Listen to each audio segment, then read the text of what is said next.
Welcome in or welcome back to Carshield Collegiate League TV. It was a fun one in game one. We got a couple more here this evening, the 5:30 ball game. This one between the Falcons and the Cornbelters. Shane Holsey, Will Connerly with you. Charlie Bornoff on the production. David Schmoll on the PA here at the ballpark. And we're just about ready for the Falcons and the Cornbelters, the 3-2 Falcons and the 2-3-1 Cornbelters. Will Connerly is on game changer duty this game. I was on it last game, so might not hear as much from him, but he'll chime in whenever necessary as the first pitch from Eric Loomis to Mark Vierling is in there for strike one. Mark Vierling leads things off. Wade Stouse hits second. Ben Swartz hitting third as that breaking ball misses down from Loomis. Austin Schmidt hits fourth. Alex Hoff hits fifth. Michael Long hits sixth. Ian Hickman hits seventh. Brandon Ohm, the DH, hits eighth. And Nick Hoffman hits ninth. A 1-1 count to Mark Vierling. Make that 1-2.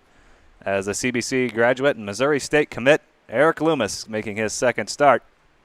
He pitched in an absolute monsoon the last time he was on the mound. It was that rain-delayed game. As Vierling chops that one up the middle. A diving play by Spencer Nivens on to first, and he's safe. What an effort by Spencer Nivens up the middle, but an infield single for Mark Vierling as he walks a little gingerly back to first base. So an infield single for Mark Vierling to lead things off. And that brings in the first baseman this evening, Wade Stouse. You mentioned he pitched in a monsoon, but he also had really good stuff that day, a good fastball in the 90s, and also getting a lot of strikeouts in his first appearance here in this league. Wade Stouse coming in 6 for 16. 3 of those hits leaving the ballpark. 7 runs driven in. Mark Vierling on first after the leadoff infield single. And now the first baseman, Wade Stouse. He and Austin Schmidt split the duty behind home plate as Stouse rips that one into center. And Tate Matheny catches it chest high for out number 1. Well, even Stouse, when he makes an out, it's loud contact. And Tate Matheny had him played perfectly for the first out. And that brings in the third baseman this evening, Ben Swartz.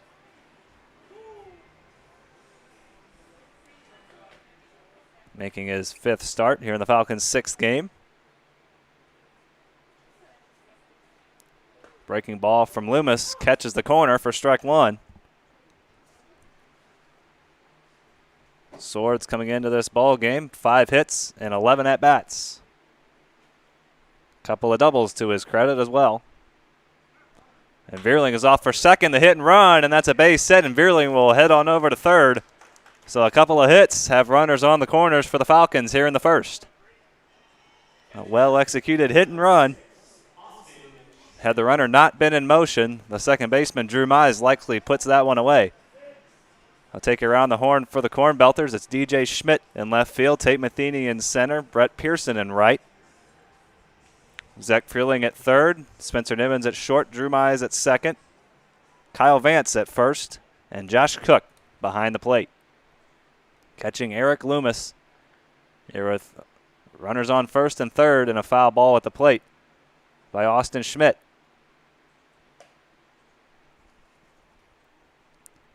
So a couple of base hits, one of the infield variety by Mark Vierling, and one into right center by Ben Swords, and the Falcons are in business here in the first. Thank you for joining us here on Carshield Collegiate League TV here this evening. Second game of 3 here today on a hot Saturday afternoon, now going into the evening. We're expecting some rain later this evening. Hopefully that stays away long enough to where we can get all 3 of these games in.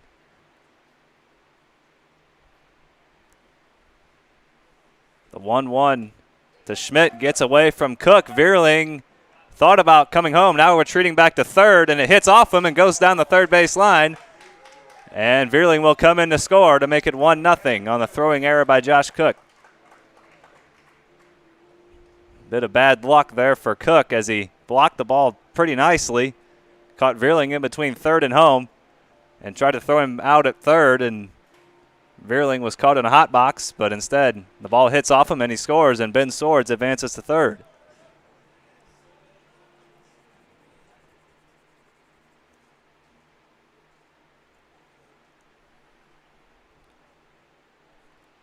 So a 2-ball, 1-strike count to the catcher, Austin Schmidt.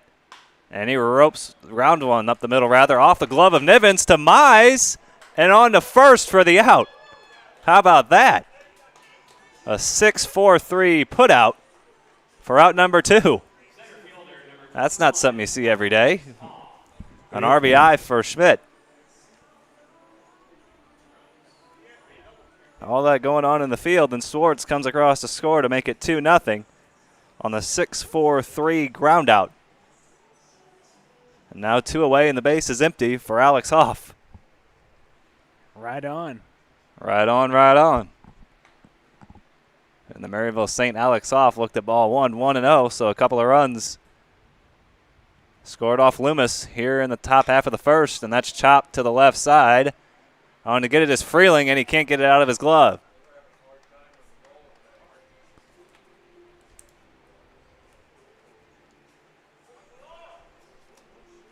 Mark that down as an E5 on Freeling. That was a clean play. Likely would have had the runner at first. Not an easy play. He'll tell you he should have made it.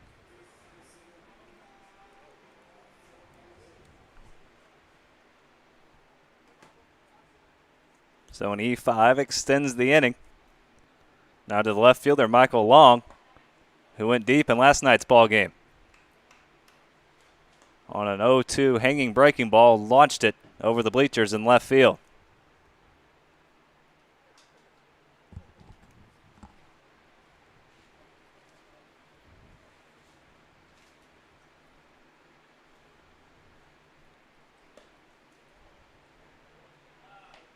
Long couple of hits and 10 at-bats, 3 driven in, scored a couple of runs.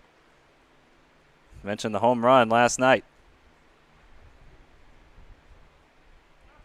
There goes Hoff for second, swinging a foul.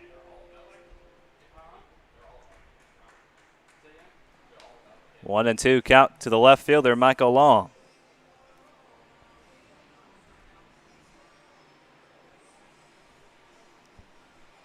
Michael Long out of MICDS.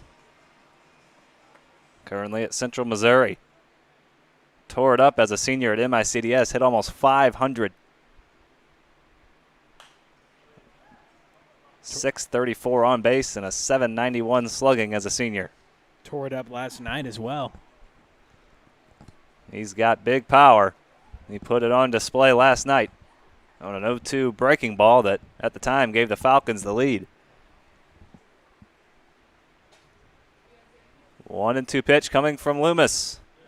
Breaking ball is launched into center field. Matheny back to the track, to the wall, and that one is out of here. For the second straight day, a 2-run home run for Michael Long, and that doubles the Falcons' lead to 4-0 here in the first. Second home run in as many days for the left fielder, Michael Long, as he touches them all. That's dead center right there. Wow. Dead central. And Michael Long extends the lead to 4-0. He scores along with Alex Hoff.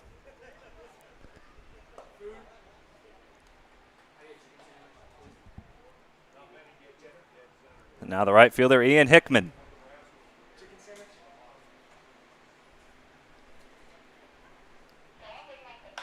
And that's chopped to the right side. Drew Mize on the first.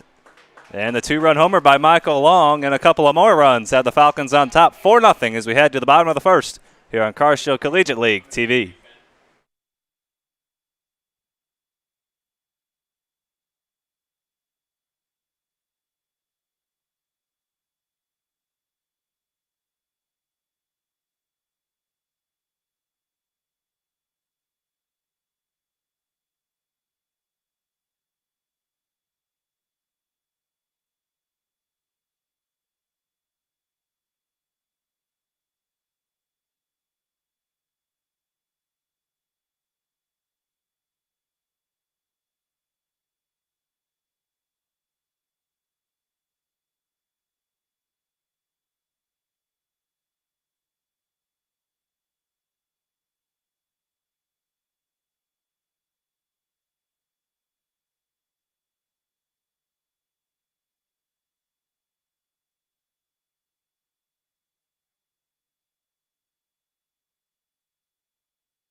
A 4-0 lead for the Falcons as we head to the bottom of the first.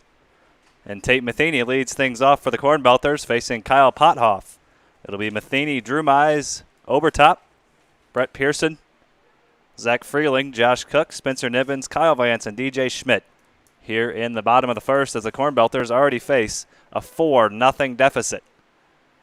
Couple of runs and then a 2-run homer by Michael Long, his second home run in as many nights. And now the Cornbelters look to rally back against the right-hander, Kyle Pothoff. Marquette High School graduate, currently at Missouri, the University of Missouri. Number 17 recruit in the Missouri class of 2019 coming out of high school. And Matheny launches that one down the right field line. It's drifting, and it is off the top of the wall. And it kicks away down there in the corner. Matheny has a stand-up double. So leadoff double for Matheny off Kyle Pothoff.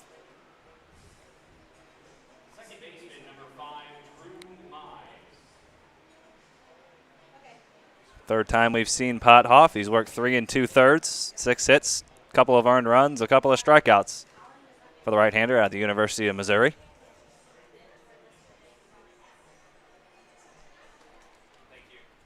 So leadoff double for Tate Matheny, and that brings in the second baseman, Drew Mize. His older brother Carter not in the starting lineup today. He gets the day off. Drew Mize hitting second for Joey Hawkins Cornbelters, coming in at 2-3-1. Falcons at 3-2.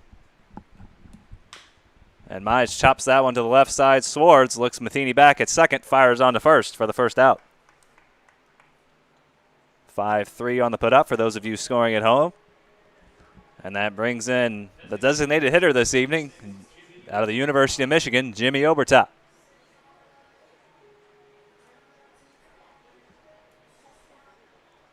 University of Michigan, the alma mater of one of our favorite sportscasters, Rich Eisen.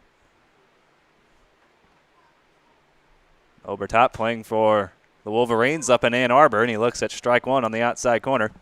When he's in the field, he's usually behind the plate, serving as a designated hitter this evening.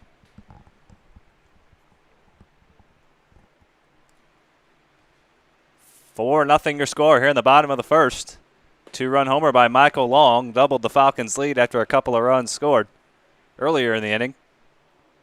And now an 0-2 count to Jimmy Obertop.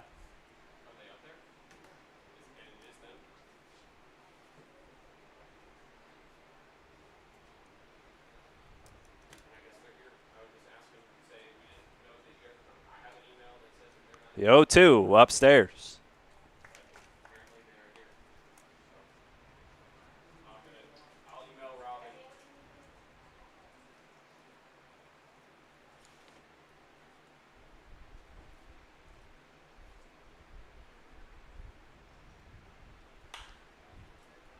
That's fouled out of play, so count stays at 1-2. We'll do it again between Kyle Pothoff and Jimmy Obertop. SEC against Big Ten right here.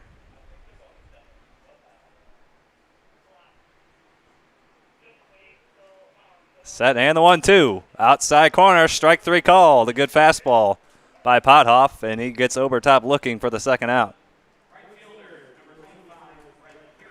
And that brings in the right fielder. Fairly new addition to this Cornbelters lineup, Brett Pearson.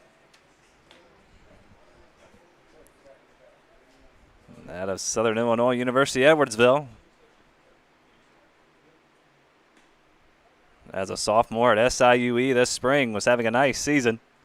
340, 3 homers, 8 driven in, 9 runs scored, and a .566 slugging percentage.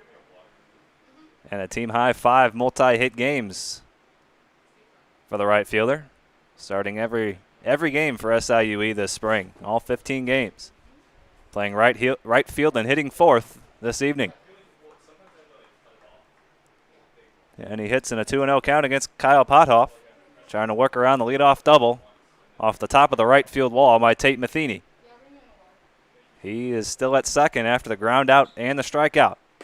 That's right down the middle, strike one.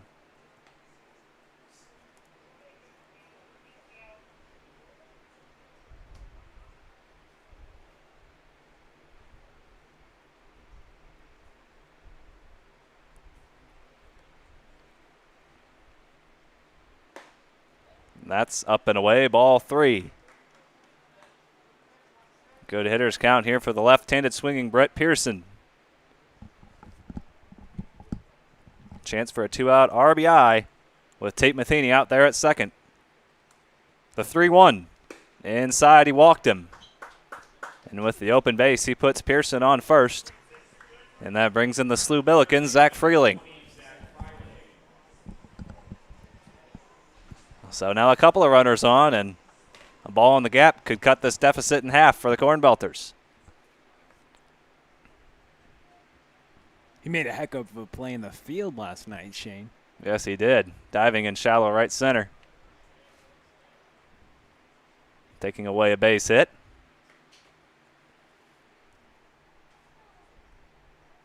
He hits with a couple of runners on here in the bottom of the first. Cornbelters trailing 4-0. There go the runners. And no throw from Schmidt. A couple of stolen bases. Again, those stolen bases brought to you all season long by the O'Fallon Family YMCA, the Y for youth development, healthy living, and social responsibility. So a couple of stolen bases. Pearson and Matheny swipe the bags, and now a base hit could cut the deficit in half.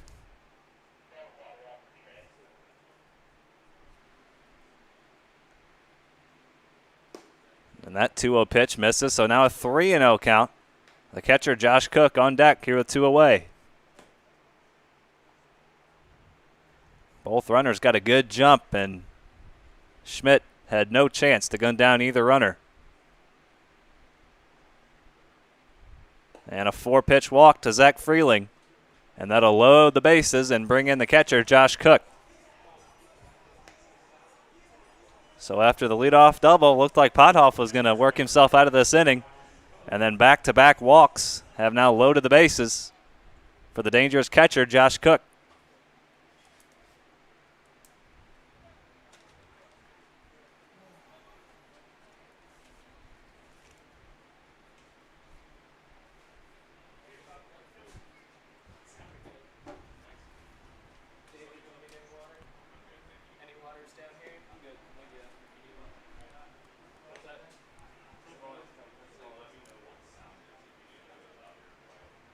Josh Cook, 5 hits and 15 at-bats so far this summer. With a home run, a couple driven in. Chance for some RBIs here with 2 away in the bottom of the first. And Austin Schmidt will have a word with his starting pitcher, Kyle Pothoff. 4-pitch walk and then 2 straight balls to Josh Cook. And Austin Schmidt will try to get his pitcher back in line here and keep the Cornbelters from answering the 4 runs put up by the Falcons in the top half. Beautiful night. That is. Hopefully that rain stays away. Yeah, indeed. When is it supposed to hit? I looked at somewhere in the later evening, right around sundown. Some storms supposed to roll through, but you think we see a delay then? We'll have to wait and see. It's sunny for now, so that's all that matters. It's always sunny. We'll keep playing until it stops. Till it starts raining. And that pitch missed somewhere for ball 3. 3-0. A little low. Maybe a touch low to Cook.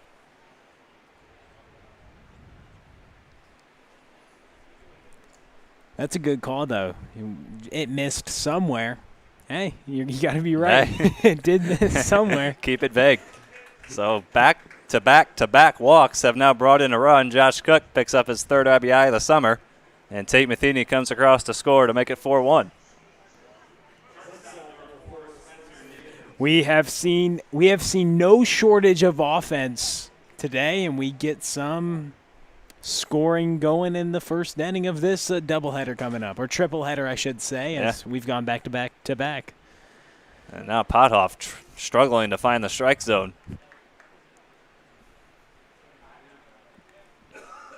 If my scorebook serves me correct, that's 11 straight balls from Pothoff.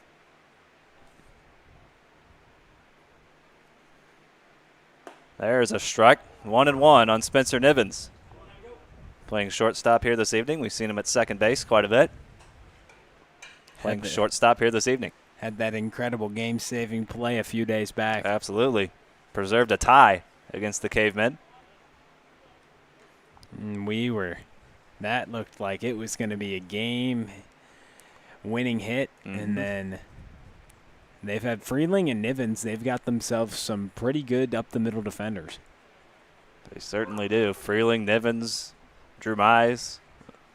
He's at second this evening. We've seen him at short as well. I rotate 3 middle infielders up the middle. And Pothoff 1 strike away from working out of it. The 2-2. Down low, and now the runners will be off. Nowhere to put Nivens here with 2 away, and the base is loaded. 4-1, Falcons lead. The 3-2. He walked him. 4 straight walks for Pothoff.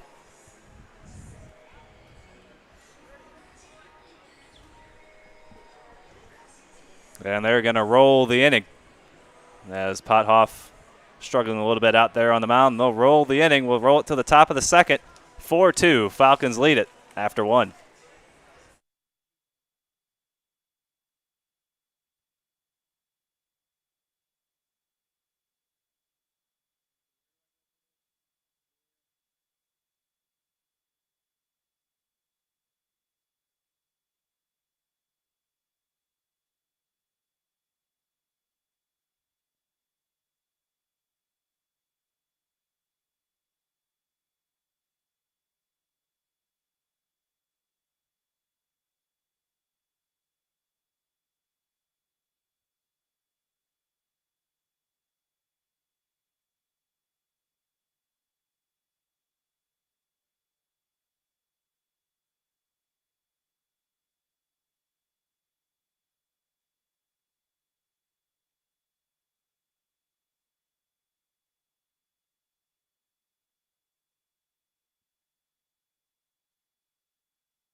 This inning's brought to you by our friends at Interco Recycling. Interco has been recycling non-ferrous industrial metals, batteries, computers, and electronics since 1996. The company operates a 400,000 square foot, 45-acre facility on the Illinois side of downtown St. Louis.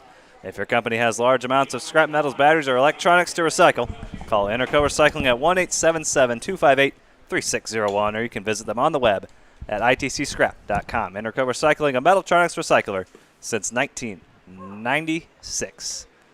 Brandon Ulm leads things off for the Falcons. It'll be Ulm, Hoffman, and then the top of the order, Veerling, as 7 Falcons came to the plate in the top half of the first inning.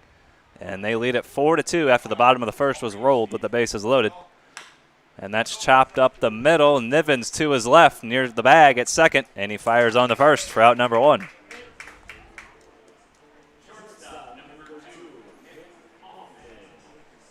Hoffman, you're talking about this last game. There's a couple Hoffmans. It's confusing Shane Holsey's frontal lobe a little bit. He's getting confused. It's a little taxing. We're working our way through it. We got Hoffman, Pothoff, all on the same team. And then last game we had the Hoffman was the winning and losing pitcher. Yeah. Hoffman gets the win. Hoffman gets the loss. And we have Brett Peters in the house tonight. Brett Peters is in the house right in front of the press box here. And a lot of fans know he does some incredible work in really every capacity of his life. So we're excited to see it. And he's with the Gems.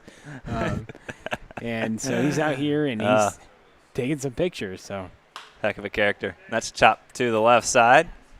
Freeling on to first. A couple of ground outs here for Eric Loomis in the top of the second.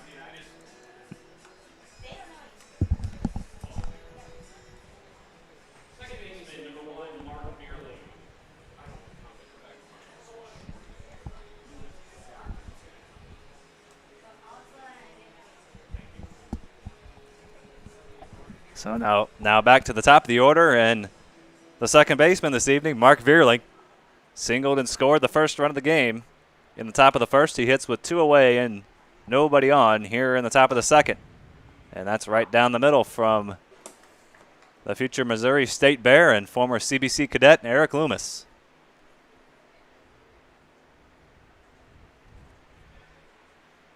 Breaking ball, good one in there for strike 2.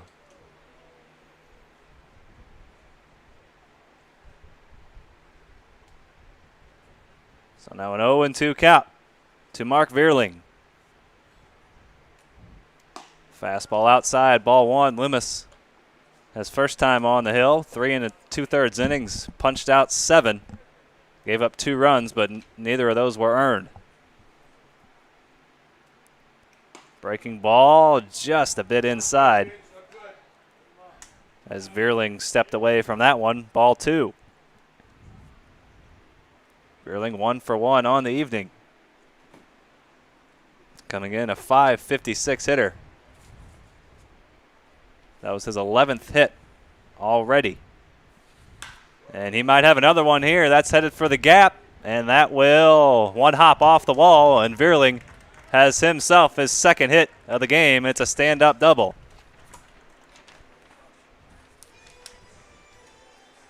He won't slow down, will he? Oh. Talk about starting on a tear. It's like when we were talking about Ichiro and how he never dropped after 10 at-bats below 300. Somebody told me that the other day when I was just getting a bite to eat, and it's kind of like Vierling. He has no chance of dropping below 300 the rest of his career. Isn't that right, what Ichiro did for his career? That's right. Started his career 3 for 10. Picked up a hit in his 10th career at-bat, and then after that his batting average for his career never dropped below 300. That's an incredible stat. Incredible. His career batting average, not his batting average for the season, for his whole career. Incredible. And now Vierling out at second. Still moving a little gingerly. Was walking back to first a little gingerly after that leadoff single and pulled up at second a little gingerly, but he stays in the ball game. Good to go. And Wade Stouse at the plate. Now a 2-0 count as Vierling will take third.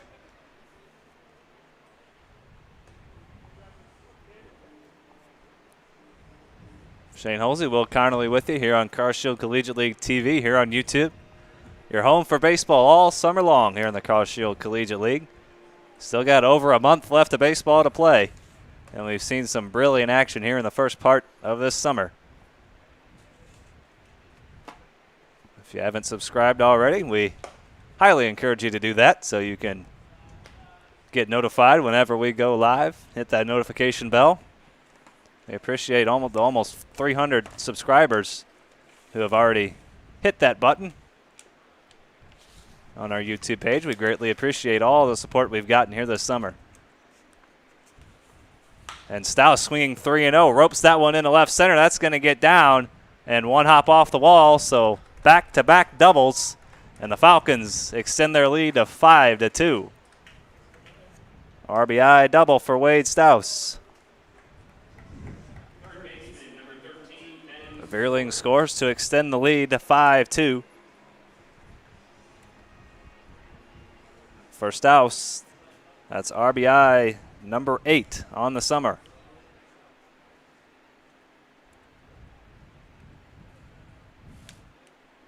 So the Falcons have scored in back-to-back innings. And now the third baseman and 3-hole hitter, Ben Swords.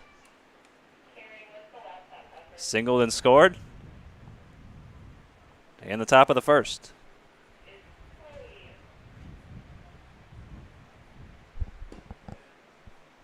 And a 1-1 count to the third baseman. Ben Swords wearing number 13 on the back of the red Falcons jerseys with the gray sleeves and the white pants. The Cornbelters in their green jerseys with those bright yellow pants.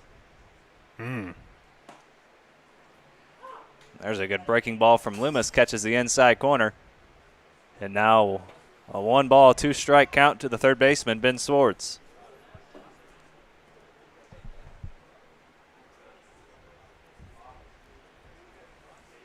The 1-2 coming from Loomis.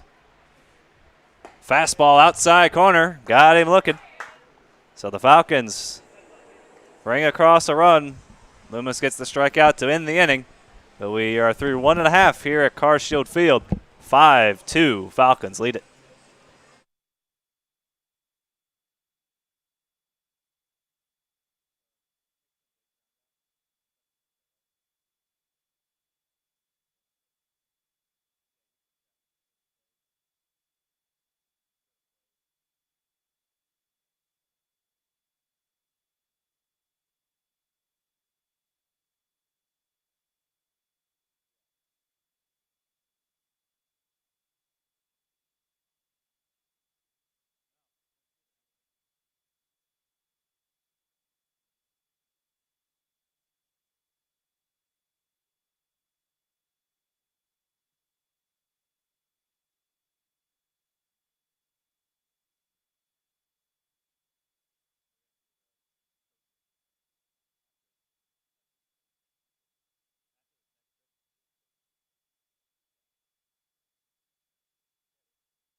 Tell you about our friends at Code Ninjas O'Fallon. Their facility is located on the Deerberg Shopping Center at Deer Creek Crossing at 2955 Highway K in O'Fallon at the intersection of Highways K and N. Kids ages 7 through 14 will learn how to code by building small video games with the help of sensei instructors. They will start at white belt and then go all the way to black belt. Come in today for a free 30-minute session and try it out. Kids have fun and parents see results. You can visit codeninjas.com/mo-o'fallon or call 636-851-9634 to get started. That's codeninjas.com/mo-o'fallon or 636-851-9634. Code Ninjas O'Fallon, kids have fun and parents see results. Kyle Vance, the first baseman, leads things off for the Cornbelters. Couple of runs plated in the bottom half of the first, one plated in the top half of the fifth, and a 5-2 Falcons lead here in the bottom of the second.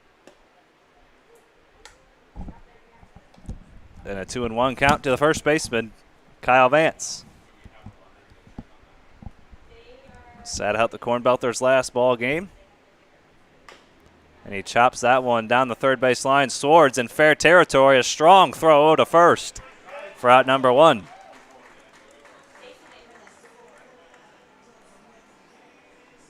So Vance is 0 for 1, and now to the ninth place hitter, who's really impressed both of us, DJ Schmidt. Schmidt 4 for 10 on the summer. Couple of runs scored, a run driven in. Oh, yeah. And plenty of those quabs, those quality at-bats. Him and we were looking at the stats the other day. Tommy Woods leading the league in the quality at-bats, but DJ Schmidt, for these Belters, he's something. And that is crushed into right field, and that one is out of here. A home run for DJ Schmidt. And that cuts the Falcons' lead to 5-3. Right on cue. Mr. Schmidt parks one in the right center field bullpen. How about that? That's what we like about him, his first home run of the season. How about that? Home run number 1 on the summer. RBI number 2 and run scored number 3 for DJ Schmidt. And that cuts the Falcons' lead to 5-3.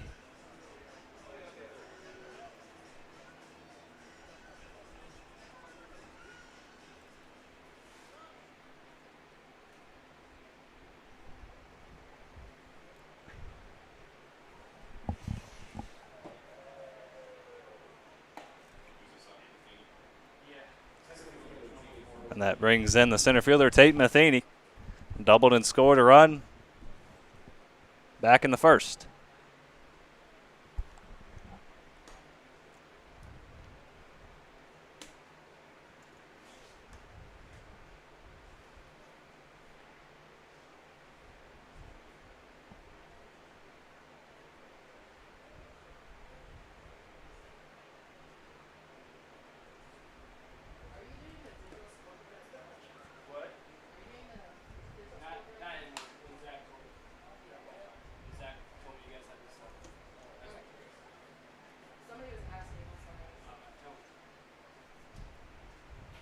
So now a 3-0 count to Tate Matheny, and the right-hander Kyle Pothoff delivers, and that's belted into right center field.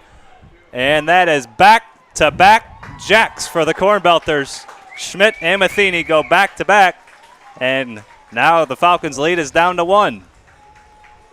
On a 3-0 offering from Kyle Pothoff, Tate Matheny puts one into the right center field bullpen, and it's now a 5-4 Falcons lead. How about it? Back-to-back home runs.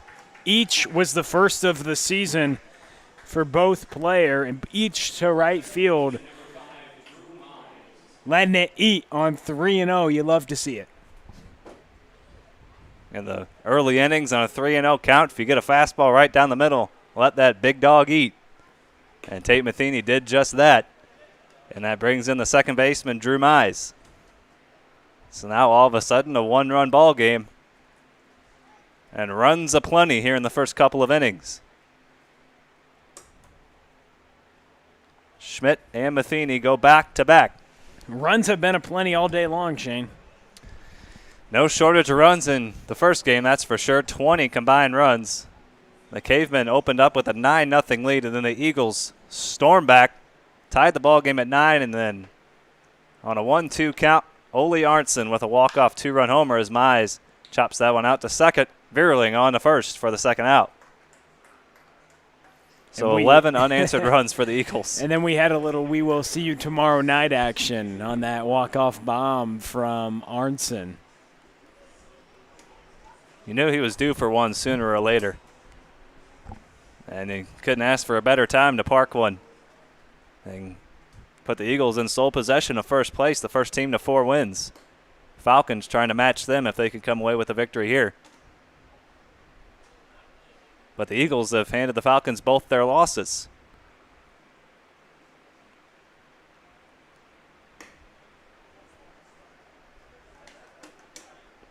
Now a 2-0 count to the catcher, Jimmy Obertop.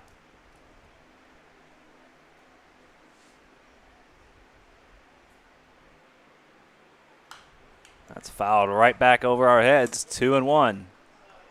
And a nice play as that ball ricocheted back into the crowd. Nice play by a fan down to our right.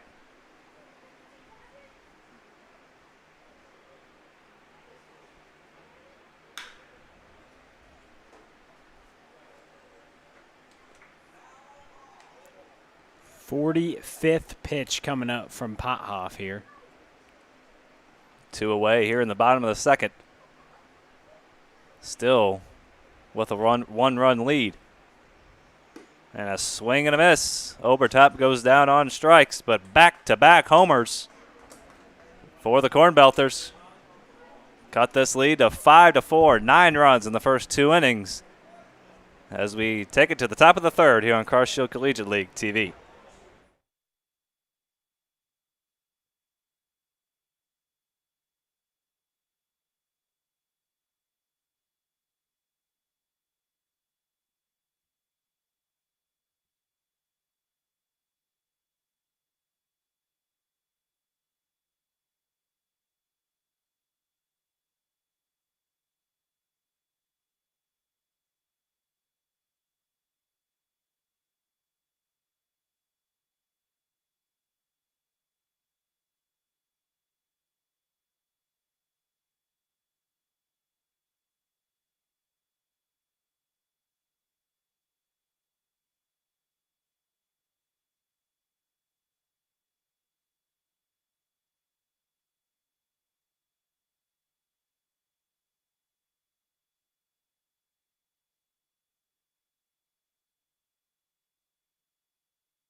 Austin Schmidt will lead things off for the Falcons as they look to add on to a 5-4 lead.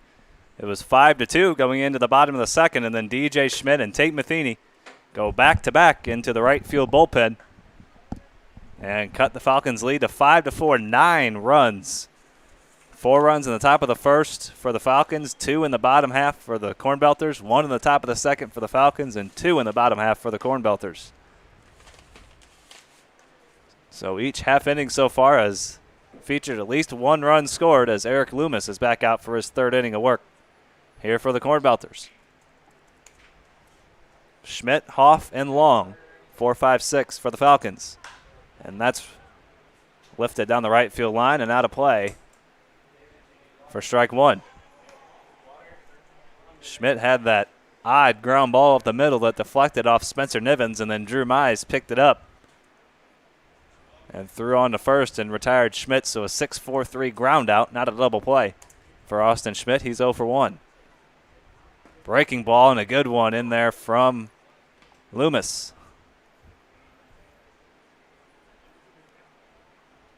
Couple of balls, then a foul ball and a breaking ball in there for strike 2, and now a 2-2 pitch coming from Loomis. That's chop foul.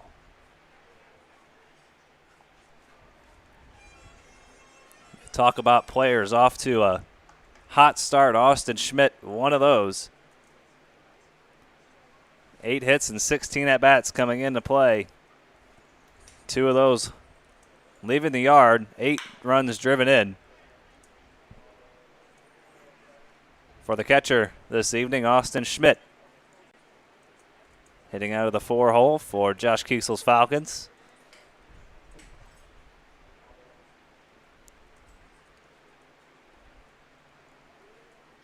Still a 2-2 count. The offering from Loomis upstairs. Good at bat here for Schmidt. This will be pitch number 8 rather. And a full count here to lead off the inning. Alex Hoff, the center fielder, on deck. Swing and a miss. Back-to-back strikeouts for Loomis dating back to last inning. And he has the first out here in the top of the 3rd.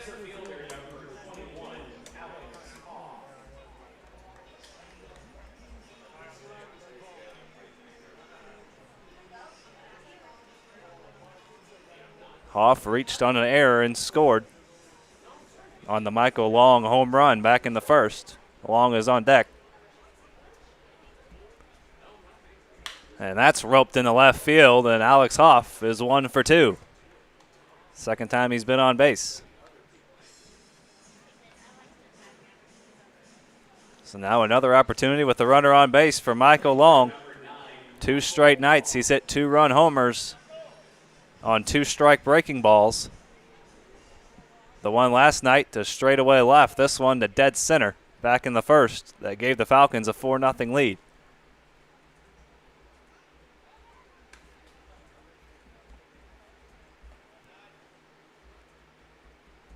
You mentioned Long's senior season at MICDS last spring. Out of his 33 hits, 16 for extra bases. And he knew he missed a good pitch to hit there on the first offering from Loomis. And an 0-1 count. Loomis looking for the double play ball. So Hoff on first after the base hit to left field.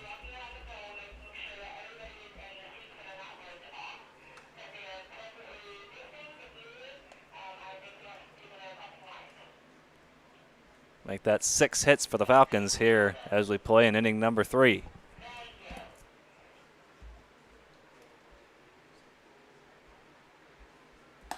Big swing and a miss from Long. He was a little behind that fastball as he swung underneath it for strike 2. Shane Holsey, Will Carnley with you. I'll take you through this ball game. Will have the nightcap. We'll switch places once again. Will on game changer duty this ball game, keeping score. And the 0-2 upstairs. You can visit our website on Game Changer. Keep up with all the action all season long, along with here on YouTube, on social media as well. Facebook, Twitter, and Instagram, CarShield CL. Keep up with all the Car Show Collegiate League happenings all summer long. That's blocked nicely by Cook, but Hoff advances to second on the wild pitch.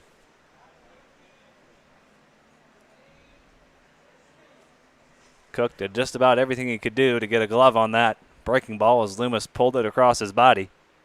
And now a runner in scoring position for Long.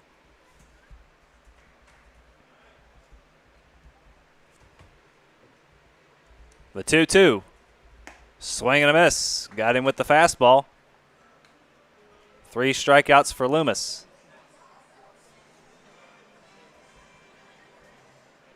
All coming on the last 3 outs he's recorded.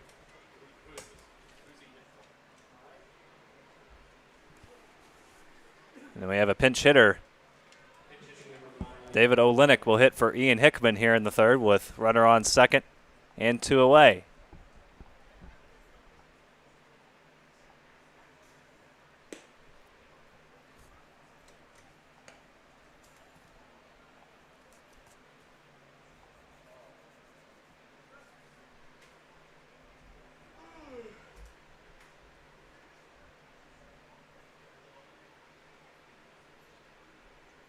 A 1-0 from Loomis. Down and away, ball 2.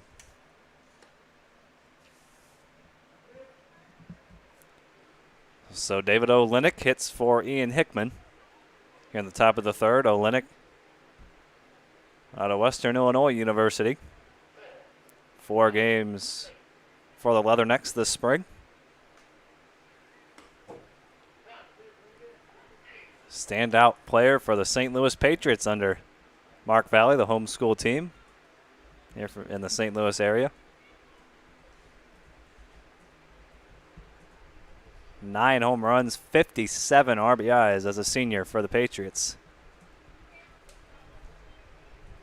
last spring. As Loomis loses his hat, nearly hits the deck and gets in strike 1, 3-1. Olenek comes from a family of athletes. His dad, John, played soccer at San Jose State back in the 80s. And all 3 of David's brothers also played college sports. He hits in a 3-1 count here against Eric Loomis. There goes Hoff for third. The throw down is not in time. A stolen base for Alex Hoff. Again, that stolen base brought to you by the O'Fallon Family YMCA, the Y for youth development, healthy living, and social responsibility.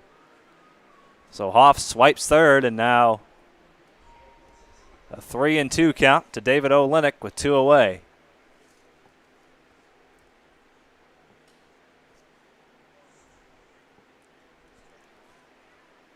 The 3-2 from Loomis. Here it comes. Breaking ball, he stayed with it. Pops that one into right field. Pearson into the gap, makes the catch. Falcons strand a runner on base. Loomis works a scoreless third. We head to the bottom of the third. 5-4 Falcons here on Car Shield Collegiate League TV.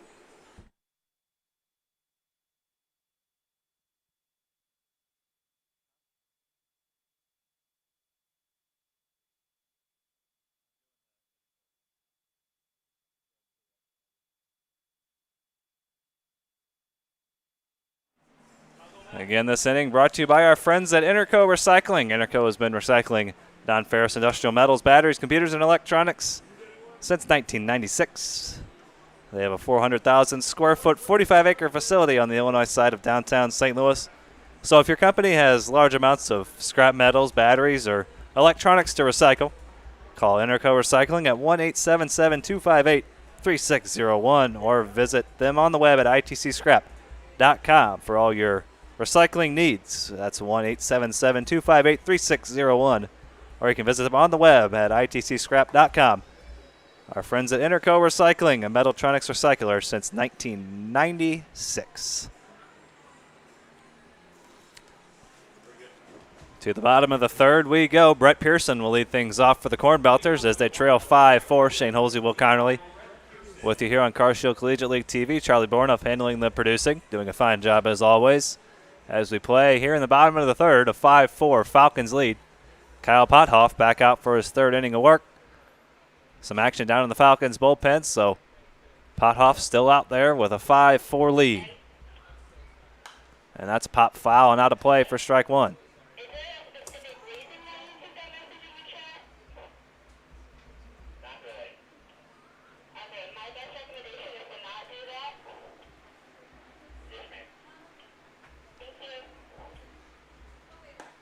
Swing and a miss by Pearson for strike two.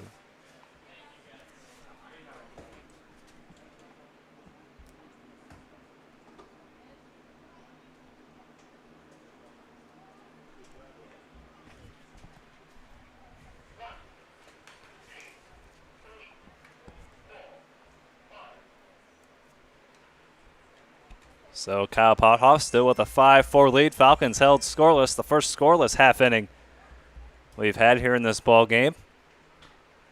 And now Brett Pearson, then a 1-2 count. The right fielder here this evening. Walked and was stranded on third base back in the first inning.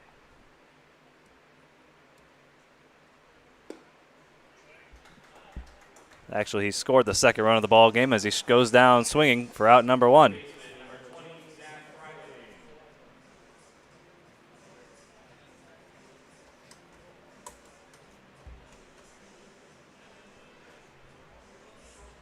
So one away here in the bottom of the third, and that brings in the third baseman this evening, Zach Freeling. We've seen him all over the infield, at short, at second, and at third.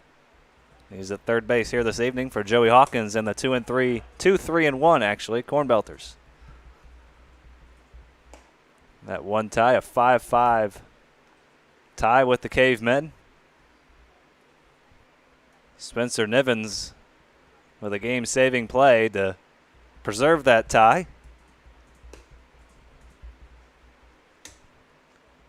He hits seventh here this evening. Freeling hitting fifth and playing third base. Freeling walked his first time at the plate.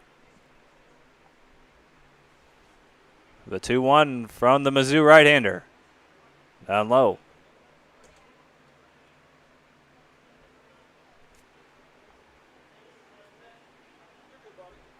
Pothoff, a sub-2 ERA at Marquette his senior season. Large part of Marquette making it to their first ever Class 5 state championship game. Ended up losing that game, but nonetheless a very successful season for Marquette High School and Kyle Pothoff, class of 2019. That's chopped to the left side. Swartz on a couple of hops, and he airmails the throw to first, and that goes into the first row. And Freeling will advance to second on the throwing error.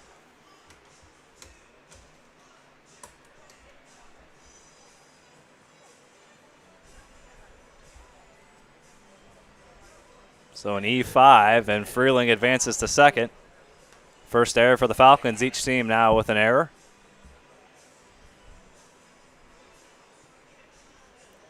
Five runs, 6 hits, 1 error for the Falcons.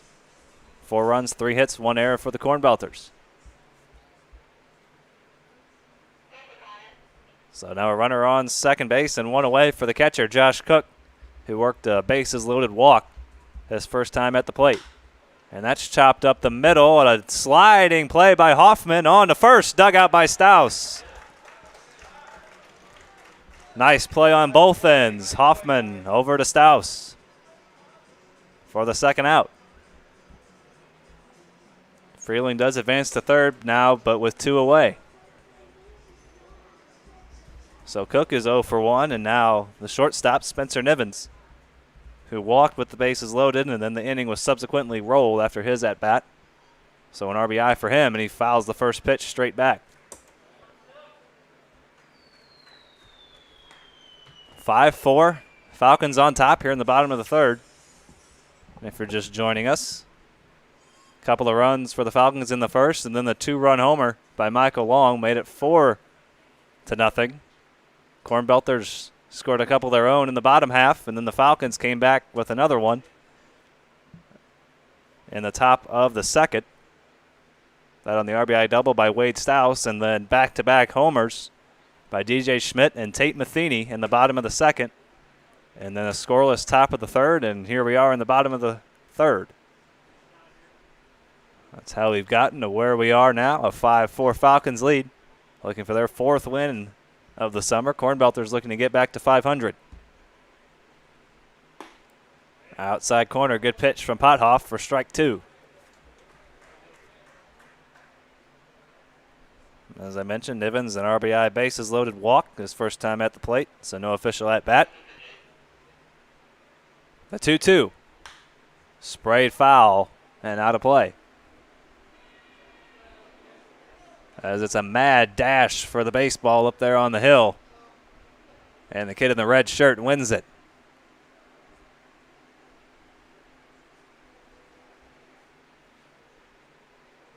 So a 2-2 now to Nivens. Ball 3. Always fun to see those kids chase those foul balls up on the hill.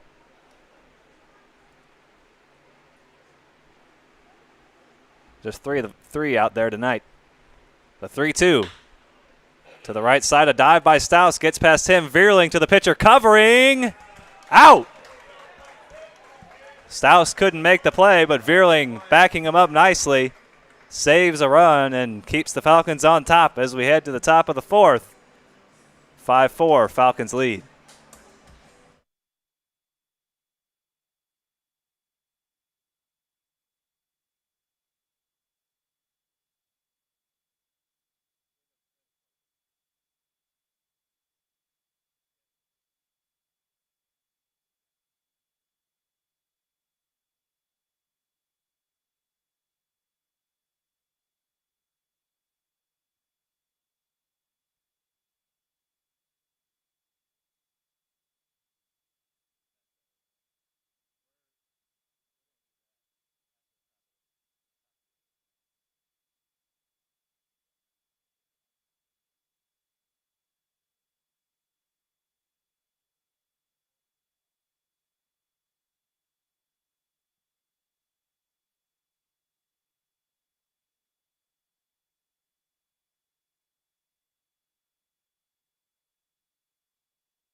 To the top of the 4th we go. Brandon Olm will lead things off.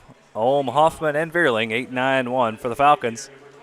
As they hit with a 5-4 lead, a scoreless 3rd inning. Unlike the first couple of innings of this ball game. Eric Loomis back out for his 4th inning of work. Both times he's been on the mound, he's worked into the 4th inning, and Olm on the first pitch, a soft liner to Drew Mize. 1 pitch, 1 out.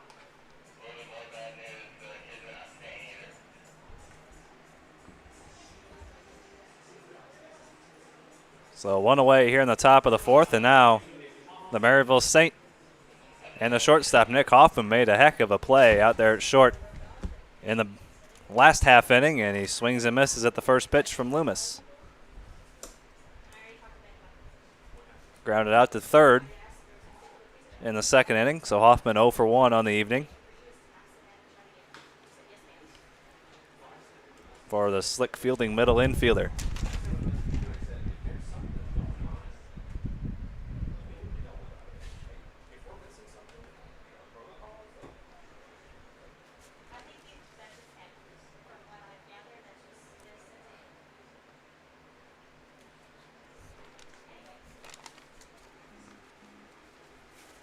The 0-2 from Loomis. Down low, ball 1.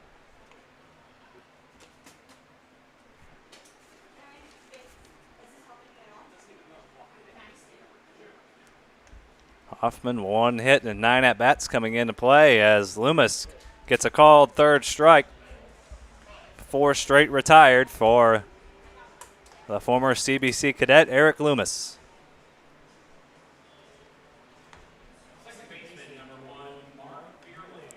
And now back to the top of the order for the man who started this summer off hot and has not cooled down since. Mark Veerling, he has a couple of hits and he's already scored a couple of runs. In the leadoff spot for Josh Kiesel's Falcons here this evening. First pitch swing, he fouls that one at the plate.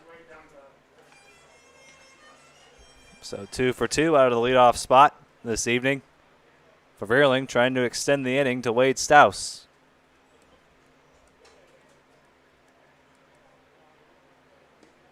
Check swing did not go. A nasty breaking ball from Loomis.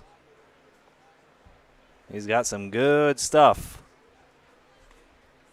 Making his second start here for the Cornbelters. Signed with Missouri State back in the fall as he gets a swing and a miss from Veerling for strike 2. 6'1", 180 pounds, and he uses every bit of it. Fastball can get up around 90 miles an hour. And a nasty breaking ball.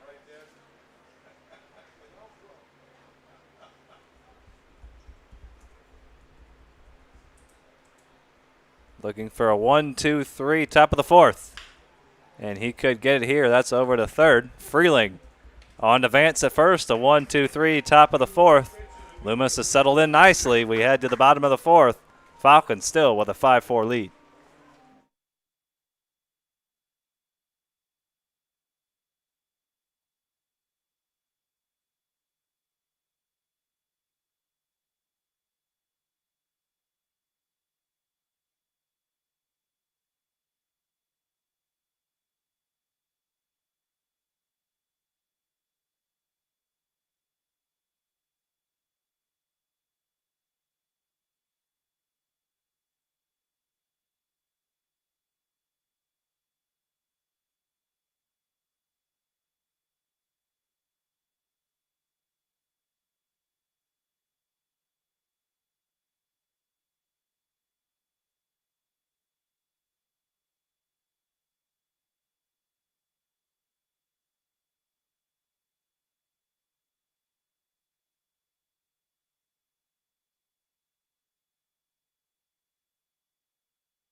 A reminder, this inning is brought to you by our friends at Interco Recycling. Interco has been recycling non-ferrous industrial metals, batteries, computers, and electronics since 1996. They have a 400,000 square foot, 45-acre facility on the Illinois side of downtown St. Louis. If your company has large amounts of scrap metals, batteries, or electronics that you need to recycle, you can call Interco Recycling at 1-877-258-3601. You can visit them on the web at itcscrap.com. 1-877-258-3601 is the number to dial, or you can visit them on the web at itcscrap.com. Our friends at Interco Recycling, a metaltronics recycler since 1996. New arm into the ball game for the Falcons. It's the right-handed hurler, Grayson Sen.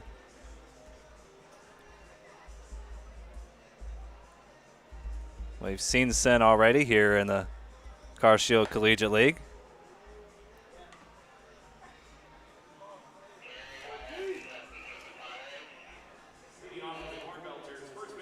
Couple of appearances for him, 3 innings. 1 earned run, a couple of hits, and a couple of strikeouts. So 3 full innings for Kyle Pothoff. 4 runs, 3 hits. And he gives way to Grayson Sen here in the bottom of the fourth. He will work to 8-9-1 in the Cornbelters order. Vance, Schmidt, and Matheny.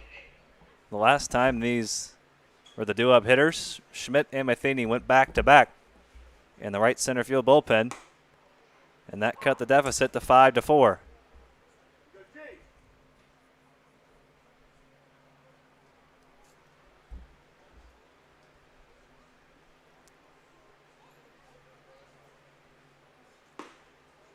Back-to-back strikes to move the count to 1-2 on the first baseman this evening. Kyle Vance grounded out to third to lead off the second inning. The 1-2 from Sen outside.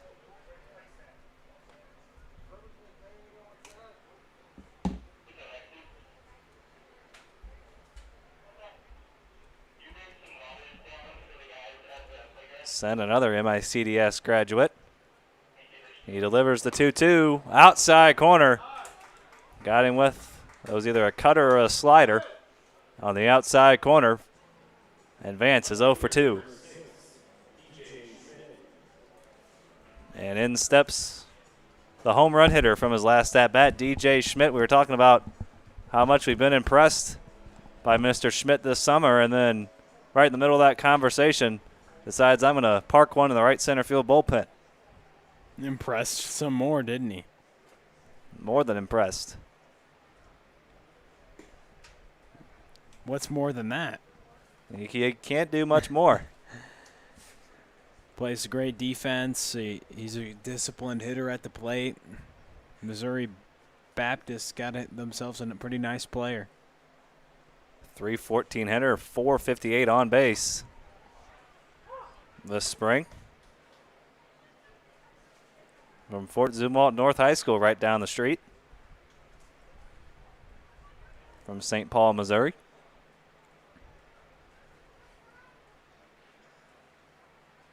Games for the Spartans at Missouri Baptist. And a swing and a miss. Sen showing him some electric stuff here out of the bullpen. Yeah, DJ Schmidt, very hard worker. I played with him last summer. Really strong, good outfielder. And like we said, he's a great contact hitter, but also showed that power like he did with the home run last at-bat. When he wants to put a jolt into one, he can. And he gets a piece of that one. You know, he's not going to go down easy. We've seen some long 8, 9, 10 pitch at-bats from Mr. Schmidt. He's a very hard worker, very tough out.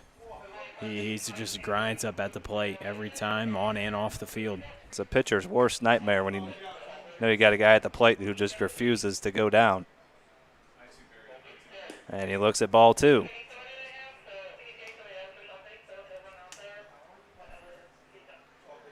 And we were both pitchers. We both know how frustrating it is when a batter just keeps fouling off pitches, taking close pitches, and just keeps extending the at-bat longer and longer. Seems like it goes on forever.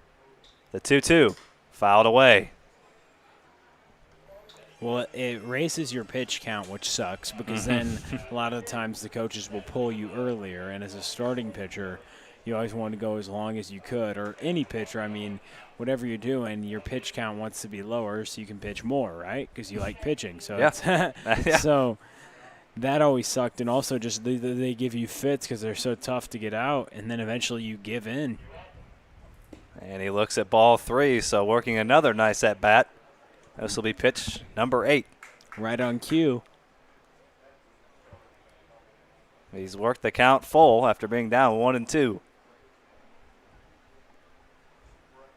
8th pitch of the at-bat coming here from Grayson Sen to DJ Schmidt.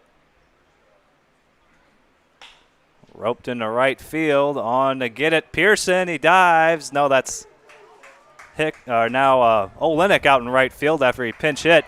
And a double for DJ Schmidt. He's 2 for 2.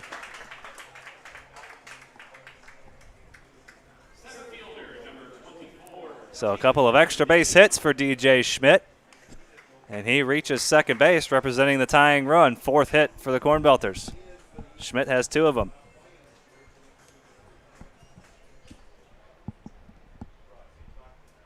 And that brings in the center fielder, Tate Matheny, who has the other 2 hits. So 9-1 in the Cornbelters order, doing all the damage.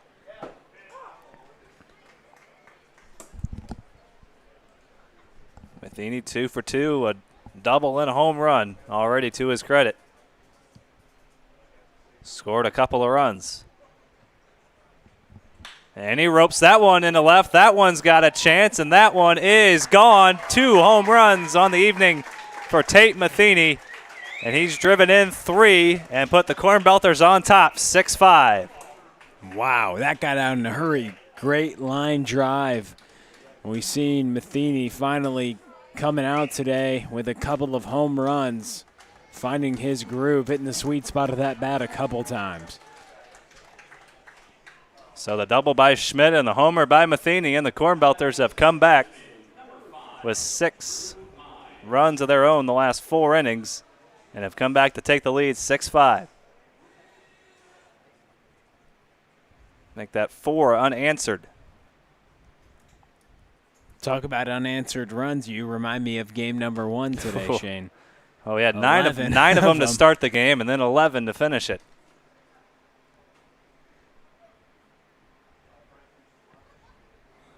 Runs aplenty here in the first couple of games. As the ball's flying, that's 4 home runs in this game already. And we're still here in the 4th inning.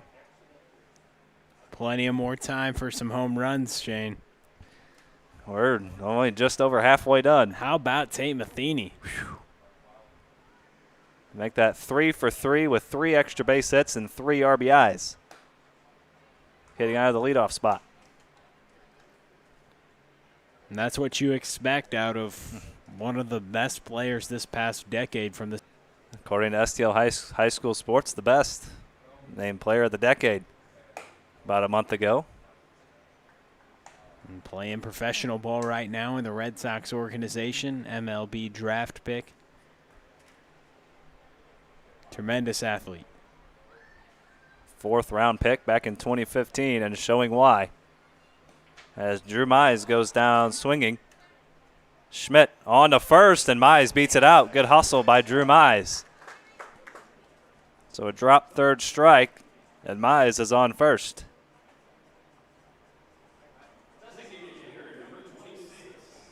That's one of the tools Drew Mize has. He's never going to give up on a play, always giving 110%. That ball didn't get too far away from Austin Schmidt, but Mize hustling all the way. And he reaches first now with 1 away for the designated hitter, Jimmy Obertop.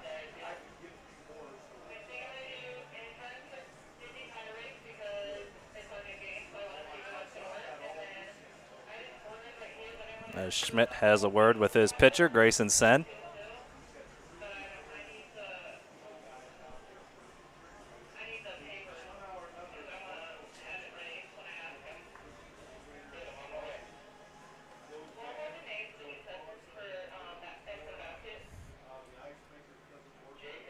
Obertop has struck out a couple of times, 1 looking, 1 swinging. There goes Mize for second on the first pitch. Schmidt, a throw from his knees, a good one. But Mize swipes the bag. That's stolen base brought to you by the O'Fallon Family YMCA. The Y for youth development, healthy living, and social responsibility. So Mize now on second base with 1 away, and that erases the double play possibility.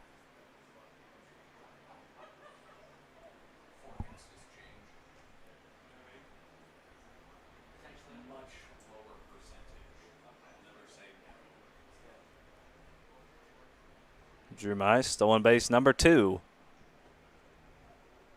on the summer. Now 2 for 2 on stolen base attempts. And a 2-0 count to Jimmy Obertop.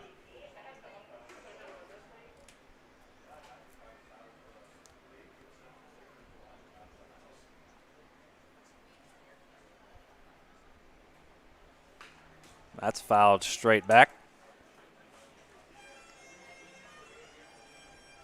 So the Westminster grad, Tate Matheny's 3 for 3. Jimmy Obertop trying to get his first hit of the ball game. He's 0 for 2.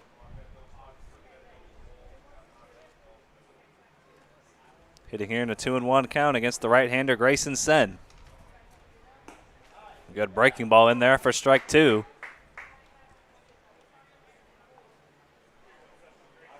So now a 6-5 Cornbelters lead, 11 runs scored here in the first 4 innings.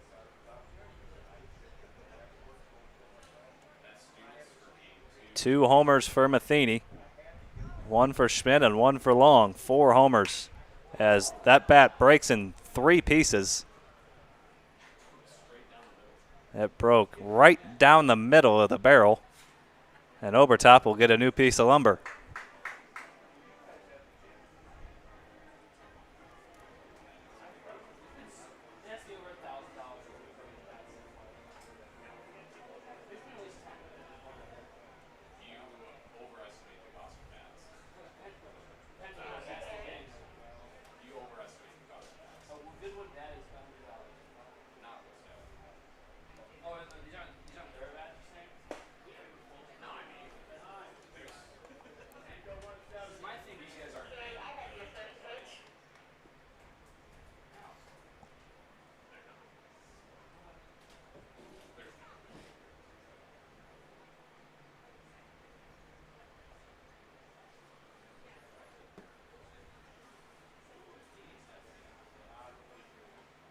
The 3-2 to Jimmy Obertop, and that one is hit in the left center. Won't quite have enough. Alex Hoff is underneath, and Mize tagging from second. He's headed for third, and a strong throw. But the speedy Mize gets on into third with 2 away.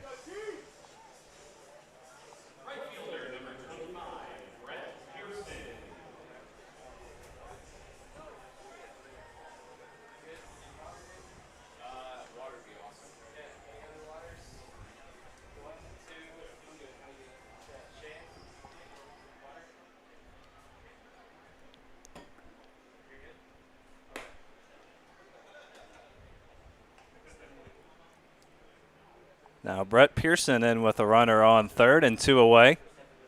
6-5 Cornbelters lead. Brett Pearson trying to extend it with a base hit here.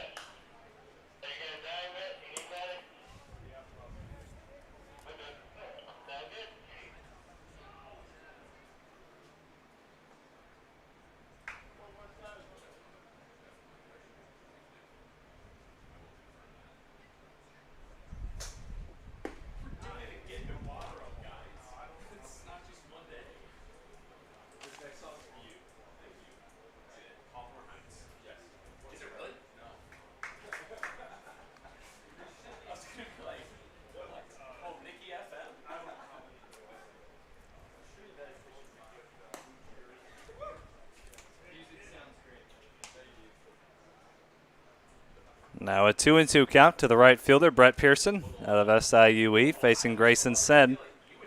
With 2 away and a runner on third, Drew Mize stole second base, advanced to third rather, on the flyout. The 2-2. Rope to the right side, but right at the first baseman, Wade Stouse. And he puts that one away for the third out. 2-run homer by Tate Matheny. And we head to the top of the fifth. 6-5, Cornbelters on top.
To the top of the fifth we go. Falcons now with their first deficit of the ball game as they trail at 6-5 after the 2-run homer by Tate Matheny.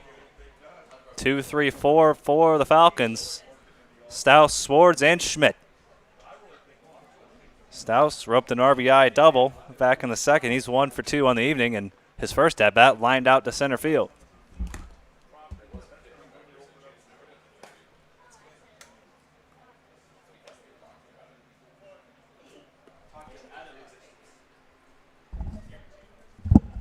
Two and 0 count to Mr. Stouse. Eric Loomis still out there for the Cornbelters, working into the fifth.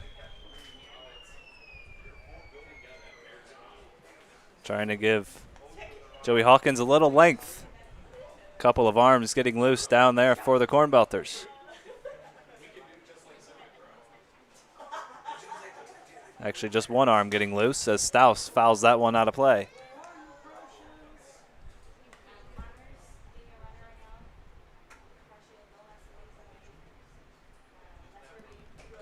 That's the right-hander Craig McGee getting loose down there for the Cornbelters.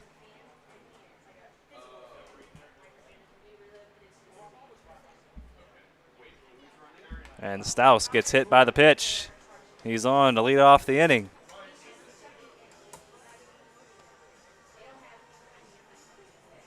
First hit batter for Loomis on the evening. And that brings in the third baseman, Ben Swartz.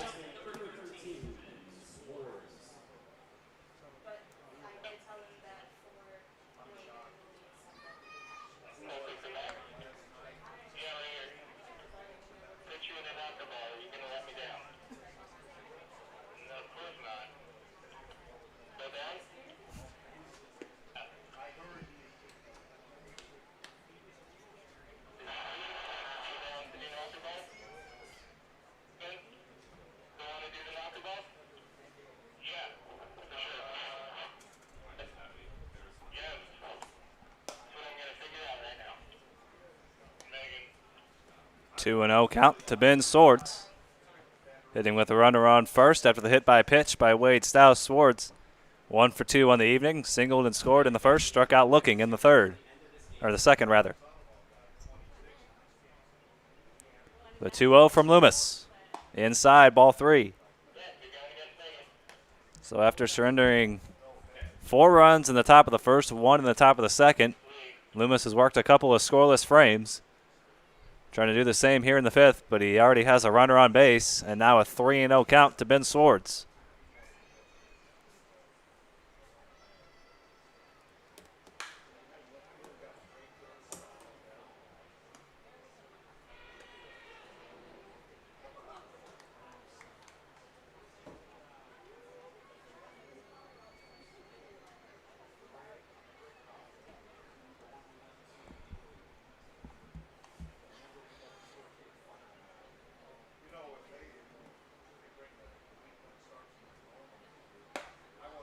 And Swords works a walk, so a hit by pitch and a walk. And now the tying run is in scoring position, and Joey Hawkins will head out to the mound and have a word with Eric Loomis. Runners on first and second. Nobody out here in the top of the fifth. Cornbelters with a 6-5 lead after the 2-run homer by Tate Matheny, his second homer of the night. Third extra base hit. RBIs number 2 and 3 on the evening. So he's now 3 for 3. And DJ Schmidt and Tate Matheny have all 5 hits for the Cornbelters this evening. Schmidt 2 for 2, Matheny 3 for 3. And all of them going for extra bases. So 5 hits, 5 extra base hits for the Cornbelters. And 4 home runs between these two teams. Michael Long with a homer for the Falcons in the first.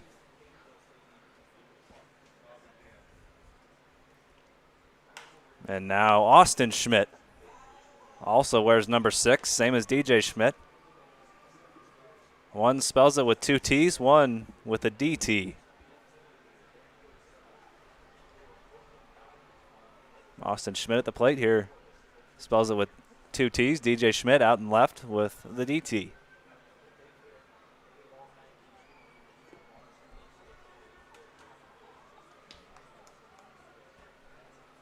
One and 1 count to the catcher, Austin Schmidt. 0 for 2 with a ground ball and a strikeout. Eric Loomis trying to work around 2 base runners to start this inning and keep the Falcons in check. The 1-1 inside.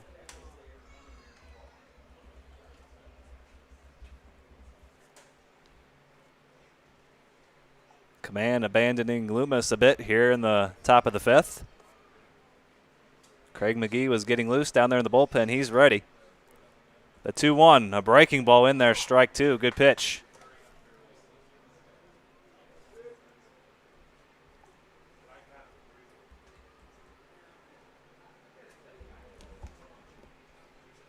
So the Tate Matheny home run gives the Cornbelters the lead. Falcons trying to come back. As that pitch misses down and away, 3-2.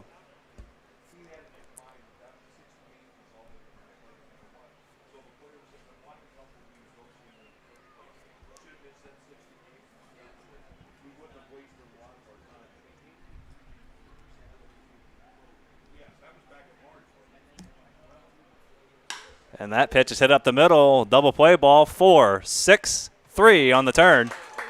Loomis rolls the double play. And now 2 away here in the 5th.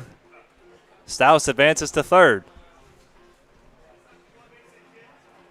He got just what he wanted in the 4-6-3 double play. That took a tough hop on Drew Mize out at 2nd.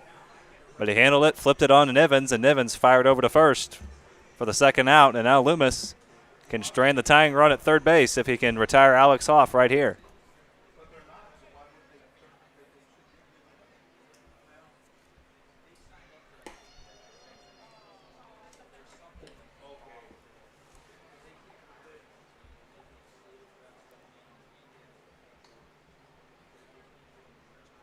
One 1-0 count to Alex Hoff, the center fielder this evening.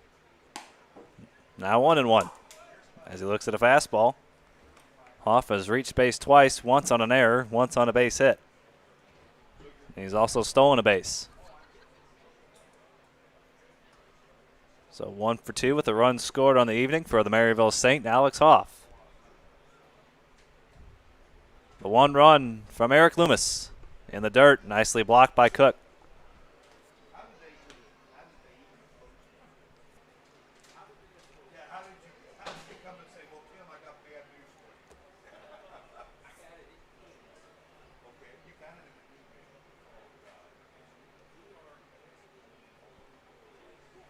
The 2-1 now to Alex Hoff. Breaking ball just a bit high.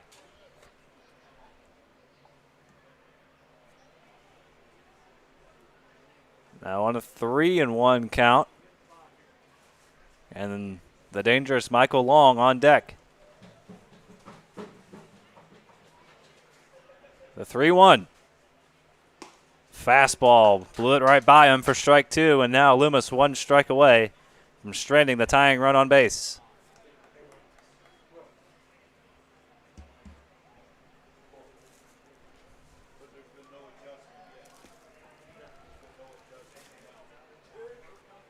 Big pitch coming here from Loomis.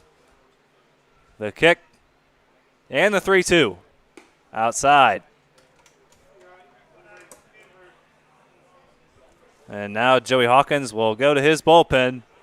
Eric Loomis couldn't quite work out of the jam, and we'll tell you about the new Cornbelters hurler when we come back. They hang on to a 6-5 lead here in the top of the 5th.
New pitcher for the Cornbelters here with 2 away in the top of the 5th. That's the Lutheran North High School product, Craig McGee, wearing number 19 for the Cornbelters.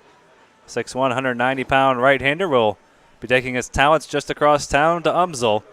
In 2019 with Lutheran North, struck out 71 batters in 50 and 2/3 innings.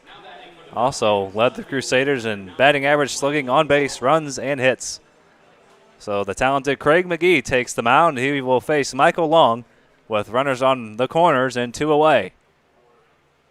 First pitch is launched down the right field or left field line and well out of play as that ball just came down. That was hit a mile high on the first pitch by Michael Long.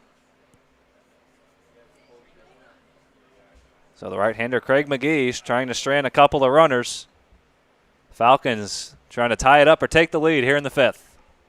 The 0-1.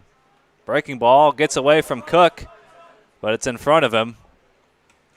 And the runner at third, Stouse, stays put, but Hoff heads over to second on the wild pitch.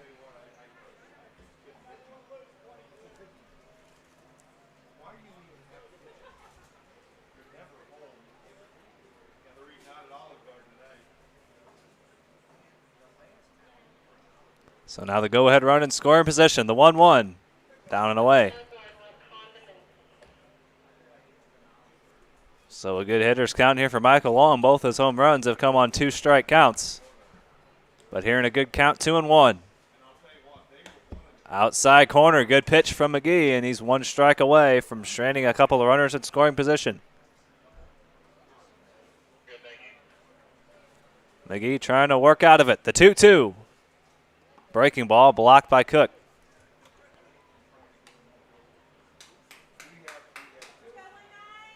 McGee working very quickly, gets right back on the rubber and sets for the 3-2 to Michael Long. So outside.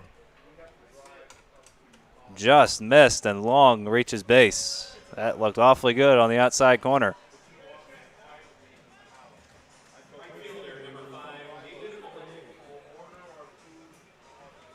And now the base is loaded for the right fielder, David Olenek. Tying run over at third. Go ahead run out at second. First pitch from McGee, outside.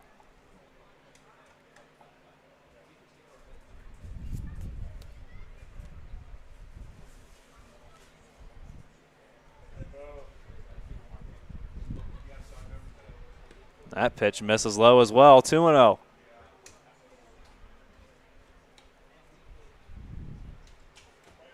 We got a good one here in the top of the 5th. Thank you for joining us here on Car Shield Collegiate League TV. Falcons with the bases loaded. Trying to answer the 2-run homer by Tate Matheny that put the Cornbelters on top in the bottom of the 4th. It's been 4 unanswered runs for the Cornbelters after the Falcons took a 5-2 lead. Thanks in part to the 2-run homer by Michael Long. 2 home runs for Matheny, 1 by DJ Schmidt. And a 6-5 Cornbelters lead, a 2-0 count to David Olenek. Change-up, swing and a miss. The bottom fell out of that change-up, pulled the string on Olenek for strike 1. The 2-1 from Craig McGee. Check swing, he went around. And a 2-2 count. McGee has worked the count back even. 6-5 Cornbelters trying to hang on here in the 5th. They turn to Craig McGee. Now the base is loaded, 2 away. The 2-2. Outside. Another full count. And a big pitch coming here from Craig McGee. Working to David Olenek with the bases loaded and 2 away here in the 5th. The full count delivery. Swing and a miss. A big strikeout for Craig McGee. Strands the bases loaded and keeps the Cornbelters on top 6-5 as we head to the bottom of the 5th. You're watching Car Shield Collegiate League Baseball on CCL TV.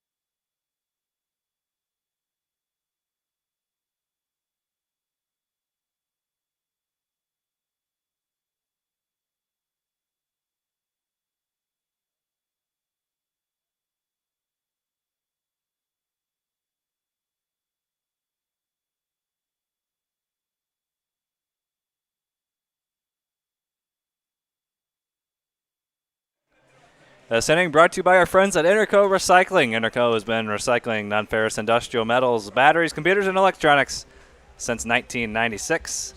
They operate out of a 400,000 square foot, 45-acre facility on the Illinois side of downtown St. Louis. If your company has large amounts of scrap metals, batteries, or electronics in need of recycling, call Interco Recycling at 1-877-258-3601, or you can visit them on the web at itcscrap.com. 1-877-258-3601 or itcscrap.com. Interco Recycling, a Metaltronics recycler since 1996. Grayson Sen back out for the Falcons here in the 5th. Craig McGee stranded, the bases loaded. Got a strikeout of David Olenek to end the top of the 5th, and he keeps the Cornbelters on top. Zach Freeling will get things started for the Cornbelters here in the bottom of the 5th.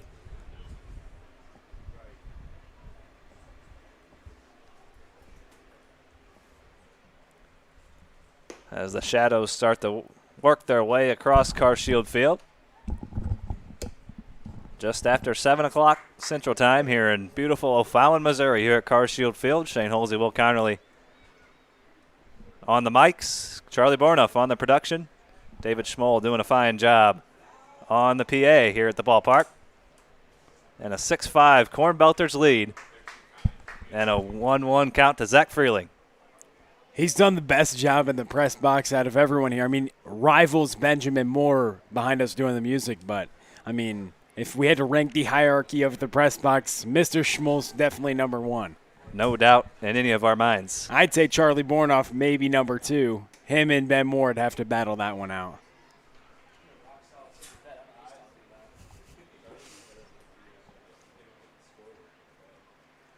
Swing and a miss by Freeling, strike 2. Mr. Schmoll, no doubt the most experience out of anybody in this press box.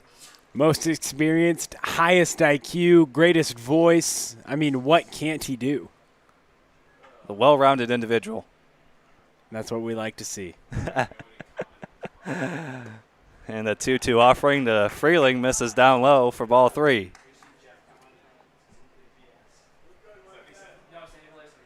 David Schmoll, general manager of the O'Fallon Hoots. He did a wonderful job really helping cultivate all these players, grab them all together, and get this league going. 100%. As Freeling works a leadoff walk, and he's on base to lead off the bottom of the 5th for Josh Cook. And we've said it time and time again, we cannot say enough about the job that has been done to put this league together in a matter of weeks, to get these players back out on the field in unprecedented times. It's been awesome. I mean, we've been waiting for baseball to come back. The major leagues looking like they'll come back in a little bit, but a couple of weeks. We get to see this college/professional baseball right now. It's amazing and incredible that we got to see this baseball come back. I mean, we've been waiting for this competition for a long time. Snap throw down to first and blocked nicely over there by another catcher, Wade Stouse, playing first this evening. Heard someone in the crowd the other night, they were like, we just needed live sports. Like, they didn't, I don't even know if they had a vested interest in anybody on the team. They were just like, we just wanted to see some live sports. So fans coming around all across the area coming to see that. A 2-0 to Cook. That's lifted into right center. Olenek on the run makes the catch. And you said it, just live sports of any kind. Professional, college, we're starved for it, and it's fed our appetite so far. Well, the appetite really comes down to just wanting to see something exciting, and you don't know what's going to happen. They just started rerunning everything, and I know what's going to happen. When you get offered some uncertainty in this situation, it's a good thing. We don't know who's going to win, so it excites you to be able to say, okay, who's going to win this game? What's going to happen here? Obviously, you just hear, two college kids bring it to you on YouTube if you're watching, but still, you don't know what's going to happen, so that's obviously why it's exciting, and we haven't seen that excitement in a long time, so we're so blessed, and we realize that a lot of people aren't back yet, and we're just blessed to be able to have that.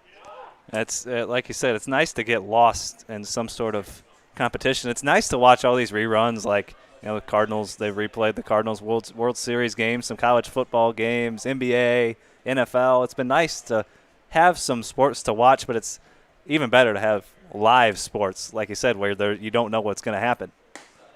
Oh, yeah. Something that's always different about being live, and I think a big part of that is just the fact that it's the show business aspect of it. I mean, nobody knows what's going down, and we get to the competition, the performance is just, it's fun to see, Shane, and I'm so glad it's back. You talk about getting lost. I mean, we're having a grand time, 3 games. Mm-hmm. We love seeing baseball, so the more the better when we got to see that schedule and see 90 games on it. As long as we're at the ballpark, we're happy campers. Wouldn't want to be anywhere else. Especially during these times where, been cooped up in the house for a few months. Nice to finally have some live baseball back and good baseball. We've seen some incredible games so far here in the Cars Shield Collegiate League. And a lot of local talent in this league has been on display as Spencer Nivens, working a nice at-bat, sprays that one foul.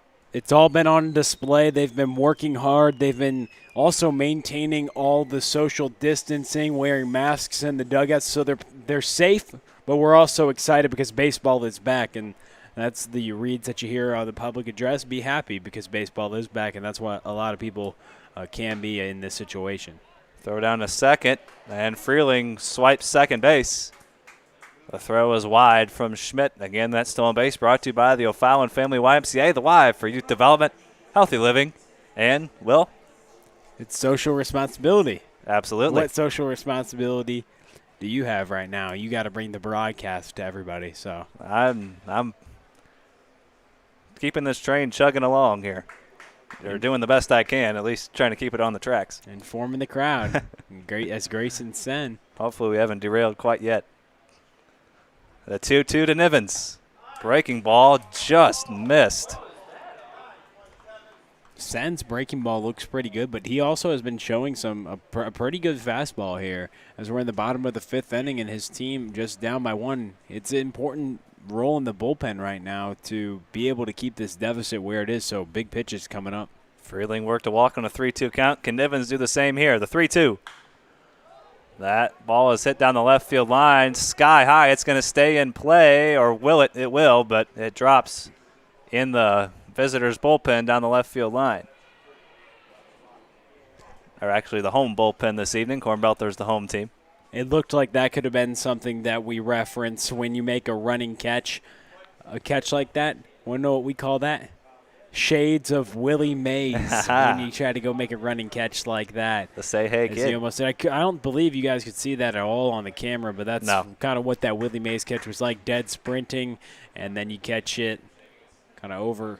It's coming over your head like that, but just couldn't quite get it. Maybe we'll see that. 9th pitch of the at-bat coming here to Nivens, and he calls time just before the delivery from Sen. Wow. And if I was surprised he got granted time there. That was late time granted, but if you're the pitcher there, you don't want to stop mid-delivery. No. You're not stopping. No, you can injure. That's a way. Throwing it harder. Good way to injure something. So if you're Sen, just finish out the pitch. Sen's ready to go. He's ready to go for a 3-2 here to Spencer Nivens. Upstairs, 2 walks in the inning for Sen, and a couple of runners on for the Cornbelters.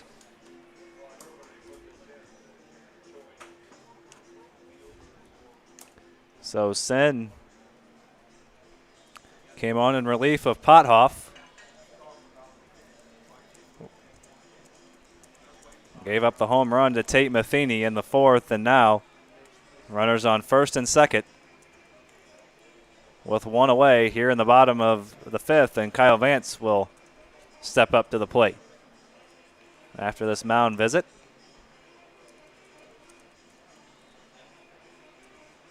Grayson Sen looking for the double play ball to keep this Cornbelters lead at 1. It's been 3 straight goose eggs on the scoreboard for the Falcons after 5 runs in the first 2 innings. They held a 5-2 lead after the top of the 2nd, But back-to-back home runs by DJ Schmidt and Tate Matheny cut the deficit to 5-4 after 2 innings. And then in the bottom of the 4th, a 2-run homer by Mr. Matheny put the Cornbelters on top.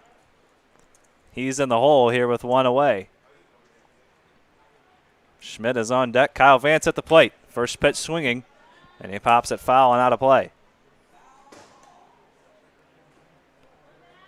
Vance 0 for 2 on the evening, a ground ball and a strikeout. Both times he's been at the plate, he's led off the inning. Hitting here with runners on first and second and 1 away. Up and in from Sen.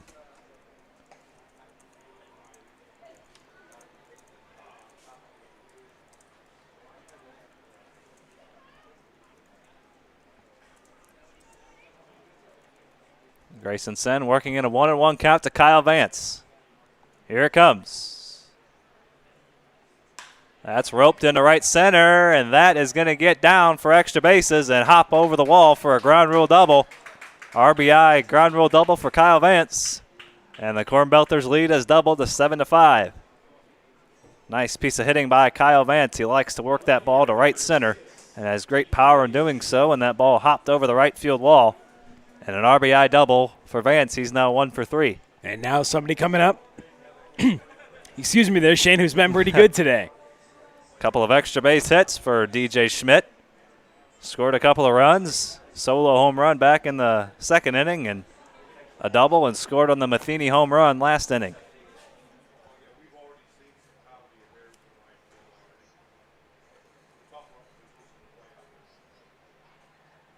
So the RBI double by Vance, and now runners on second and third and 1 away for DJ Schmidt.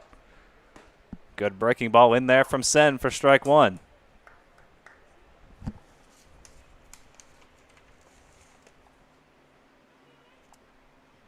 RBI number 4 for Kyle Vance here on the summer. He is on second. Spencer Nivens over at third for DJ Schmidt, the left fielder. Got the call on the outside corner as the zone widens a bit.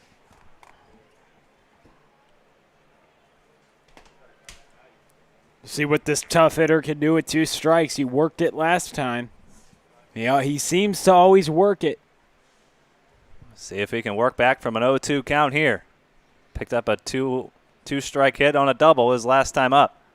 And he ropes that one into right center, and he's going to drive in a couple more. Have a day. Nivens comes across the score. Schmidt into second, and he is gunned down at second base. But a couple of RBIs, Nivens and Vance come across to score to make it 9-5. Schmidt now 3 for 3 on the day.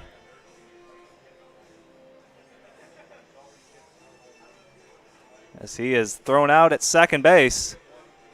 And now the base is empty and 2 away.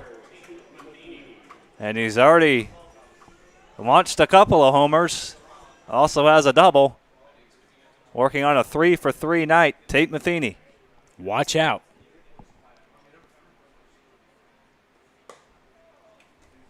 Sen's going to be careful here with 2 out and nobody on. So now 2 away. After the 2 RBI single by DJ Schmidt, he was gunned down at second. Swing and a miss by Matheny for strike 1.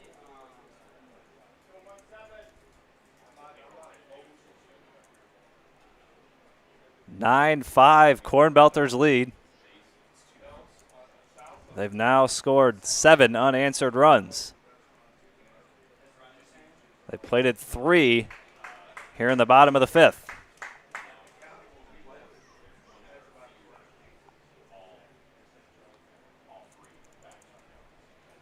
So a 1-2 count now to Tate Matheny, who has not been put out this game. 3 for 3, both he and Schmidt. 3 for 3 on the evening. The 1-2 from Grayson Sen. Good breaking ball, but Matheny lays off for ball 2.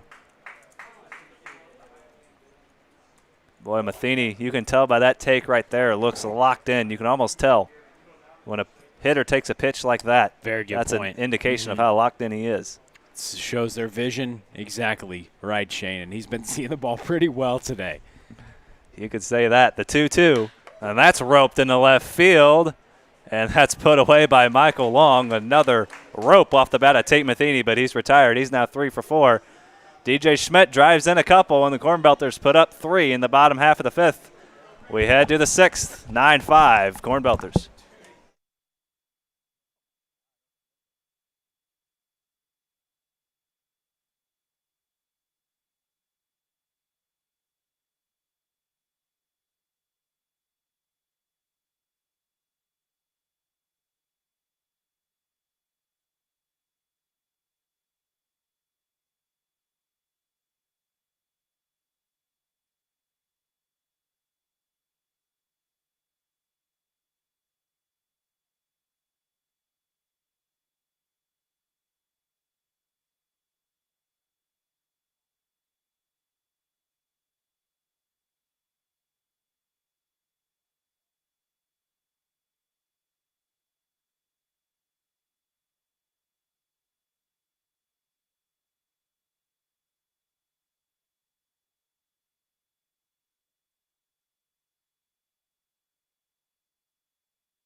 Brandon Ohm will lead things off, 8-9-1 for the Falcons as they now trail it 9-5.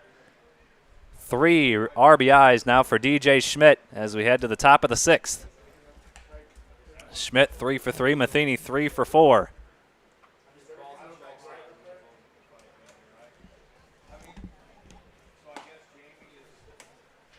So for the 3rd straight time, Brandon Ohm leads off an inning. He's 0 for 2 so far, a ground out and a soft liner to second. The 2-0 from Craig McGee, who worked out of a bases-loaded jam in the top of the 5th to strand 3 runners on base in what was a 6-5 ball game at the time.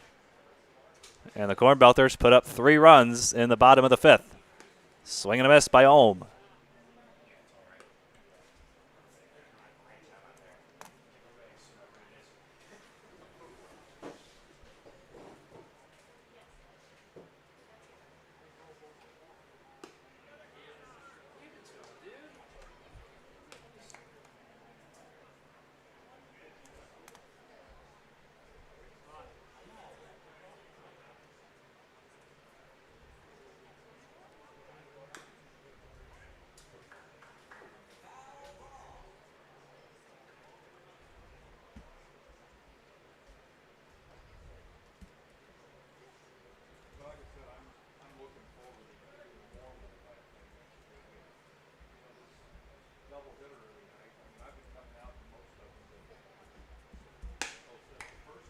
That pitch misses outside, and Ohm reaches base for the first time. He reaches base, and we'll have a pinch hitter for the shortstop, Nick Hoffman. Andrew Fay will come into the ball game. He'll hit for Hoffman here with no out, none out, and 1 on.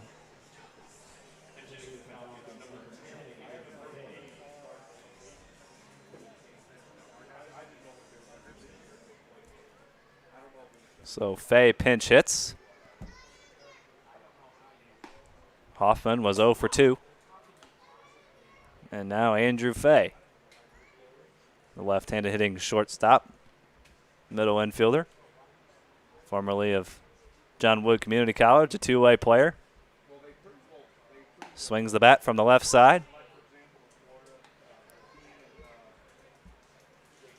Headed to Indiana University Southeast, NAIA,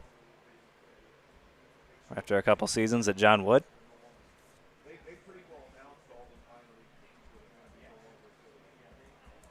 And now an 0-2 count to Mr. Fay.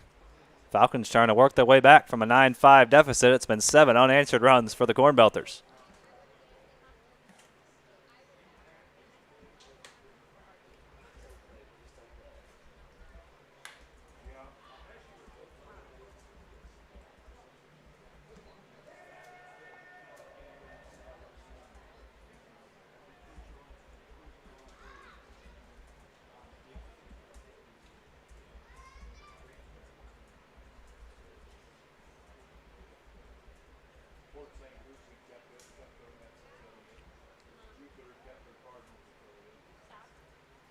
Swing and a miss. Fay goes down on strikes, so Kiesel's move to the pinch hitter doesn't pay off.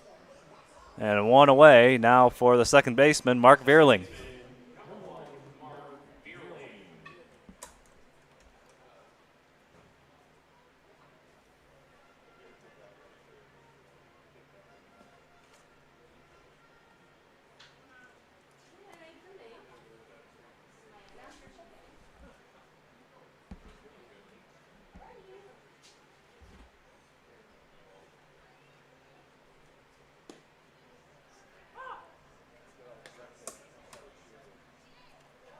Strike one to Vierling as he hits with a runner on first and one out. The walk of Brandon Ohm and then the strikeout of Andrew Fay. Craig McGee got the final out of the top of the fifth, back out there for the sixth. Breaking ball is roped into left field, and Vierling has a 3-for-4 night. Pretty average for him, it seems like, every night. Par for the course. And the par is usually 3 for 4, 5 for 5. I call that at least a birdie, 5 for 5. Vierling coming into this game hitting .556. Had leading this league with 10 hits. Now add 3 to that. Make that 13 hits and now 6 games for Mark Vierling. Averaging over 2 hits a ball game. And a strike to Wade Stouse. This game not over yet. 9-5. Cornbelters as we play here in the top of the sixth. This Falcons offense is dangerous.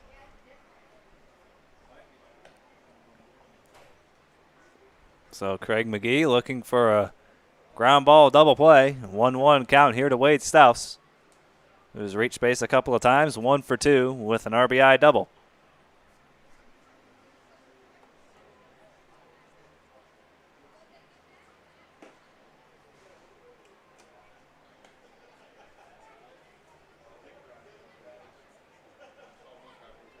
Stouse playing first this evening. He and Austin Schmidt split time at first base and behind the plate.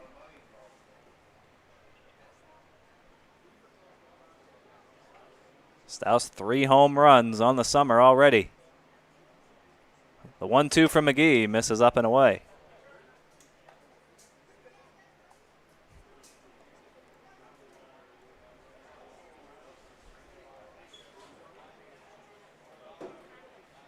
Lutheran High Crusader against Lafayette Lancer.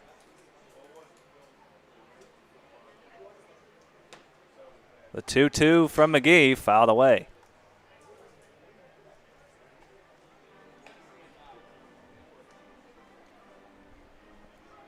Stouse 4 homers with Southeast Missouri State this spring in the shortened season. Announced his presence as a freshman in 2018, hitting 7 long balls.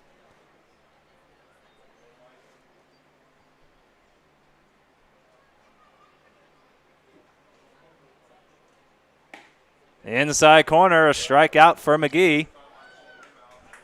Make that 3 strikeouts, and all the outs he's recorded have come via the punch-out. And Stouse was kind of laughing at that one. He thought that was not a strike, but sometimes you can't even get mad at it. You just got to think, hey. Sometimes you get fooled. And now the third baseman, Ben Swords, with 2 away. Down and in. But on a 2-strike pitch, that's a little too close to take. Yeah. I think he would have told us he thought it was inside. And then maybe it was. It might have been. We're not going to say either way.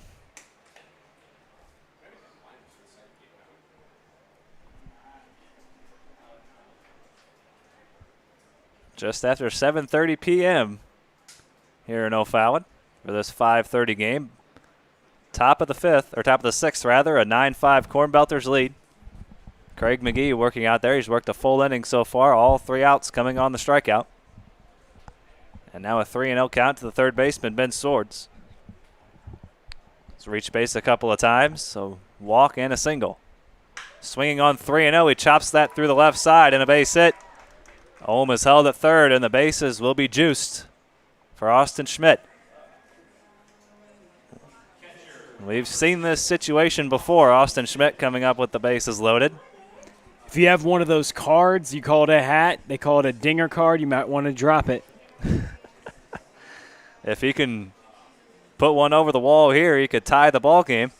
He represents the tying run at the plate with 2 away and the bases loaded. Craig McGee came in and worked himself out of a bases loaded jam. Now puts himself in a bases loaded jam here with 2 away in the 6th. We've seen Schmidt have some big-time home runs here for the Falcons. Multiple home runs in a game earlier this summer, and he chops that one foul. He and Staus both with multi-home run games.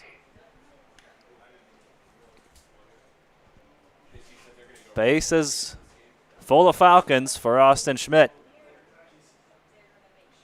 Schmidt representing the tying run. The kick and the pitch from McGee. Breaking ball, strike 2.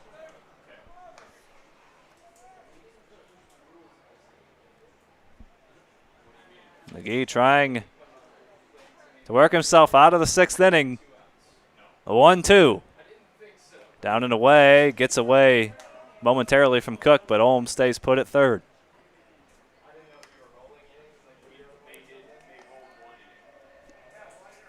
So the count goes even to Austin Schmidt. Has not reached base tonight. Grounded out, struck out, and grounded into a double play, so 0 for 3. You know what that means. He's due. The 2-2 from McGee. Swing and a miss.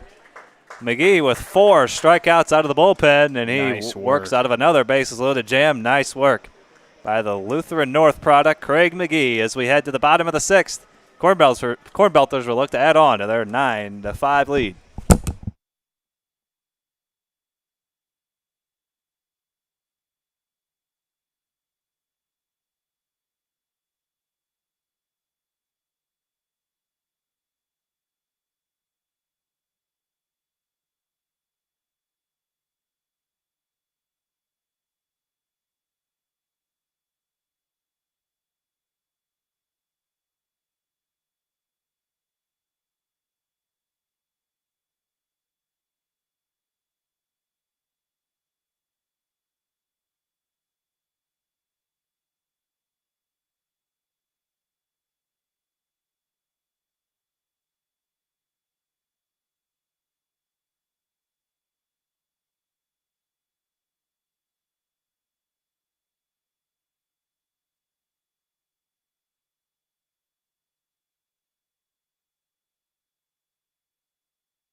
New pitcher to tell you about for the Falcons. It's the hard-throwing big 6'6" right-hander out of Lewis and Clark Community College, Devin Radke. Hard-throwing right-hander out of Rogersville High School.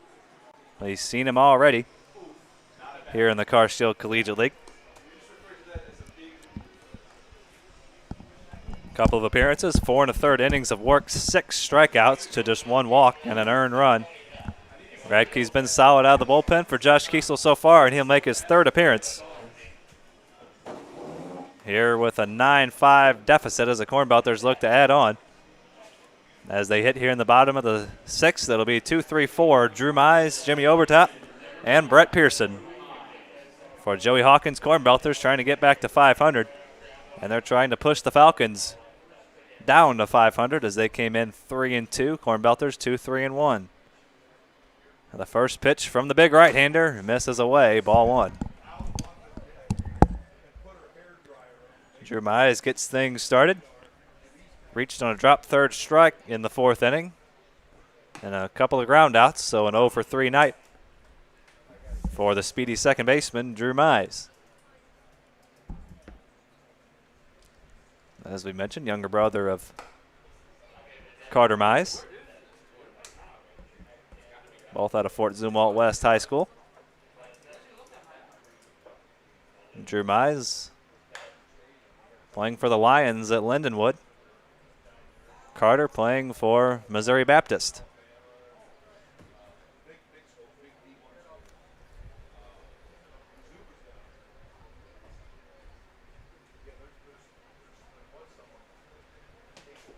Swing and a miss. Mize goes down on strikes, so a strikeout out of the bullpen to get things started for Devin Radke.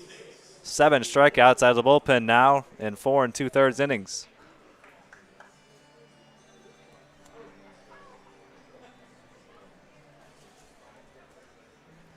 And that brings in the Michigan Wolverine, the designated hitter this evening, Jimmy Obertop.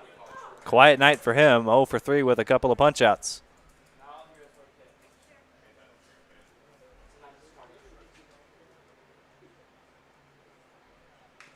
He cues that one foul for strike 2.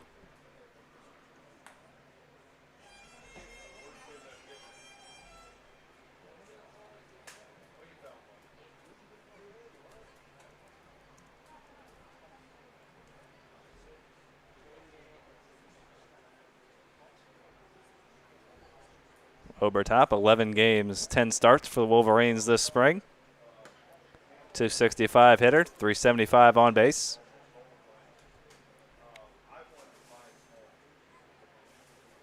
Three doubles, couple of runs driven in for the Wolverines this spring in their shortened season. Notched his first career hit against second-ranked Vanderbilt. We know how strong of a program Vanderbilt is year in, year out. Obertop got his first ever collegiate hit against the Commodores in the season opener.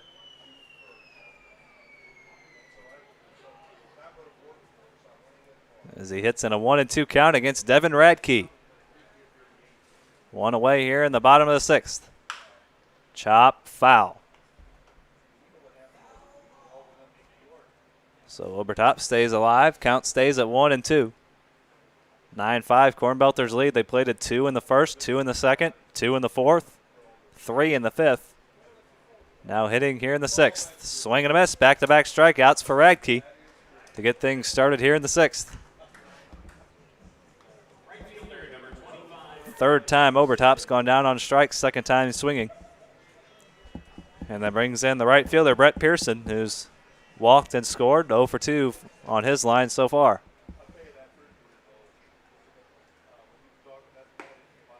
The middle of the Cornbelters order has been quiet, but it's been the top and the bottom that's done the majority of the damage. 3 of the Cornbelters' 7 hits coming, or 6 of the Cornbelters' 7 hits rather, coming from Tate Matheny and DJ Schmidt. And also the RBI double by Kyle Vance. All but 1 of the Cornbelters' 7 hits have gone for extra bases.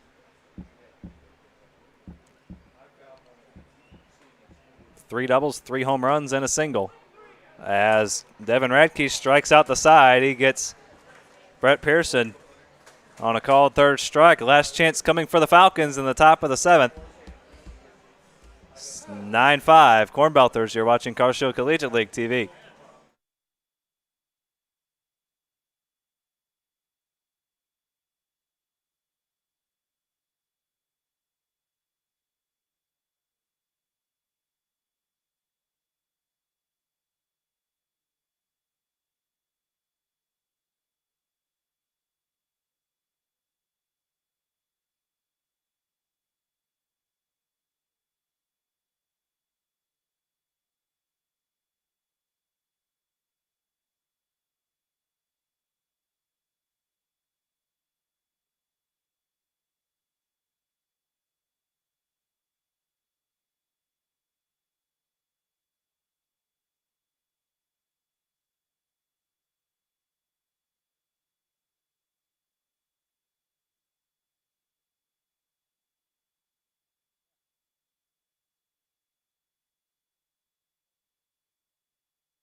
Last chance for the Falcons, down 9-5 as we head to the top of the 7th. Alex Hoff will try to get things started against Craig McGee, who's worked an inning and a third scoreless. Out of the bullpen for the Cornbelters. Got the final out of the 5th, worked a scoreless 6th, worked out of a couple bases loaded jams. Now trying to close things down against 5, 6, and 7. Hoff, Long, and Olenek for the Falcons here in the top of the 7th, trailing by 4 runs. And look who's in front of us again, Shane. The man himself. As the viewers have no idea what we're talking about. If you just joined us. But Brett Peters was in front of us as he come in and taking some pictures. So maybe you'll see some of those on the website. So make that 5 strikeouts out of the bullpen for Craig McGee. Making a nice showing for himself here in his first outing here in the Carshield Collegiate League. Those breaking balls here are nasty. A lot of movement on those pitches. He's very good. And that brings in the right-handed hitting Michael Long. Mentioned McGee will be headed to the University of Missouri St. Louis to play for the Tritons. Just about 5 miles away from Lutheran North, just across town.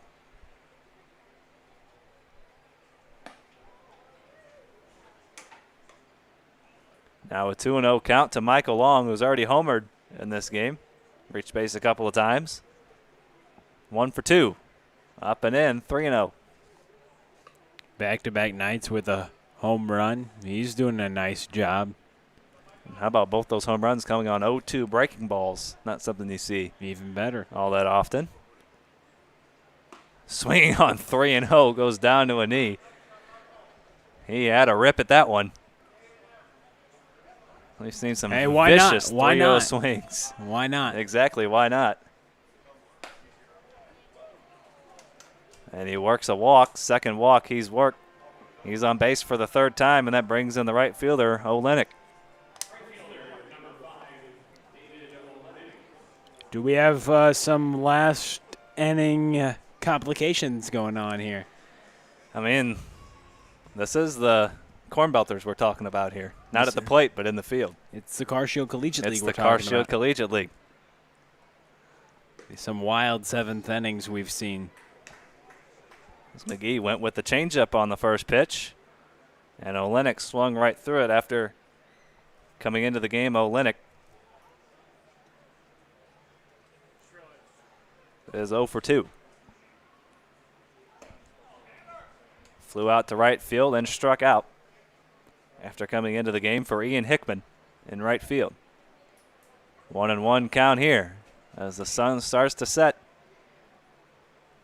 Just after 7:45 Eastern Time, or Central Standard Time.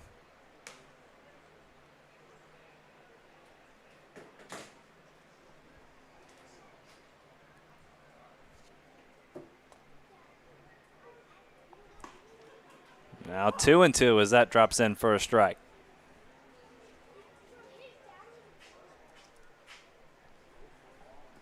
McGee looking for the strikeout or the double play. Double play could end it. The 2-2 to Olenek. Swing and a miss. Another strikeout for McGee. Make that 6 of them. All 6 outs from the right arm of Craig McGee have come via the punch-out. He's looking good for these Cornbelters. Has a wicked breaking ball. Missing bats left and right. Of those 6 strikeouts, 5 of them have been swinging.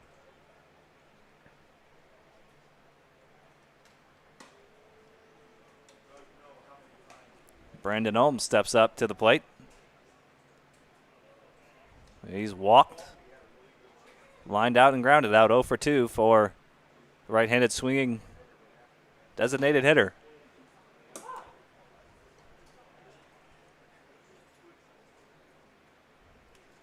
Craig McGee trying to shut the door on the Falcons. Hand them their 2nd straight loss, trying to get the Cornbelters back to 500. The 1-1. In there, strike 2. Falcons down to their final strike.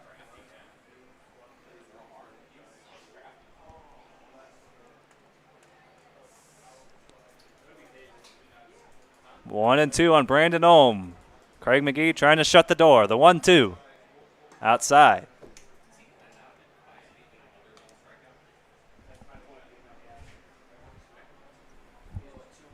Craig McGee looking for one final out here in the top of the 7th inning. Brandon Olm, the last hope for the Falcons. The 2-2 swing and a miss. 7 strikeouts out of the bullpen for Craig McGee. 2 1/3. Great innings from the right-handed hurler. And he closes out a 9-5 Cornbelters victory here in the 5:30 game, second game of 3 here this afternoon. Jim's Hoots coming up in about 20 minutes. We'll bring that one to you. Don't go anywhere. 9-5. Cornbelters win it. 2 home runs by Tate Matheny, 1 by DJ Schmidt. Both with 3 hit ball games, and Craig McGee with a fine effort out of the bullpen, 2 1/3 and 7 strikeouts. 9-5. Cornbelters win it. We'll be back for Jim's Hoots in about 20 minutes here on Cars Shield Collegiate League TV.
Final game of the night, Hoots take on the Gems.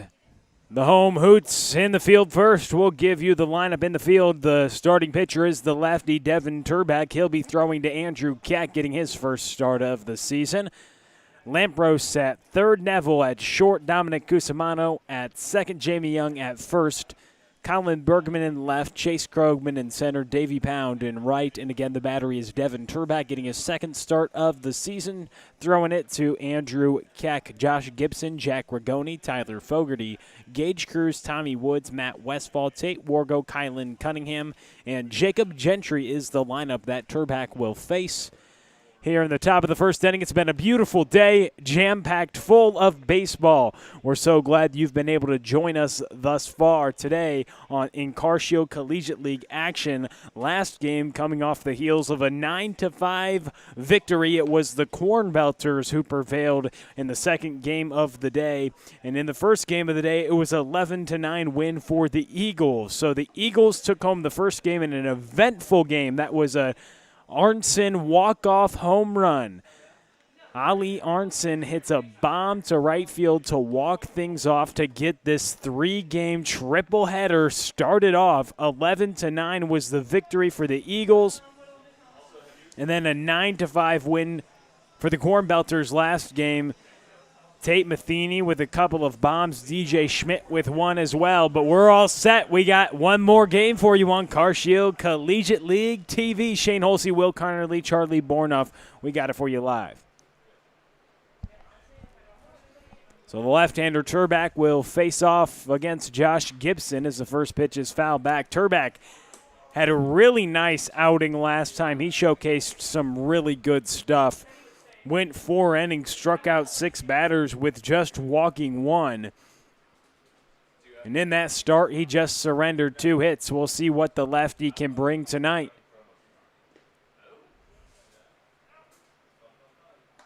As Gibson goes around now in an 0-2 count, Turback really liked to feature that breaking ball last time on the mound.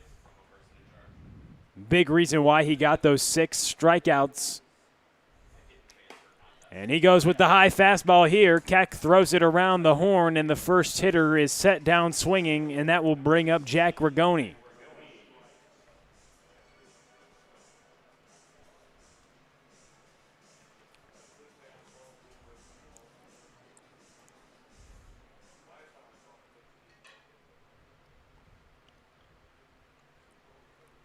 So Turback delivers the first pitch to Rigoni. That's a strike.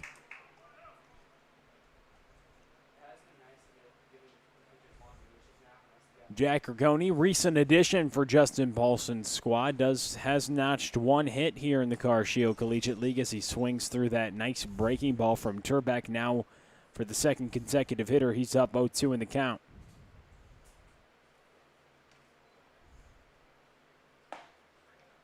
Just missed inside, looked like a good spot. 1 ball, 2 strikes. One thing that stood out with Turback in his first outing, very efficient, 60 pitches, 43 strikes. He's going to throw strikes. He's going to get a lot of strikeouts. Right on cue as he gets a strikeout against Rigoni. Caught him looking. Back-to-back strikeouts to start off the evening for the left-hander.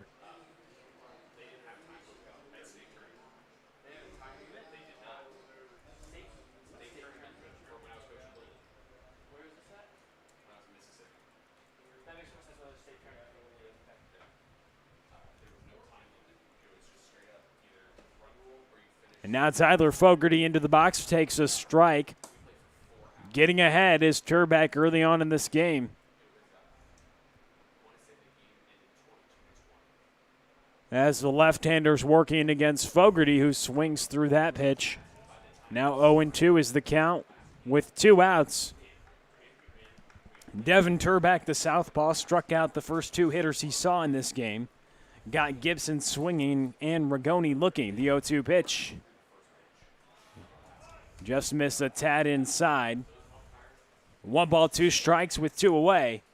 And the right fielder looking to start a 2-out rally here in the top frame of the first inning to lead off the night for the Gems. That ball is popped up.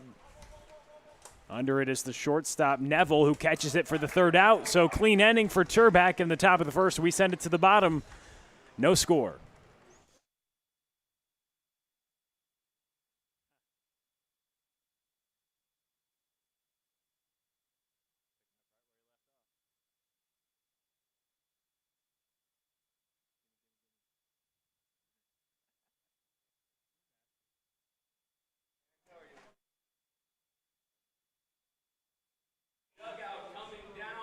Code Ninjas O'Fallon is located on the Deerberg Shopping Center at Deer Creek Crossing at 2955 Highway K at the intersection of Highway K and N.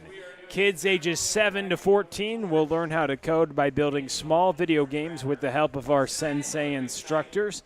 They'll start at white belt and they'll go all the way to black belt. Come in today for a free 30-minute session to try it out. Kids will have fun. Parents will see results. That's Code Ninjas O'Fallon. You can call 636-851-9634. Kids have fun. Parents see results. Code Ninjas O'Fallon.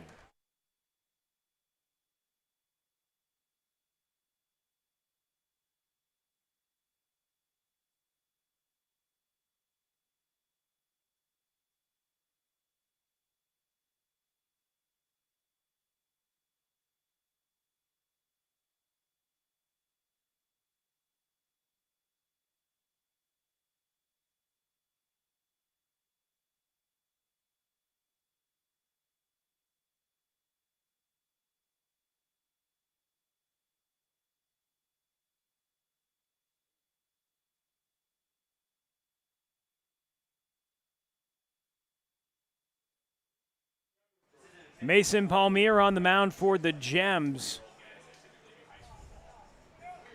Making his second start here in the Car Shield Collegiate League. He'll be throwing to Matt Westfall, Tommy Woods at third, Josh Gibson at short, Wargo at second, Gage Cruz at first, Kylan Cunningham, Jack Ragoni, and Tyler Fogarty patrolling the outfield for Justin Paulson's Gems. And leading things off is Evan Martin.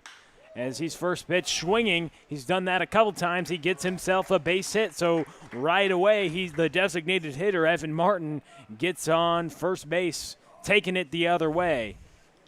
He wastes no time. He likes to get his pitch early in the count and have a good rip at it, just like that. He likes to slap the ball to the opposite field, just like Justin Eads, two guys who both went to Parkway South High School.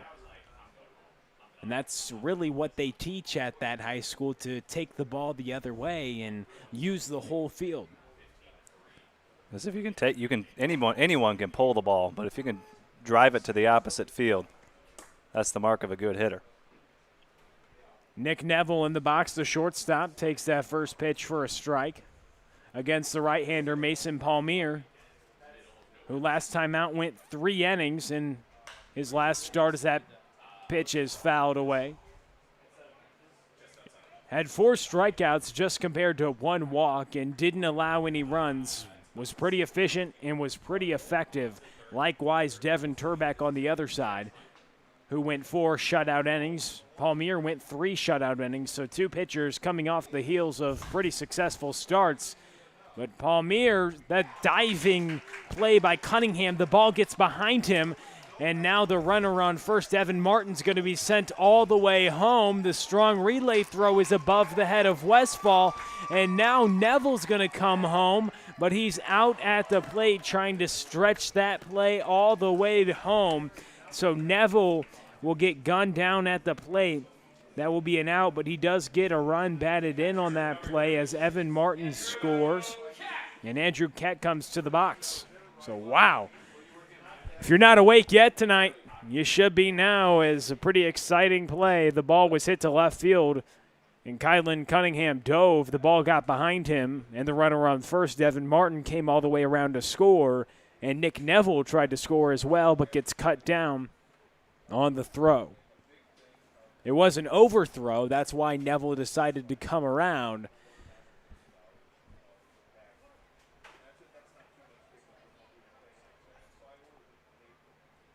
But then eventually gets stopped up at the plate. First pitch offering to Chase Krogman's taken upstairs for ball 1.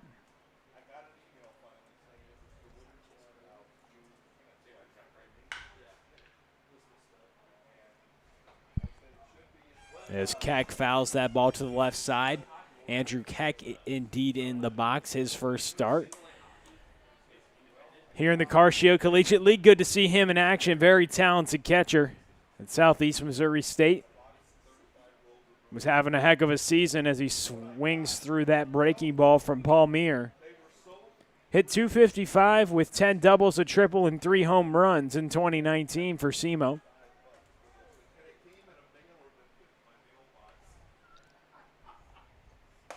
He takes that pitch, hitting in the 3-hole for Joe Lincoln tonight. The hitter on deck is Chase Krogman. A 2-ball, 2-strike count with 1 away. Evan Martin led off this game with a single, and Neville had another one. But then the ball gets behind Cunningham, and he gets cut out at the plate.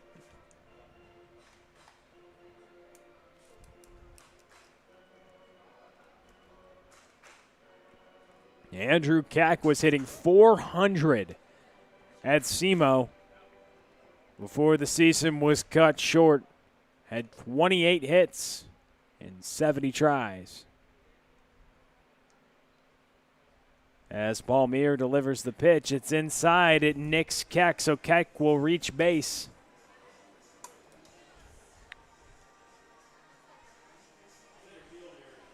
And Chase Krogman will come up. The official scoring on that interesting play that we saw after Evan Martin started the game off with a single, Nick Neville will get credit for a double. He'll get 1 run batted in. He advanced to third on the throw at home, and then eventually the overthrow, he tried to swipe another bag, but eventually got caught trying to take home, and that was recorded as the first out of the inning. Does get the double and the run batted in. For the official scoring, brought to you by Shane Holsey. 1 ball, no strikes to Chase Krogman, the left-handed hitting center fielder. The runner on first is Keck, who reached on the hit by pitch. Keck was a former St. John Vianney standout. They played some ball games on this field.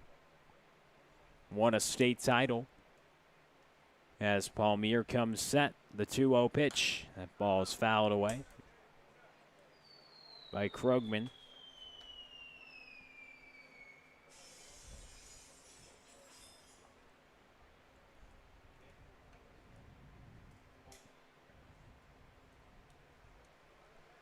So 2-1 is the count as Paul Meir comes set with 1 away.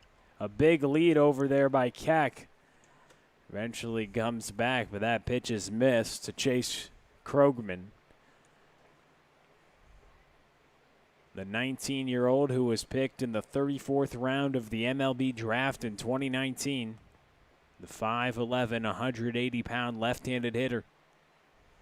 Chops this one to the right side. Gage Cruz will step on first for the second out. Keck advances to second base. Jamie Young now coming to the box. Jamie Young had a nice night, hitting his first home run in the Carcio Collegiate League. The Maryville commit doing a nice job swinging it from the right side, now playing first today. So we've seen him in a couple different roles. Pretty diverse player on the field. He almost has 2 home runs. He hit a ball off the wall not too long ago. Almost has 2 home runs, but now he's finally put one over the wall. It's got to feel good. As you mentioned, can play just about anywhere on the diamond. We've seen him on the mound, designated hitter, first base tonight.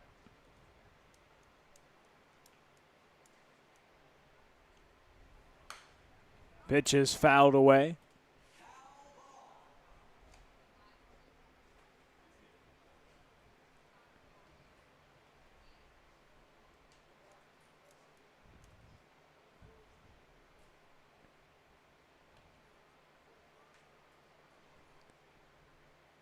Two outs. The 0-2 pitch awaits to Young. Another pitch foul back and out of play. This will be pitch number 20 here for Paul Meir here in the first inning.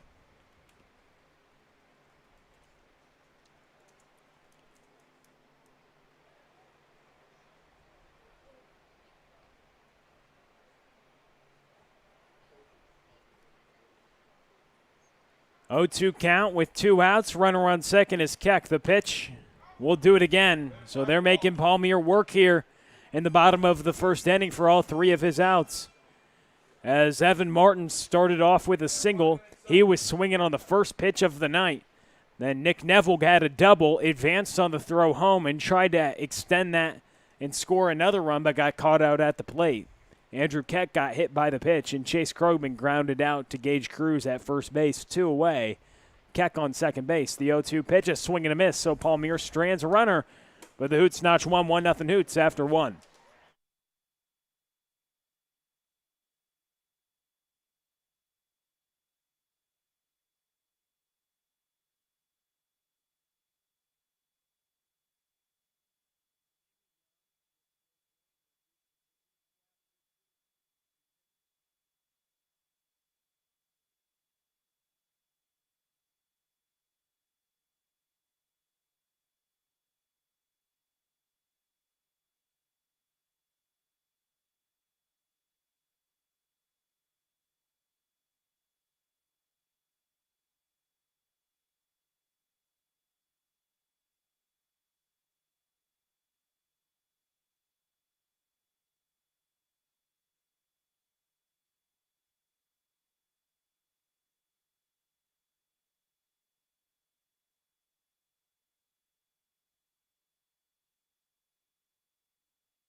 Just a reminder, this inning's brought to you by Interco Recycling. Interco has been recycling non-ferrous industrial metals, batteries, and computers and electronics since 1996. This company operates a 400,000 square foot, 45-acre facility on the Illinois side of downtown St. Louis. So if your company has large amounts of scrap metals, batteries, or electronics to recycle, call Interco Recycling at 1-877-258-3601 or on the web, www.itcscrap.com. Interco Recycling, a Mellatronics recycler since 1996. Gage Cruz, Tommy Woods, and Matt Westfall due up to face the lefty Devin Turback, who throws a nice breaking ball to get strike one swinging from the left-handed hitting first baseman Gage Cruz. Turback had a nice first inning, retired the side in order, and got a couple strikeouts. He's looked awfully impressive, one of the more impressive arms we've seen. Not the hardest thrower we've seen, but the command is top-notch with this left-hander.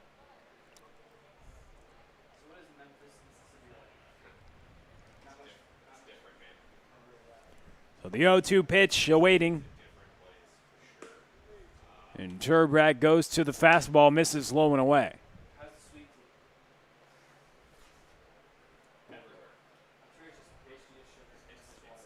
Devin Turback, the Western Kentucky commit, throws a breaking ball as it's fouled away.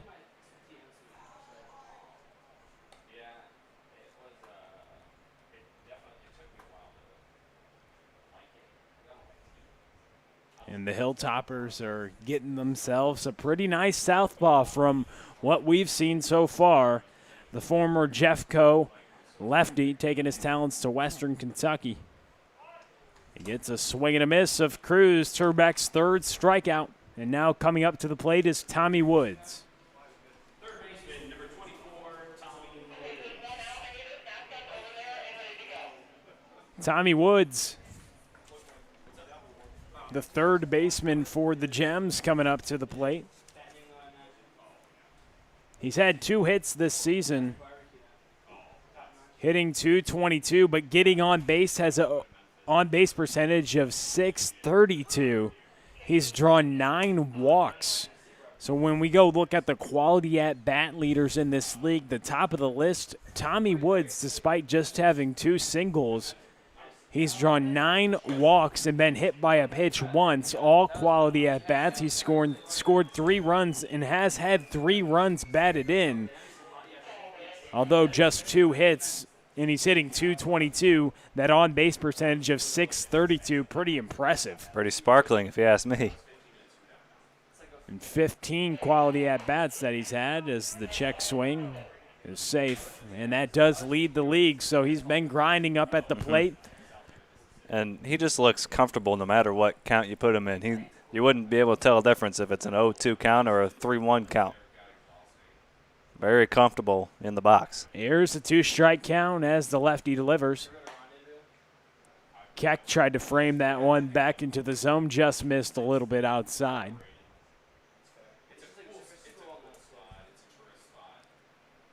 Turback announced his commitment back in October of 2019 to Western Kentucky. He misses upstairs with that pitch, running the count full to Tommy Woods. How many times have we said that? A lot, as we mentioned. 15 quality at-bats, 9 walks drawn, getting on base 63% of the time.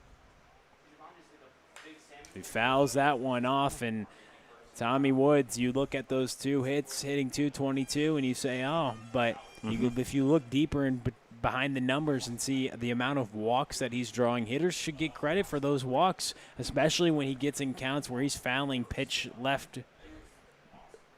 off left and right, and he does another just one like right that. there. As the full count, he's doing a great job of extending at-bats, which a lot of things don't show up in the box score that you see. You extend a at-bat, you knock a pitcher, gets fatigued, and he throws a bad pitch to the next guy, or he gets pulled out of the game. So tremendous job what Tommy Woods has been able to do this season. There's another walk. The 10th walk he's drawn this season, which leads the league. Catcher number 14, Matt Westfall. Now coming up, Matt Westfall. Matt Westfall has 1 hit here in this Car Shield Collegiate League season, but he got all of that 1 hit. He belted a ball a mile to left field early on in this Car Shield Collegiate League season. Now he comes up with 1 on and 1 aboard. Pitch taken upstairs. Matt Westfall, Quincy University catcher.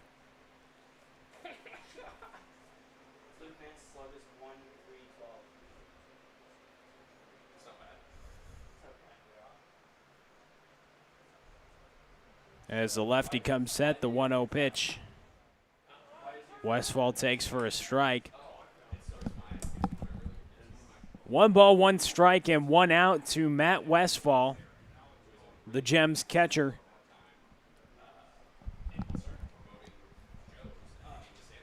As Turback gets the sign from Keck, Tommy Woods at first. Westfall swings through the breaking ball. And now Westfall's in a 1 ball, 2 strike count.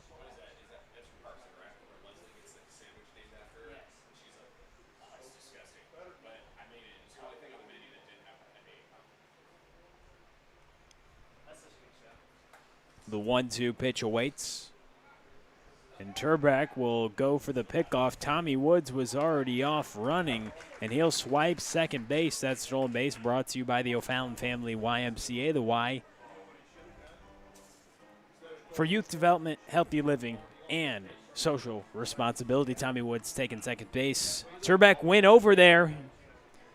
He had a nice pickoff move, but so many things have to go right, and the speedy Tommy Woods was already off on the first move, and he got into second base before they could complete any pickoff. That's why they tell you when there's a left-hander on the mound, just go on first movement. If he tries to pick you off, just keep running.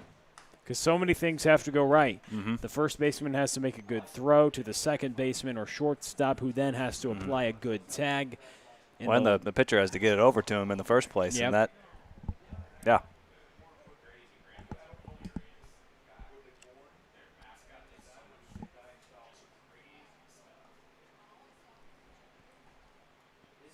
So a 2-strike count to Matt Westfall, 1 ball, 2 strike pitch. A swing and a miss as Westfall that goes down swinging, and that brings up Tate Wargo. And back to your point about the pickoff moves and going on first movement, if you don't go on first movement and you just freeze there, it's a lot harder if they do try to pick you off to get back. If you take off, you have a chance at stealing a base. If you just freeze and they try to throw over and you don't read it correctly, then you're picked off. You're toast. No so doubt. you're better off just to take your chances, especially if you have the speed like Tommy Woods does. As Tate Wargo comes to the box. Tate Wargo has one hit here in this Car Shield Collegiate League season, has drawn a couple walks, and has scored a couple runs. And playing second base tonight for Justin Paulson's Gems, who are 2-3, but they're trying to get off the schneid. They've lost 3 in a row. And they were looking pretty good through those first couple of games, scuffling a little bit, but hey, that's the nature of baseball. You can get things back rolling again, you can rattle off 3 or 4 straight wins, and all of a sudden you're back 2 or 3 games over 500. As Turbeck getting the signs from Keck with Woods, the runner on second in scoring position. A swing and a miss from Wargo, so Turbeck strands a runner. We're through 1.5. Hoots 1, Gems nothing.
Colin Bergman, Luke Lampros, Davey Pound due up for the Hoots. And the Hoots featuring some nice jerseys tonight. Special night tonight, Shane. And Olympics night. Olympics night.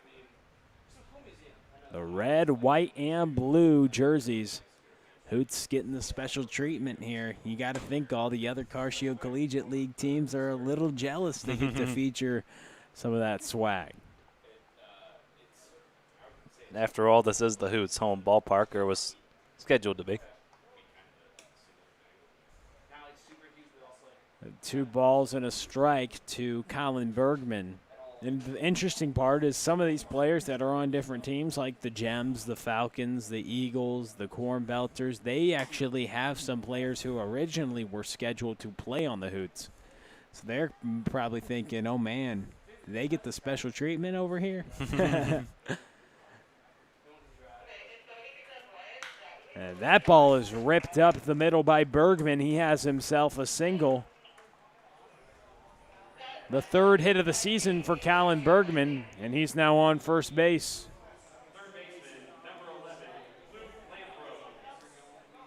Luke Lampros now coming to the box. The 3rd baseman will come up after Colin Bergman led off the inning with a single. And Mason Palmier will try to work around that leadoff single. Here in the bottom of the second inning, Hoots scored one in the bottom of the first inning by Evan Martin, leading things off with a single, and Nick Neville, who drove him in with a double.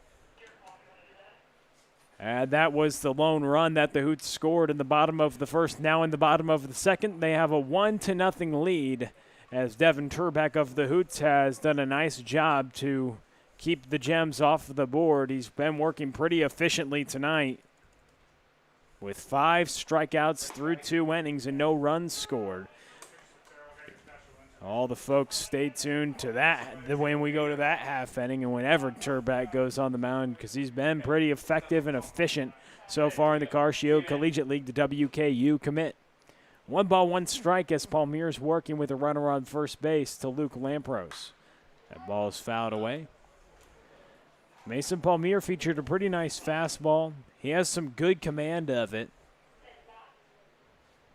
After surrendering the leadoff single to Colin Bergman, it will be interesting to see how he can try to potentially induce a ground ball as the infield has moved to double play depth.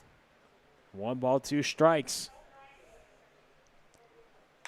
He might get one. He goes inside, chopped up the middle, 6-4-3, a pitcher's best friend, 1 pitch, 2 outs.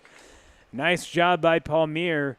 He had 2 strikes, and he could have maybe tried to climb the ladder and get the strikeout, but he knows that his velocity plays when you pitch inside to get a lot of ground balls, and he went inside to get in on the hands and saw off Luke Lampros for a double play. Nice job by the right-hander. And when you throw that fastball in the inside corner with the way it runs off Palmier's hand, you want to start that as a strike and have it end as a ball, so when the hitter starts their swing, it looks like a strike, but by the time they get the bat through the zone, it's bearing in on their hands. Mr. Davey Pound now up to the plate. The right fielder up to the plate with nobody on and 2 outs as he fouls that one away. But really, that's just great pitching when you think about being a starting pitcher, being efficient and effective, knowing that with 2 strikes, a hitter's usually looking to punch something opposite field. If you can get in on someone's hands, and if you're even throwing 85-plus, 90-plus, high-velocity guy like Palmier is, you're able to get in on someone's hands and kind of saw them off for a double play like you did. It's once you get ahead, pounding the inside corner is key as there's a broken bat. Gage Cruz gets under that and catches that one, so Palmier faces the minimum and has a clean bottom of the second. Through 2, 1-0 Hoots. You're watching Car Shield Collegiate League TV.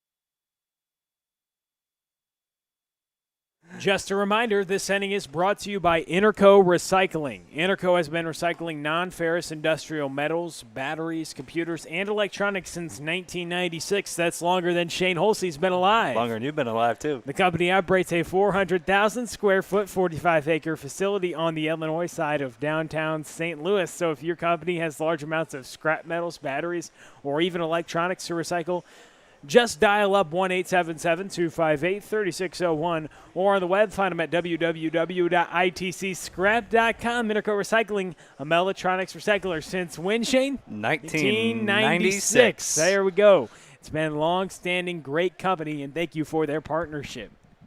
As Kylan Cunningham now comes to the box. Kylan Cunningham, Jacob Gentry, and Josh Gibson up to lead off the top of the third inning.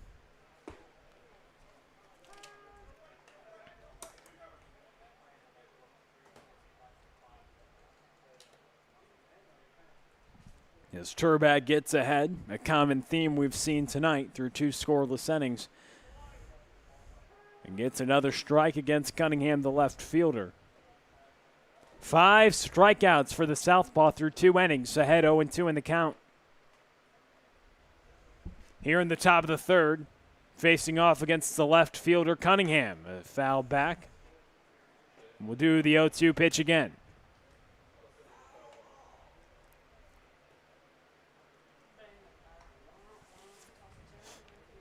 In his last outing, Turback threw a first pitch strike 2/3 of the time. That's right about where you want to be.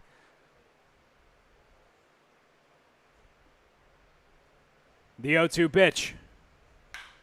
Hit right back up the middle. Cunningham with a nice piece of hitting gets his 5th hit of the season here in the Car Shield Collegiate League. All of them have been singles, and that average climbing above 300 came into the day hitting 308. Cunningham doing a nice job roping a single to center field. It's about as good of a 2-strike approach as you're going to see.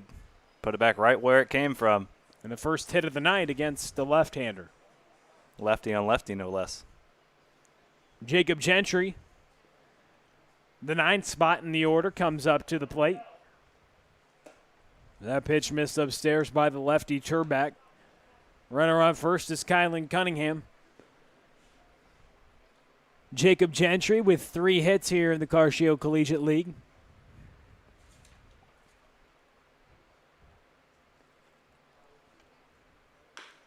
He chops this ball up the middle, coming and scooping it up, with making it a nice play over to first. Nick Neville, the shortstop, coming up and getting that hop for the first out of the inning. Kylan Cunningham does advance on the ground ball to second base, but a nice 6-3 play to flash the leather for Nick Neville.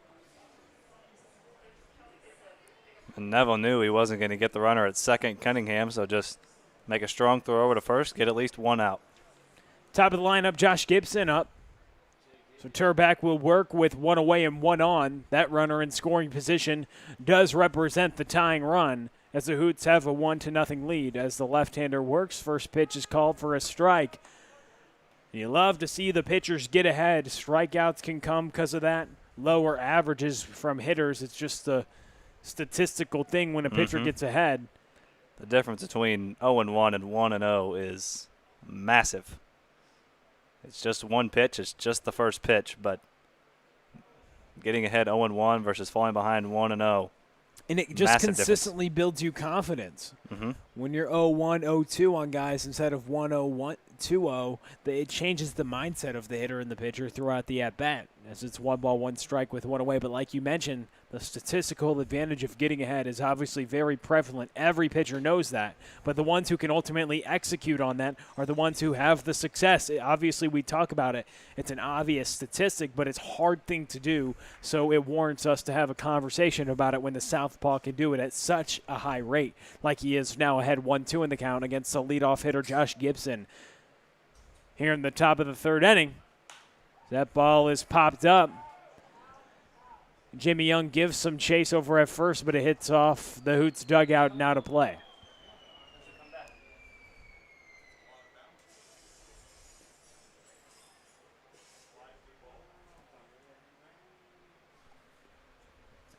One ball, 2 strikes, Turback working against Josh Gibson, the shortstop. As the Gems looking to equalize this game, Turback looking to strand a runner, working with 1 out and 1 on. Swing and a miss by Gibson. Second time he's gone down swinging, and now 2 away. Jack Rigoni comes up to the plate.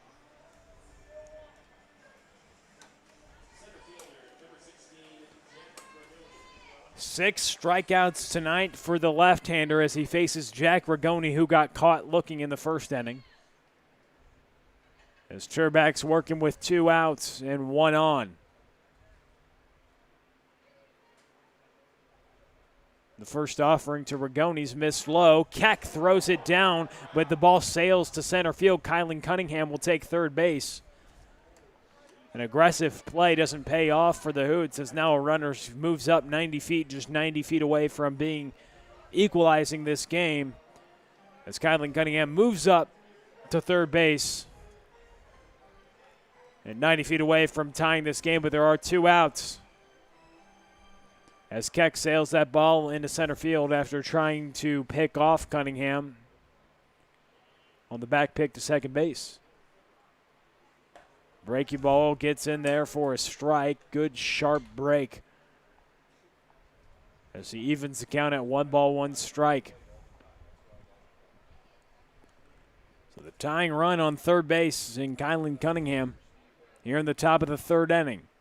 A swing and a miss from Rigoni. Now 1-2 strike count with 2 outs.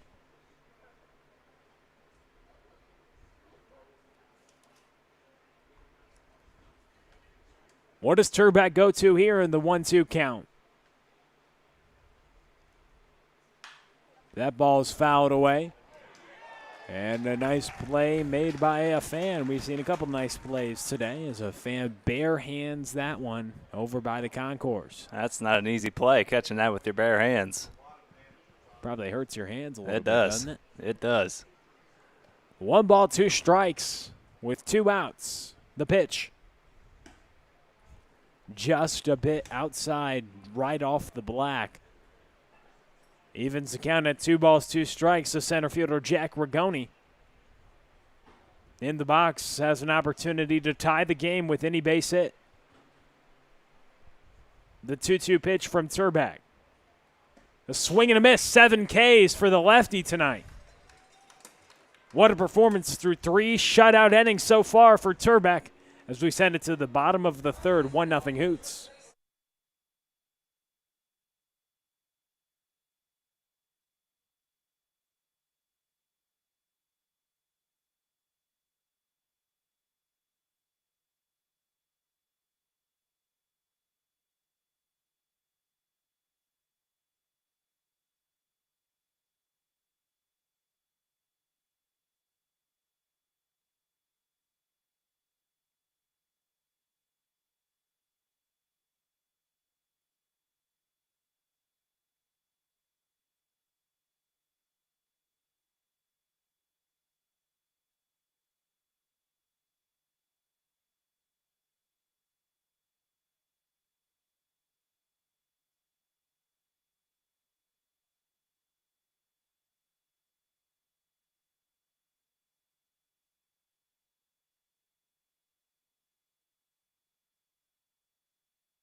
Dominic Cusimano due up now. It'll be Cusimano, Evan Martin, and Nick Neville here in the bottom of the third inning for the Hoots, who hold a 1-0 lead as Mason Palmier comes out to work for his third inning of work. First pitch missed upstairs to Dominic Cusimano, son of Frank Cusimano. Local sportscaster. Local sportscaster legend, a lot would say. Working against Dominic Cusimano, the left-handed hitting second baseman.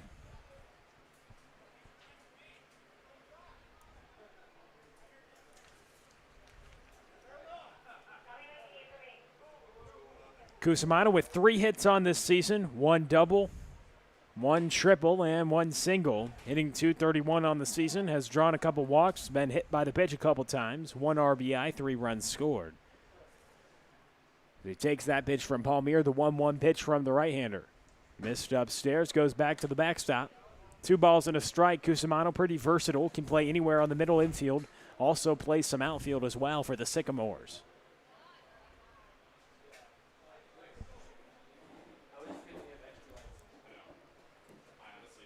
The 2-1 pitch missed low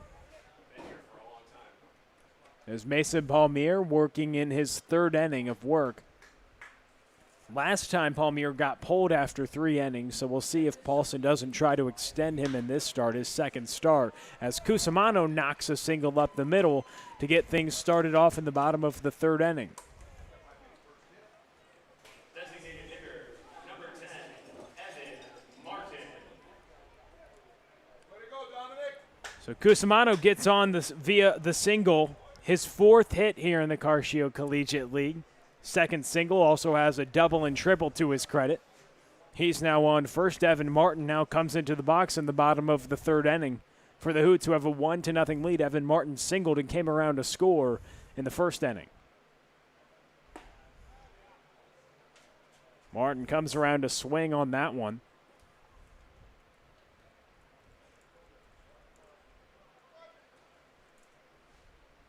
So Cusimano on first base. As Palmier's trying to work around a leadoff single to Dominic Cusimano.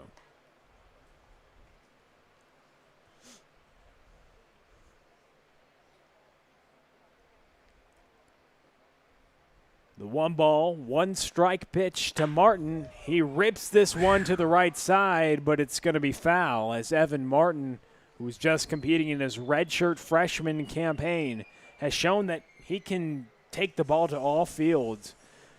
The former Parkway South standout, now playing at SIU for the Salukis, was named in 2020 in his redshirt freshman campaign a freshman All-American by collegiate baseball. Played in 12 games, started in 5, and hit .429. That breaking ball rings up Martin as he walks back to the dugout with a strikeout, looking to bring up Nick Neville. So 1 away and 1 on for Nick Neville, who had an RBI double last time at the plate. He was involved in that crazy play. He advanced to third on the throw home as they tried to cut down Martin on the relay throw from the outfield, but Neville got a little over aggressive, tried to take home, and was thrown out. That ball's popped away to the left side and foul. 0-1 is the count. Dominic Cusimano led off the bottom of the 3rd with a single up the middle. Evan Martin got caught looking for strike 3, and Nick Neville now up in the box with an 0-1 count as Matt Westfall has a word with Palmier. The right-hander conversing a little bit. No action in either bullpen tonight. This is the 3rd game of the night here in the Car Shield Collegiate League. We saw a walk-off in Game 1. That was incredible to see as the Eagles won it on a walk-off. 20 total runs scored in that one. What a comeback it was as the Eagles, who trailed 9-0 in the 2nd inning against the Cavemen, then scored 11 unanswered runs. And Ole Arnson with a walk-off home run capped that game off. That pitch is missed upstairs. And we saw Eric Loomis back out on the mound for the Cornbelters. And his second start, as we're starting to see these pitchers get their second starts of the year. Likewise, Mason Palmier now for the Gems and Devin Turback for the Hoots. As they're getting through the rotation here as we're getting into the 2nd week of the Car Shield Collegiate League season. As that ball is hit away to the left side, nobody can get to it. Cunningham gave some chase, but it's out of play. And we'll start to see these pitchers get stretched out more and more and more. Most of these pitchers in their first outings not going more than 2 or 3 innings. We'll start to see pitchers go more 4 innings, 5 innings. We saw Loomis go into the 5th inning. So you're going to see these pitchers start to get stretched out more as the summer goes along. Yep, and Salzman, he got stretched out. He went 5 innings, and like you mentioned, you see these guys coming around 2nd time, 3rd time. You wonder how much they'll get stretched out and then how cautious they'll be also heading into their college fall seasons as well as that ball's popped up, because all pitchers want to be ready for that as Cunningham comes up to the line to catch that one for the 2nd out. So Neville is retired on the pop-up to Cunningham, who ran up to catch that one right by the left field foul line. And now bring up the former Vianney standout, Andrew Keck, current SEMO catcher, as we mentioned last time at the play. Before he got hit by the pitch, he was hitting .400 before that season got ended. Tearing it up. is what you could say. 28 hits and 70 tries, add in 4 doubles. Playing at the Division I level in the OVC, the 6'3", 200-pound former Vianney product grounds this one to the left side. Tommy Woods comes up on it, fires it over to first, and the inning is over.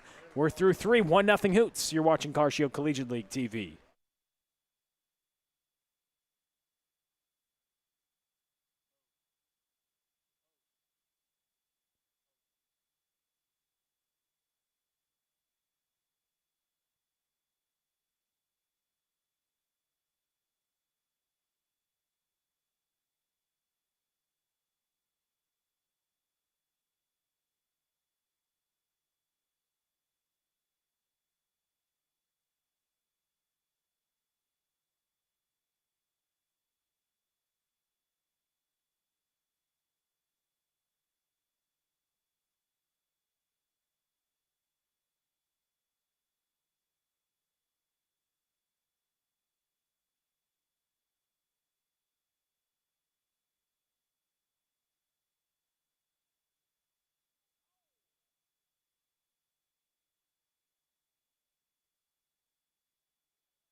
This inning is brought to you by Interco Recycling. Interco has been recycling non-ferrous industrial metals, batteries, and computers and electronics since 1996. The company operates a 400,000 square foot, 45-acre facility on the Illinois side of downtown St. Louis. So if your company has large amounts of scrap metals, batteries, or electronics to recycle, you can call Interco Recycling at 1-877-258-3601 or on the web at www.itcscrap.com. Interco Recycling, a Mellatronics recycler since 1996. As we mentioned last time, much longer than even Shane Holsey's been alive. So great company, and we're so thankful for their sponsorship as Tyler Fogarty, Gage Cruz, and Tommy Woods coming to the plate to face off Devin Turback, and he's been a tough opposing pitcher tonight for the Gem 7 strikeouts through 3 scoreless innings.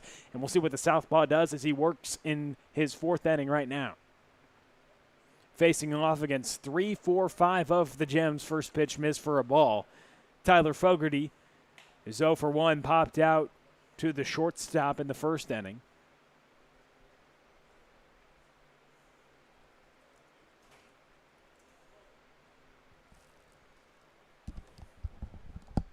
The pitch is in there for a strike. 1 ball and 1 strike as Turback's working. As we mentioned, 7 strikeouts. And all but one of them have been swinging as that pitch is missed upstairs. 2-1 the count.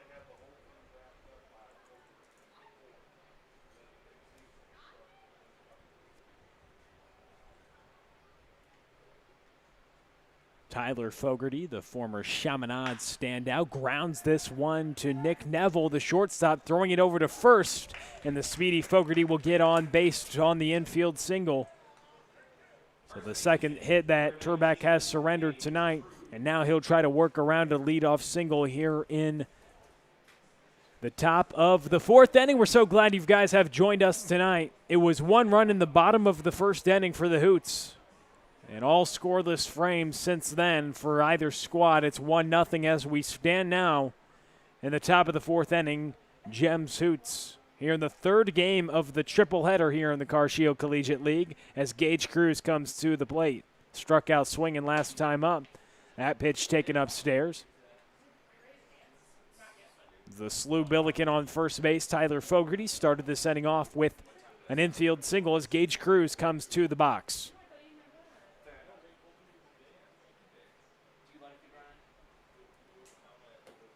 A swing and a miss by Gage Cruz, a healthy hack right there,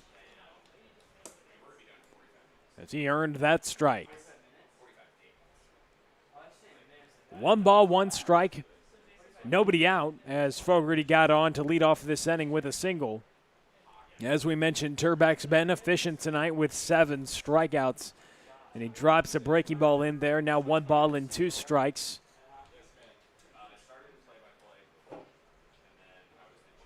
And Gage Cruz in the box has 4 hits this season, one of them which is a home run. Also has 3 runs batted in as Turback will take a check over at Tyler Fogarty at first base. Fogarty transferred to St. Louis from Notre Dame in January of 2020, the former Chaminade standout.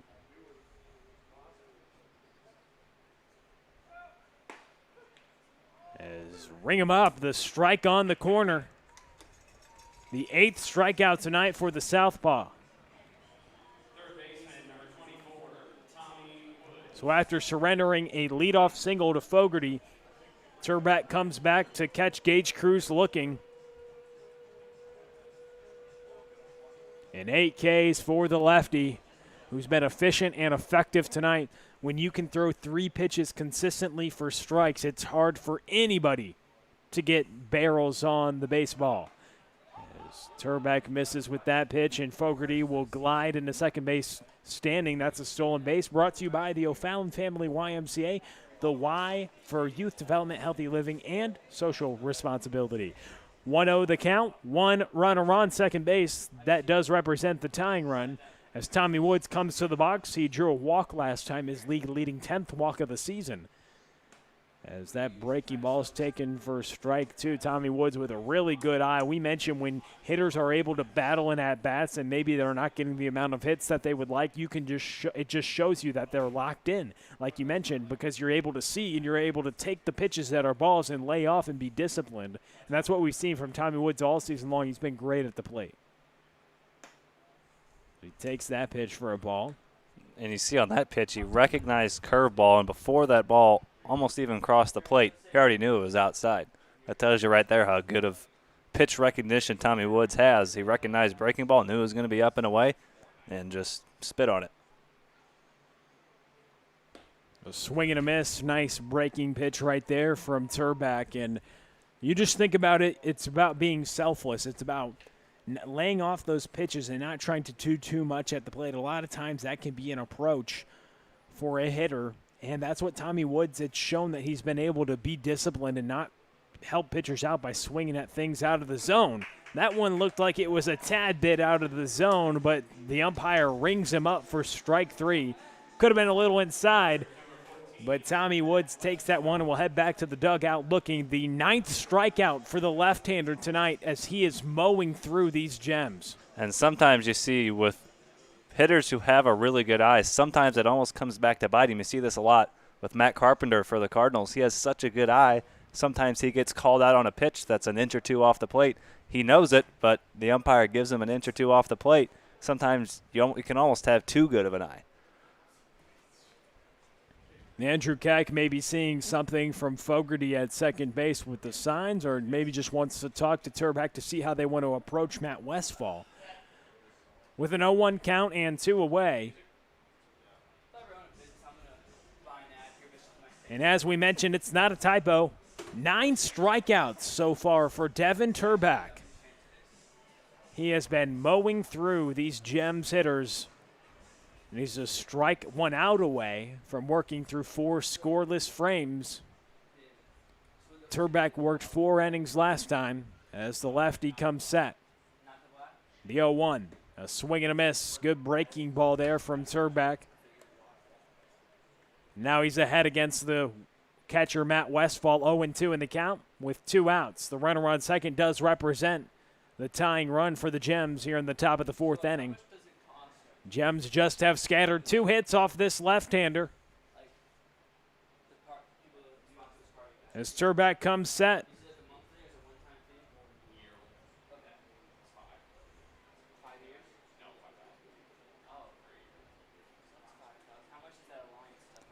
Turback way ahead in the count, 0-2.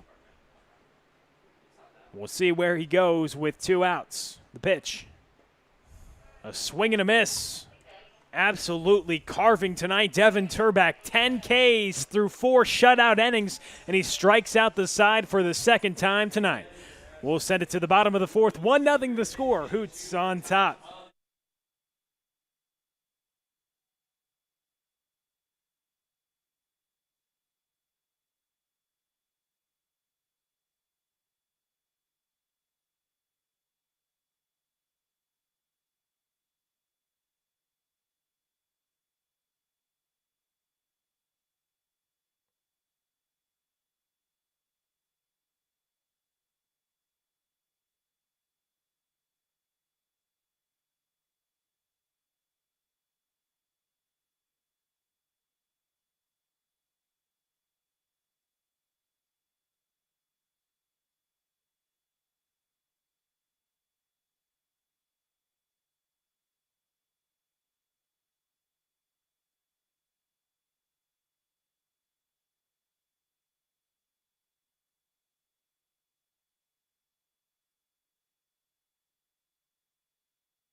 Four, 5, 6. Chase Krogman, Jamie Young, and Colin Bergman due up for the Hoots here in the bottom of the 4th inning. Hoots have a 1-0 lead as Mason Palmier working in his 4th inning of work. He's surrendered 1 run and 4 hits against these Hoots. Chase Krogman due up. He's 0 for 1. The first pitch from Palmier is missed. Palmier working deeper this start than he did last time. He was pulled after 3 innings of work last time on the rubber for Justin Paulson's Gems. So working now into the 4th inning, getting a little extension out of that starter. But now we do see some action as we peek down the left field line in the Gems bullpen. So arms starting to get hot. Signs that the end of Palmier's night will be near. That pitch is upstairs. But Palmier has shown some good stuff tonight. All started with Evan Martin and Nick Neville. A couple knocks to start off this game. Martin's single, and then Neville drove him in with a double. And then about 100 miles per hour off the bat from Chase Krogman to center field. He absolutely smoked that single as he gets on base for the 5th hit for the Hoots tonight. That's all on the IDAR, about 100 miles an hour, but that was it could have been higher. That was smoked to center field as Jamie Young comes to the plate. Young taking his talents to Maryville University, and he comes up looking to keep the train moving for the Hoots and extend on this small 1-0 lead that they have over the Gems. Good opportunity to do it as you're towards the middle of the order, and Chase Krogman leads things off with a smoked single to center field. And how cool are these Hoots jerseys? These American flag jerseys with the owl right smack dab in the middle of them. The camera probably doesn't do it justice, but it's probably a 10 out of 10 in my book, Shane. It's at least that. At least. It could be 11 from you, couldn't it? It could. So 1 ball, 1 strike as the right-handers working against Jamie Young, the first baseman tonight for Joe Lincoln's Hoots. Hoots have been hot. After dropping their first couple of games, they've won 3 of their last 4, and we've been impressed with their pitching staff, the most effective pitching staff so far in the Car Shield Collegiate League. And the storyline tonight, Devin Turback with 10 strikeouts as that ball is belted to right field, but the center fielder makes a great play on it, Jack Ragoni, as this in the right center gap, and Ragoni makes a nifty running catch for the first out of the inning. How about the closing speed on that one? He was shading Young to left center and then racing all the way in the right center field gap to make a nice basket catch. Good route efficiency and good jump on that to be able to get there, but like you mentioned, he was running the whole way, sprinting in stride when he catches that ball. Great play by the speedy center fielder, Jack Ragoni. He definitely has some great speed on himself, Shane. And he showed it there, showing why he's a starting Division I center fielder. That ball's fouled back by Colin Bergman.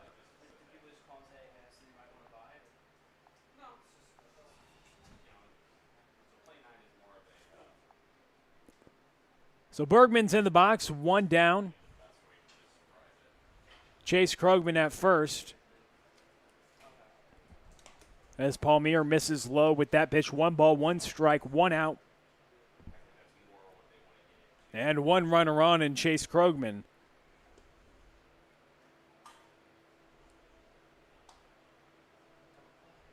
The 1-1 pitch from Palmier awaits.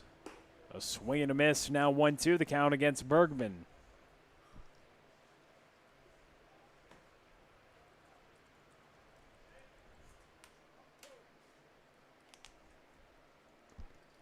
One ball and 2 strikes with 1 away. The runner on first is Krogman. And Palmier comes up and into Bergman. He fouls it back. Palmier looking for that double play. With Krogman on first and Bergman in the box, it would be a tough turn. A lot of speed on the base paths. 1 ball, 2 strikes. What does Palmier go to? Westfall delivers the signs, and Palmier comes set. The pitch. A swing and a miss. Nice fastball from Palmier to retire Bergman swinging. That brings up Luke Lampros. That's just trusting your fastball right there, just blowing it by Bergman. So the Billiken is retired, and Luke Lampros will now come to the plate.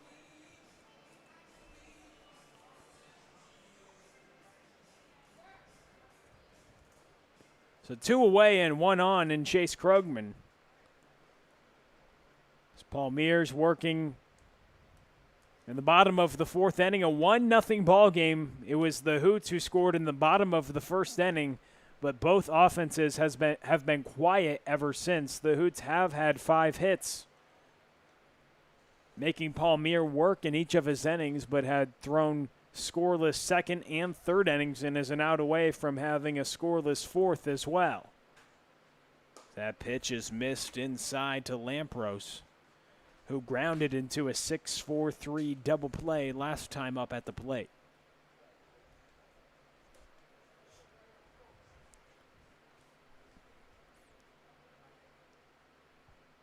Lampros with 2 hits so far in the Car Shield Collegiate League.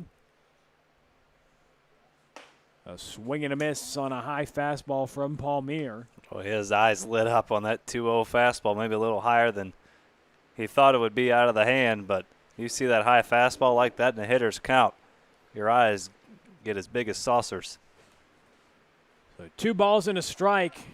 Krogman takes off. Westfall with a cannon down to second base as Krogman's retired, trying to steal second base. As we send it to the 5th, you're watching Car Shield Collegiate League TV.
This inning's brought to you by Interco Recycling. Interco has been recycling non-ferrous industrial metals, batteries, computers, and electronics since 1996. The company operates a 400,000 square foot, 45-acre facility on the Illinois side of downtown St. Louis.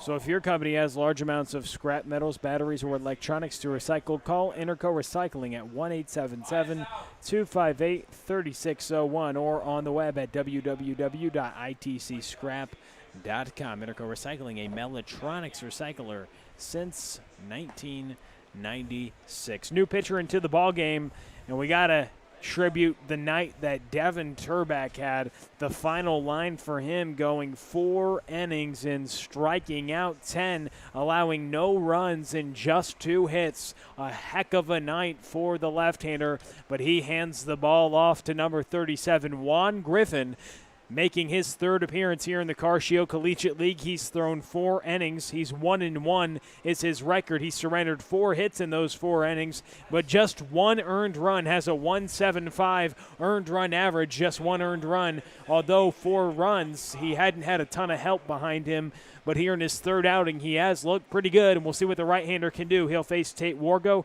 Kylan Cunningham, and Jacob Gentry, 7, 8, 9 for the Gems in the top of the 5th inning. Juan Griffin, a lot of innings at Harris Stowe, and he's one of those control guys. He doesn't throw the hardest. He's not going to blow guys away, but he keeps the ball down in the zone with that sinking fastball. Gets a lot of ground balls and a lot of quick innings. As Griffin comes set here in his 3rd outing of the season for the Hoots, first pitch swinging is Wargo, who singles up the middle and gets on base to start off this inning. So now Griffin will try to work around that single. It brings up Cunningham, who singled up the middle last time at the plate.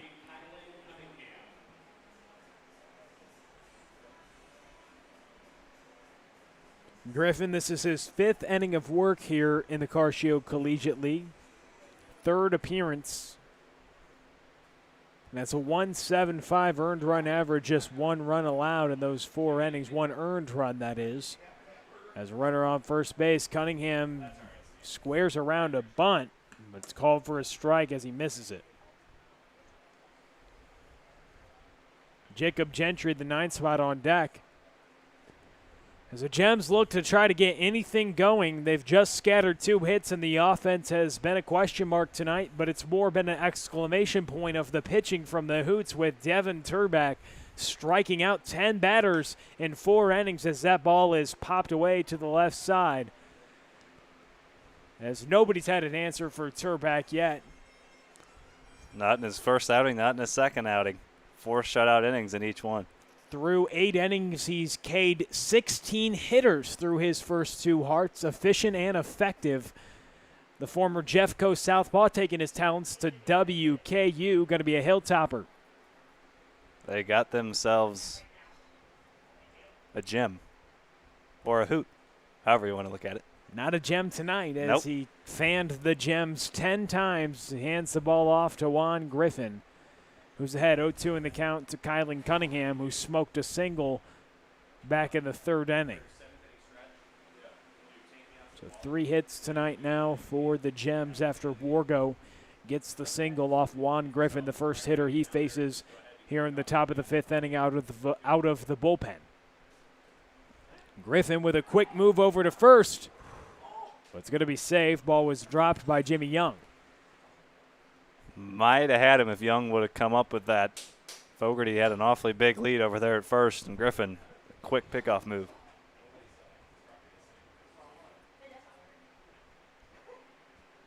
As Wargo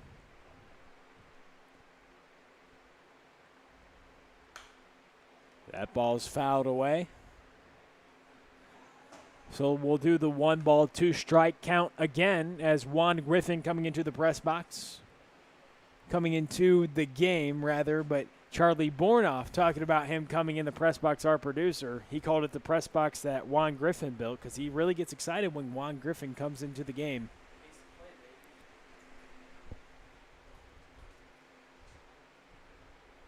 One ball, 2 strikes. Griffin will take another look over there. But he's looked pretty good so far, and I guess that's why Our producer, Charlie Bornoff, started mentioning that when he was coming into the game. Big fan of the way Juan Griffin pitches. We all have been so far. He's a nice relief pitcher for this Hoots squad.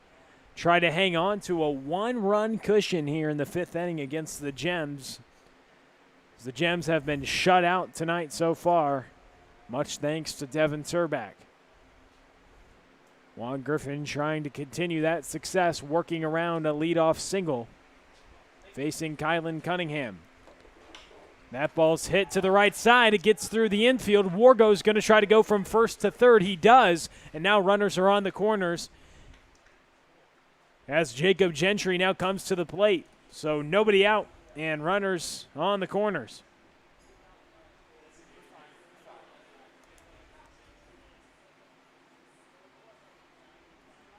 Juan Griffin now looking to try to work out of some trouble. As the first two hitters reach on a base knock off of Griffin.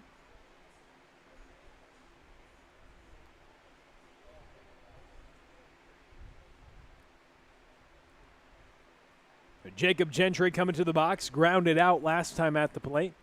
A 1-0 game, 90 feet away is the tying run for the Gems here in the top of the fifth. Any ball in play is the goal for Gentry to try to get that tying run across. Juan Griffin really looking for that strikeout as he misses the first pitch for a ball. As the runners are on the corners, Kylan Cunningham at first, Tate Wargo at third. Griffin misses low. Now 2 balls and no strikes.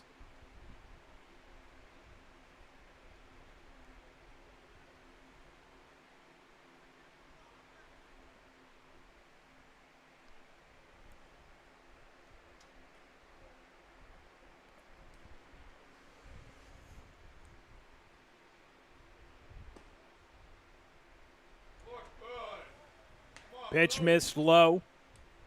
Now 3 balls and no strikes to Jacob Gentry, the 9th-spot designated hitter tonight for the Gems.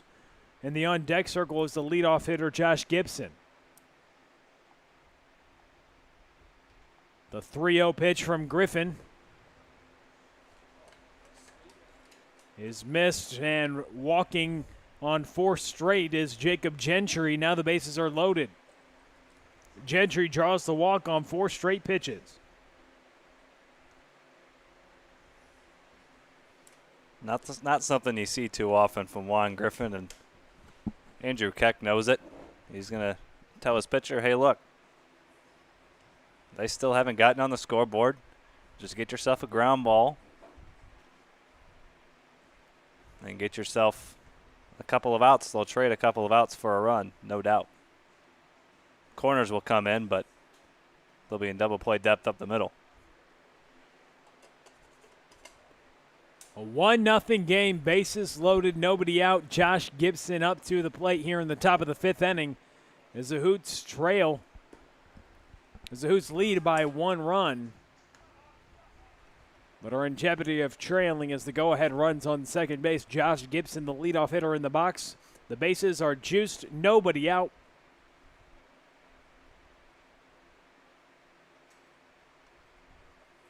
And Griffin delivers a swing and a miss from Gibson. He'll gladly take a strikeout here if he can punch out Gibson and double play it in the inning. 1 more strike to get, though. So Griffin getting the signs from Keck, bases loaded, go-ahead run in scoring position on second base. The pitch missed low as the bases are loaded for the Gems. And Griffin now a 1-ball, 2-strike count to Josh Gibson. This inning started off with a Tate Wargo single, swinging at the first offering from Griffin. Then Kylan Cunningham got a single.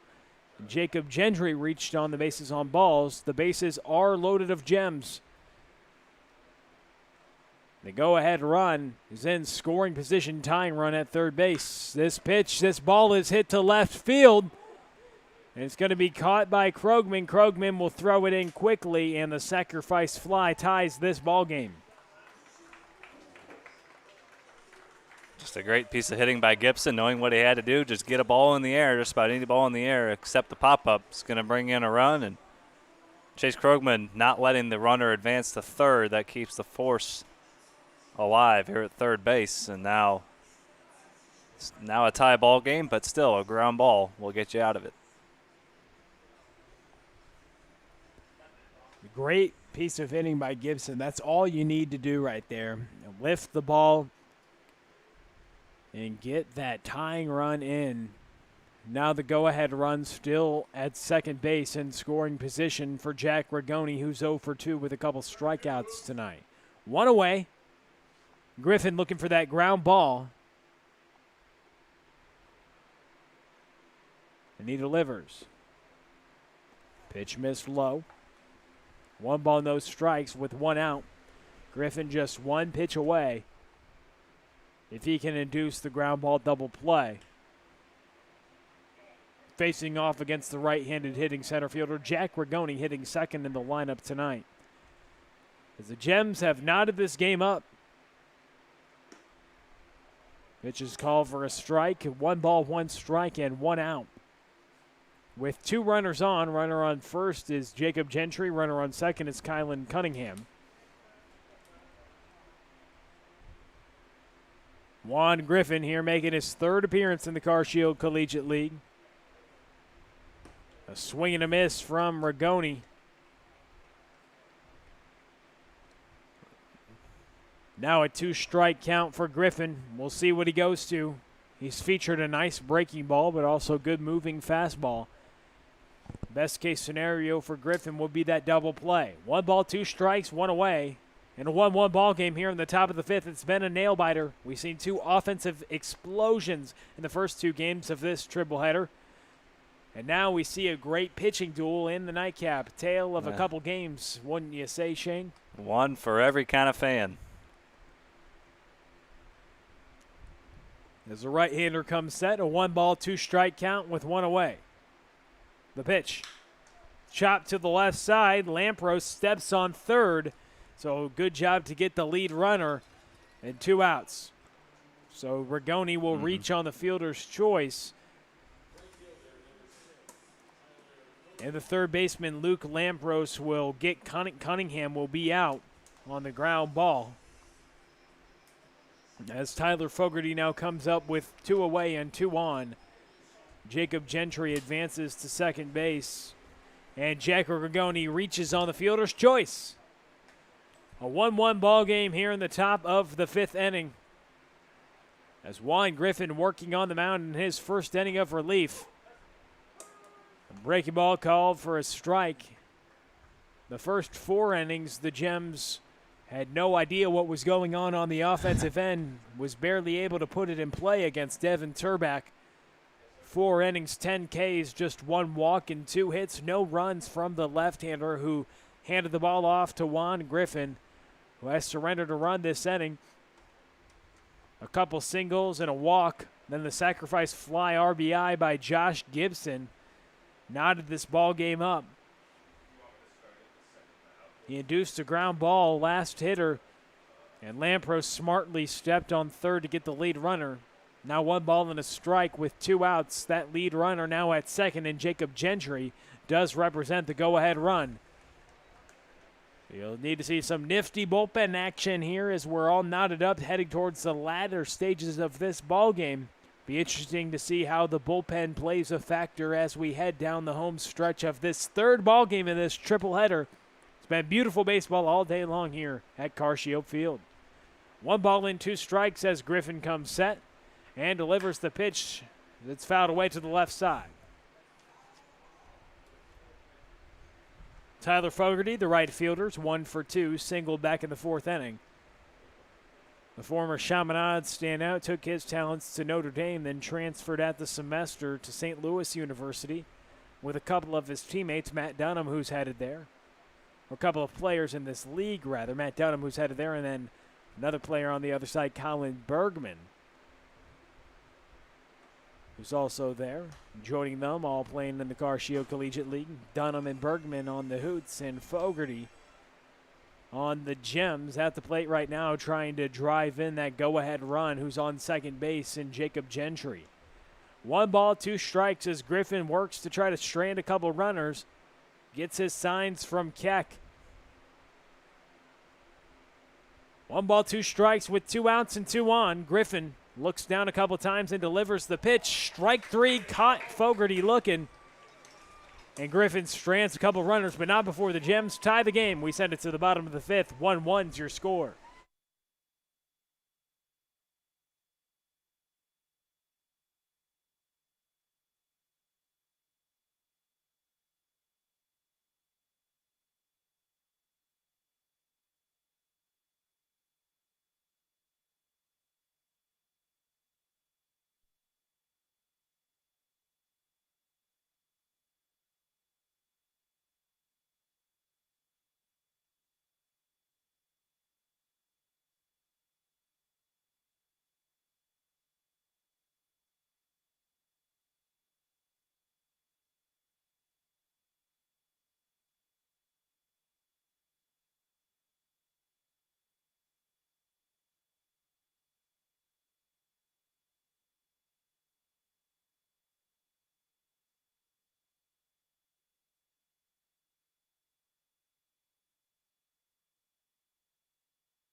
One Missouri Baptist right-hander hands it off to a Missouri Baptist left-hander, number 13, Sam Lemkool, into the game to relieve Mason Palmier, who worked 4 innings and surrendered 1 run and 5 hits to the Hoots. And now Lemkool will work the 5th inning. Lemkool's thrown 6 innings for the Gems. This is his 4th appearance of the season. He's 1-1 is his record. He's surrendered 3 hits, 1 earned run, and 1 walk compared to 5 strikeouts. Has a 1.167 ERA through 6 innings and just 1 earned run, as the left-hander Sam Lemkool now has the ball. And the southpaw taking over, he goes to Missouri Baptist, taking over for a Missouri Baptist right-hander who went 4 innings and looked pretty good tonight, just surrendering 1 run on 5 hits, Mason Palmier, who started the game for the Gems. And in relief is Lemkool. The first batter rips a single to right field. And that's how things get started. Luke Lampros with a nice knock. Now bring up Davey Pound. So Lampros welcoming Lemkool to the ballgame with a smoked single to right center field. Now batting for the Hoots, right fielder, number 15, Davey Pound. So Davey Pound comes up, and Lemkool will try to work around a leadoff single as the Hoots try to take back the lead after surrendering the lead in the top of the 5th inning. As the Gems notched a run off of Juan Griffin, the reliever. And here in the bottom of the 5th, things look advantageous to maybe equalize, extend on this lead, take over the lead, rather, 1-1 ball game. And now Palmier off the hook for the loss as well with that run in the top of the 5th. Pitched a nice outing, but pitchers are a funny breed. Their wins and losses, they really do care about them.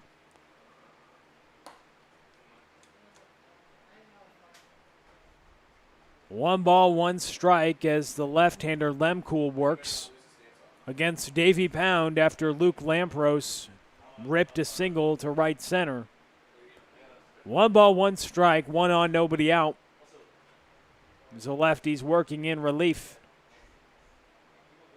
He delivers the pitch. That ball's smoked to center field, but coming up under it is Jack Rigoni for the first out.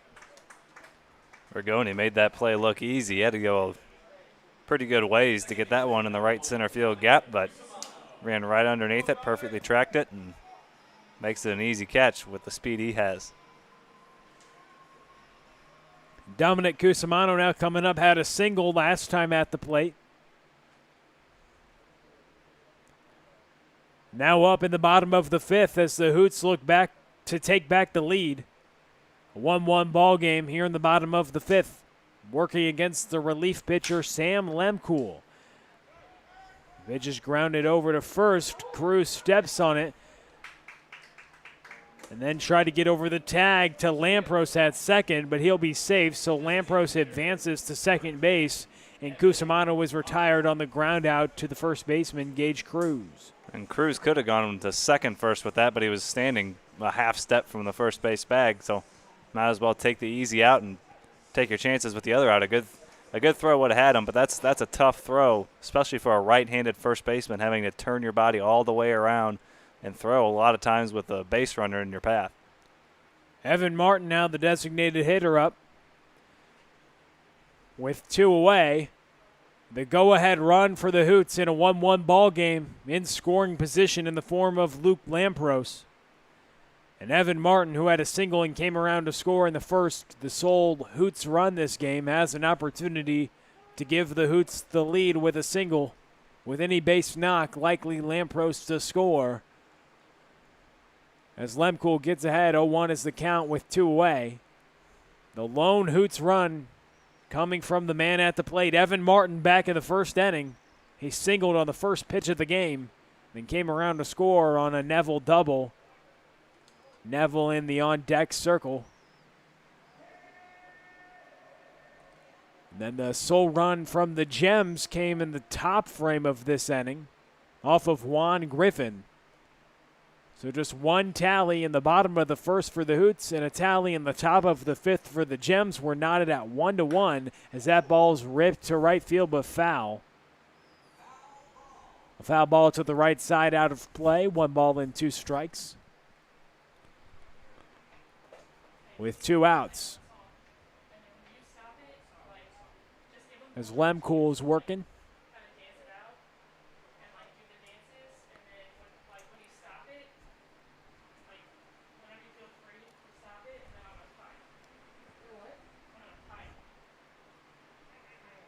Lemcool will have a word with Westfall. They'll converse at the mound. Maybe switch up the signs with the runner Lampros at second base as Evan Martin trying to improve on his 1-for-2 day, looking to drive in the runner at second base and Luke Lampros and give the Hoots the lead. We're headed towards the latter stages of this game. The Hoots are 3-3 after starting the season off 0-2. They've won 3 of their last 4, and Joe Lincoln's pitching staff has excelled at the highest level as of late. And tonight is some great evidence for you. Devin Turbeck, 4 innings, 10 Ks, no runs, and just 1 walk. Just scattered 2 hits as well.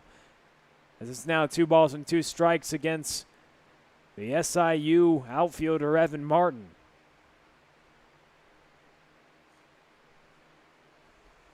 A swing and a miss from Martin. Westfall throws it down to first to Gage Cruz. And that's that for the bottom of the 5th inning. We send it to the 6th. It's all tied at 1. You're watching Car Shield Collegiate League TV.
This inning's brought to you by Interco Recycling. They've been recycling non-ferrous industrial metals, batteries, computers, and electronics since 1996. We're so grateful this company has been able to sponsor every inning, every half inning for us here in the Car Shield Collegiate League. And every other bottom of the inning, we read it to you. We're so grateful. They have a 400,000 square foot, 45-acre facility on the Illinois side of downtown, so you guys ought to check it out. 1-877-258-3601 if you need any large amounts of scrap metals, batteries, or electronics to recycle. That's Interco Recycling, a Mellatronics recycler since 1996. Thanks to Mr. Schallenberger for purchasing that advertisement for 6 times throughout the broadcast as Juan Griffin's back out for the second inning of work against Gage Cruz. He'll be facing here in his second inning of work Gage Cruz, Tommy Woods, and Matt Westfall due up for the Gems. In a 1-1 ball game as we lead off the top of the 6th inning. So Turback went 4, and now Griffin back out for his second inning of work.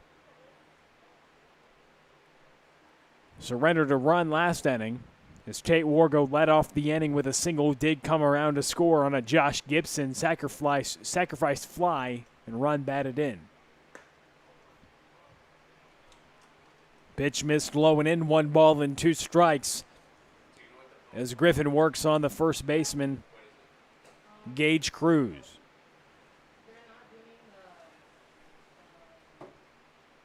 Griffin gets the sign, and the 1-2 pitch awaits to the left-handed hitting first baseman.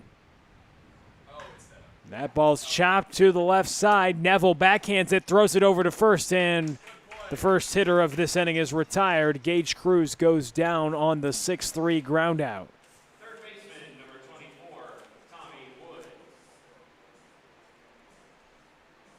Tommy Woods looks for some redemption, struck out looking back in the 4th, drew a walk back in the 2nd.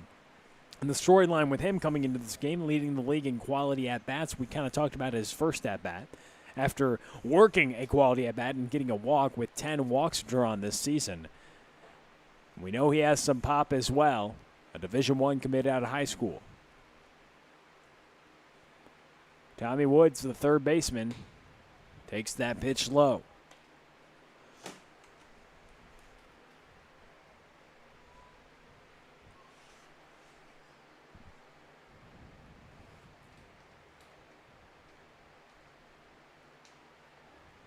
Juan Griffin delivers the pitch to Woods, misses outside. Now 2 balls and no strikes to the third baseman. Juan Griffin in his second inning of work. Third appearance on the mound for Joe Lincoln out of the bullpen. And a 1-1 nail-biter we've got on our hands. Andrew Keck, the catcher tonight, first time we've seen him behind the dish. Many times this season it's been Ty Stouse for the Hoots.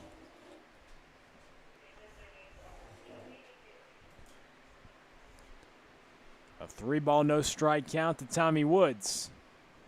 And he draws another walk the 11th time he's reached on the free pass this season, his second walk tonight. So the trend continues, the plot thickens, and the storyline continues to develop with Tommy Woods reaching base. He's been able to do it at such a high clip, so it's something we like to talk about with the powerful third baseman, but most of his power has been shown in the free pass. Maybe there are many pitchers not wanting to pitch to him, but also giving credit to Tommy Woods, who has been working some incredible at-bats, as he has another quality one there, getting on base. In a 1-1 ball game, trying to give the Gems the lead. Matt Westfall at the dish. He takes the first pitch for a strike from Juan Griffin.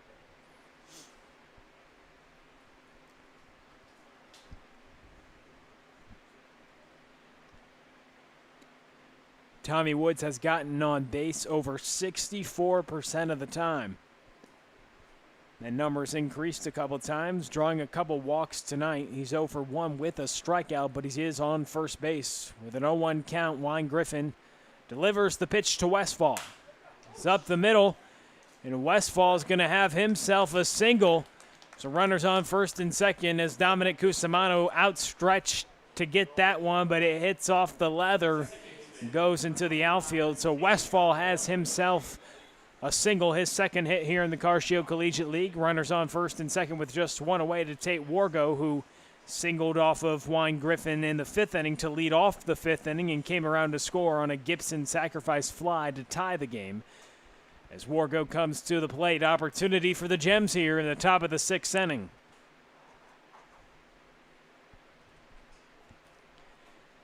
Gems on a 3-game losing streak. Looking to get off the schneid here in the Hoots. They've been hot 3 of their last 4.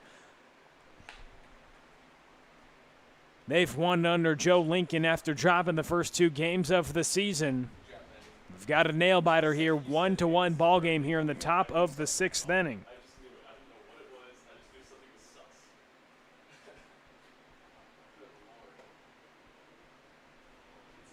The 1-0 pitch, Griffin delivers it. Wargo grounds this one to the right side. Cusimano goes to short, but won't get Wargo at first. So now runners at the corners with 2 away as Westfall's retired on the fielder's choice and Wargo reaches on the fielder's choice.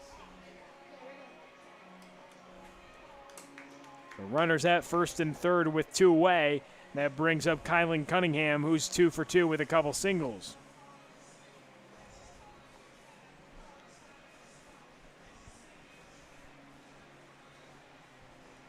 Joe Lincoln having a word with Juan Griffin. Important at bat coming up here. Potential go-ahead run over there at third. You want to make sure you got everything under wraps here for this at bat. Probably the most important at bat of the ball game so far. Which warrants a mound visit from manager Joe Lincoln because 90 feet away, that go-ahead run like you mentioned against a dangerous hitter tonight, Kylan Cunningham, who's 2 for 2 with a couple singles. So interesting at-bat coming up here in the top of the 6th inning. Runners at the corners, 2 away. In a 1-1 ball game, Juan Griffin working against Kylan Cunningham, the left fielder for the Gems.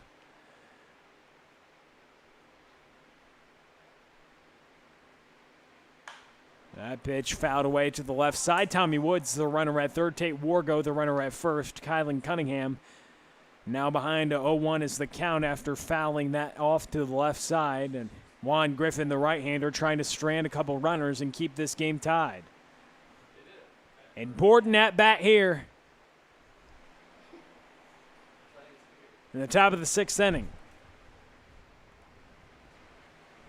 Griffin delivers the pitch. That ball's belted to right field, high and deep, and Kylan Cunningham touches them all and gives the Gems the lead.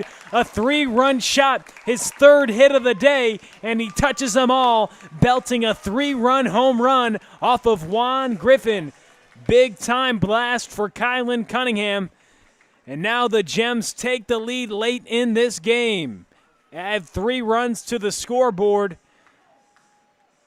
And what a shot right there from Kylan Cunningham. 3 hits now today, and he left no doubt about that one. Belted that one deep to right field. Knew that one the instant it left the bat. No doubt. I think it cleared the bullpen out in right field. So a no-doubt shot. And just like that, with one swing of the bat, a 3-run lead for the Gems.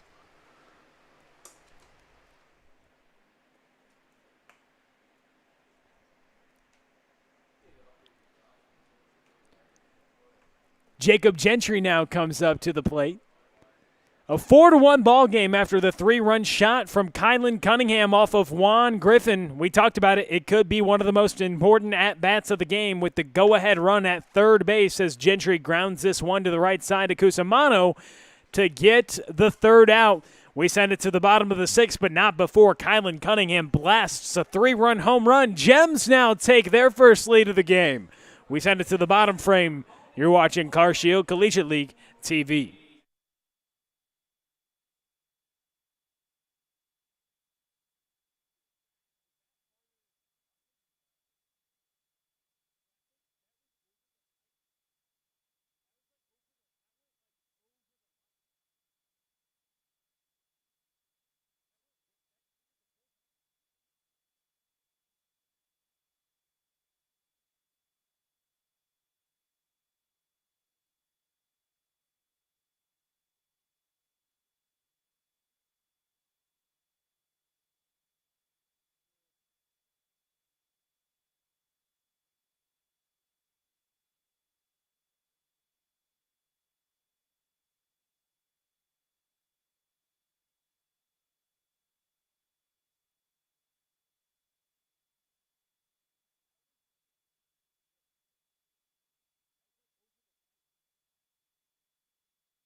Bottom of the sixth inning, 2-3-4 due up for the Hoots. Nick Neville, Andrew Keck, Chase Krogman.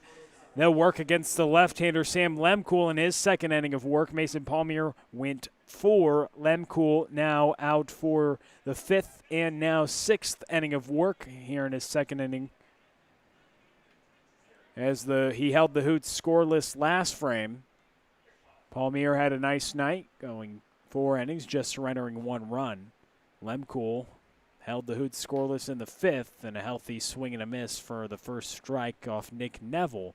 Now working in the bottom of the 6th for the Gems and has more responsibility now. He has a 3-run cushion after the 3-run home run to break the tie by Kylan Cunningham. So wants to hold this 3-run lead, and this lead for the Gems and earn the victory on the mound. The reliever Lemcool has that duty. Needs to get 6 more outs. Working here in the bottom of the 6th inning, 0-2 is the count to the 2-hole Nick Neville.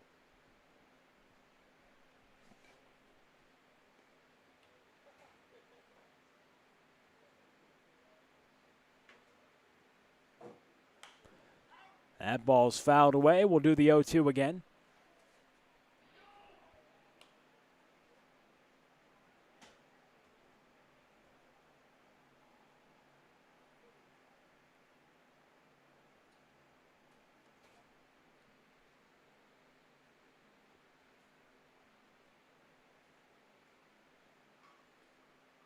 The pitch from Lemcool is grounded to the right side. Gage Cruz will take it himself and step on the bag for the first out of this inning. That brings up Andrew Keck.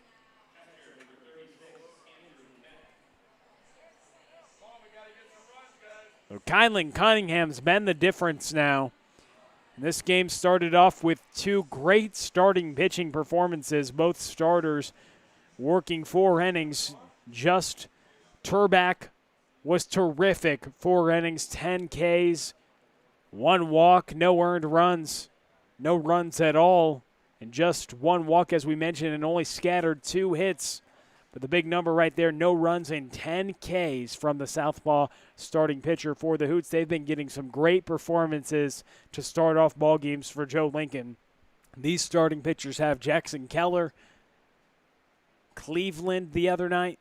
They've all been very impressive on the mound. And talk about Sam Stewart last night. Showcased some great stuff as that breaking ball is swung through by Andrew Keck. This Hoots pitching staff has been the most effective so far in the Car Shield Collegiate League.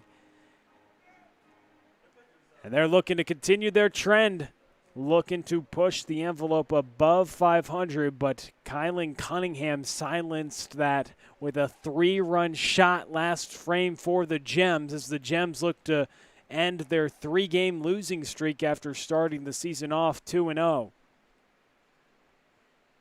But the story tonight for the Hoots was Turbach, who shut out the Gems for 4 innings, and Palmier, who gave the Gems a shot, the starting pitcher from Missouri Baptist, worked 4 innings and just surrendered 1 run, which came in the bottom of the 1st inning, but then handed the ball off to Lemcool, who's working in his 2nd inning of work. And that's been the only run scored tonight for the Hoots. But although they have 6 hits, as Lemcool gets a strikeout of Andrew Keck looking, now brings up Chase Krogman.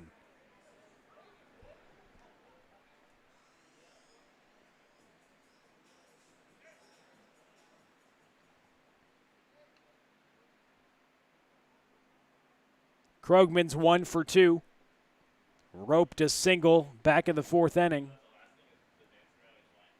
As Lemcool delivers, the breaking ball is in there for a strike. Against number 5, the center fielder, Chase Krogman.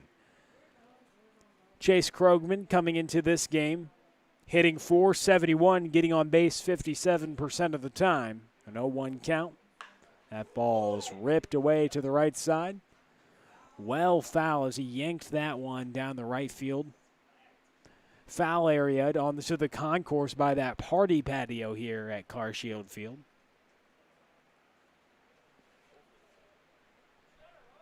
But just a strike.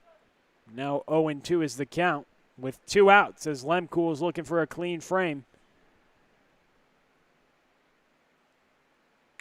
That ball's hit to left center field. Chase Krogman's going to grab a couple bases on this one and gets a 2-out stand-up double.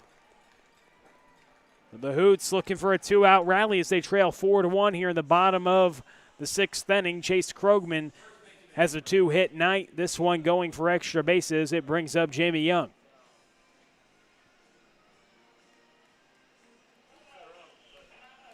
Jamie Young 0 for 2 with a strikeout and a fly out to center field. We'll see what the first baseman can't continue the pass the lumber on to the guy on deck, Colin Bergman, and try to start a 2-out rally. The Hoots trail by 3 runs. Those 3 crucial runs coming from the home run of Kylan Cunningham. Got his 3rd hit of the night, been swinging the lumber nicely, and then eventually made the difference with the home run to right field for 3 runs. In the top frame of this inning, now in the bottom of the 6th, the Hoots looking to answer. A swing and a miss there from Jamie Young as they trail 4-1. 6 hits from both teams tonight. As Lemcool's working in relief of the starter Mason Palmier. Another swing and a miss on a breaking ball. Lemcool has a ball in 2-strike count and 2 outs. Young looking to extend this inning as his team trails by 3 runs. And we're getting late, not too many outs to work with now for the Hoots. Here in the bottom of the 6th inning, the pitch. A swing and a miss, another breaking ball from Lemcool. He strands a runner at second in Krogman. So the 2-out double to no avail as we send it to the 7th inning, 4-1 the score, the Gems on top.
This inning's brought to you by Interco Recycling. Non-ferrous industrial metals, batteries, computers, and electronics. They've been recycling all that since 1996. And if you need to recycle anything, call 1-877-258-3601 or go to the web, www.itcscrap.com. It's a great company, a 400,000 square foot, 45-acre facility on the Illinois side of downtown St. Louis. That's Interco Recycling, a electronics recycler since 1996. Juan Griffin out for another inning of work, so Turback went 4 innings with 10 Ks and no runs allowed, just 1 walk and a couple hits surrendered. And now Juan Griffin in his 3rd inning of work surrendered the home run. In the top of the 6th, is this another one? Josh Gibson belts this one to left, and it's a no-doubter to the left field bleachers as he trots around the base paths to give the Gems a 5-1 lead. An absolute rocket. That got out in a hurry. Josh Gibson had the sacrifice fly in the 5th inning to nod this ball game up. And the Jeffco infielder rips one to left field for a home run. And Josh Gibson extends this Gems lead a little insurance now as we're in the final frame here in the top of the 7th inning.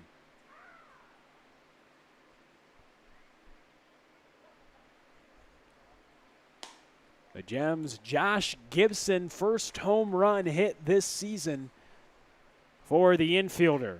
Now Jack Rigoni coming up. Been held hitless tonight, has struck out a couple times, takes the first offering from Griffin for ball 1. The next pitch is hit to left field. And coming up and making a nice running play on it is Colin Bergman for the first out.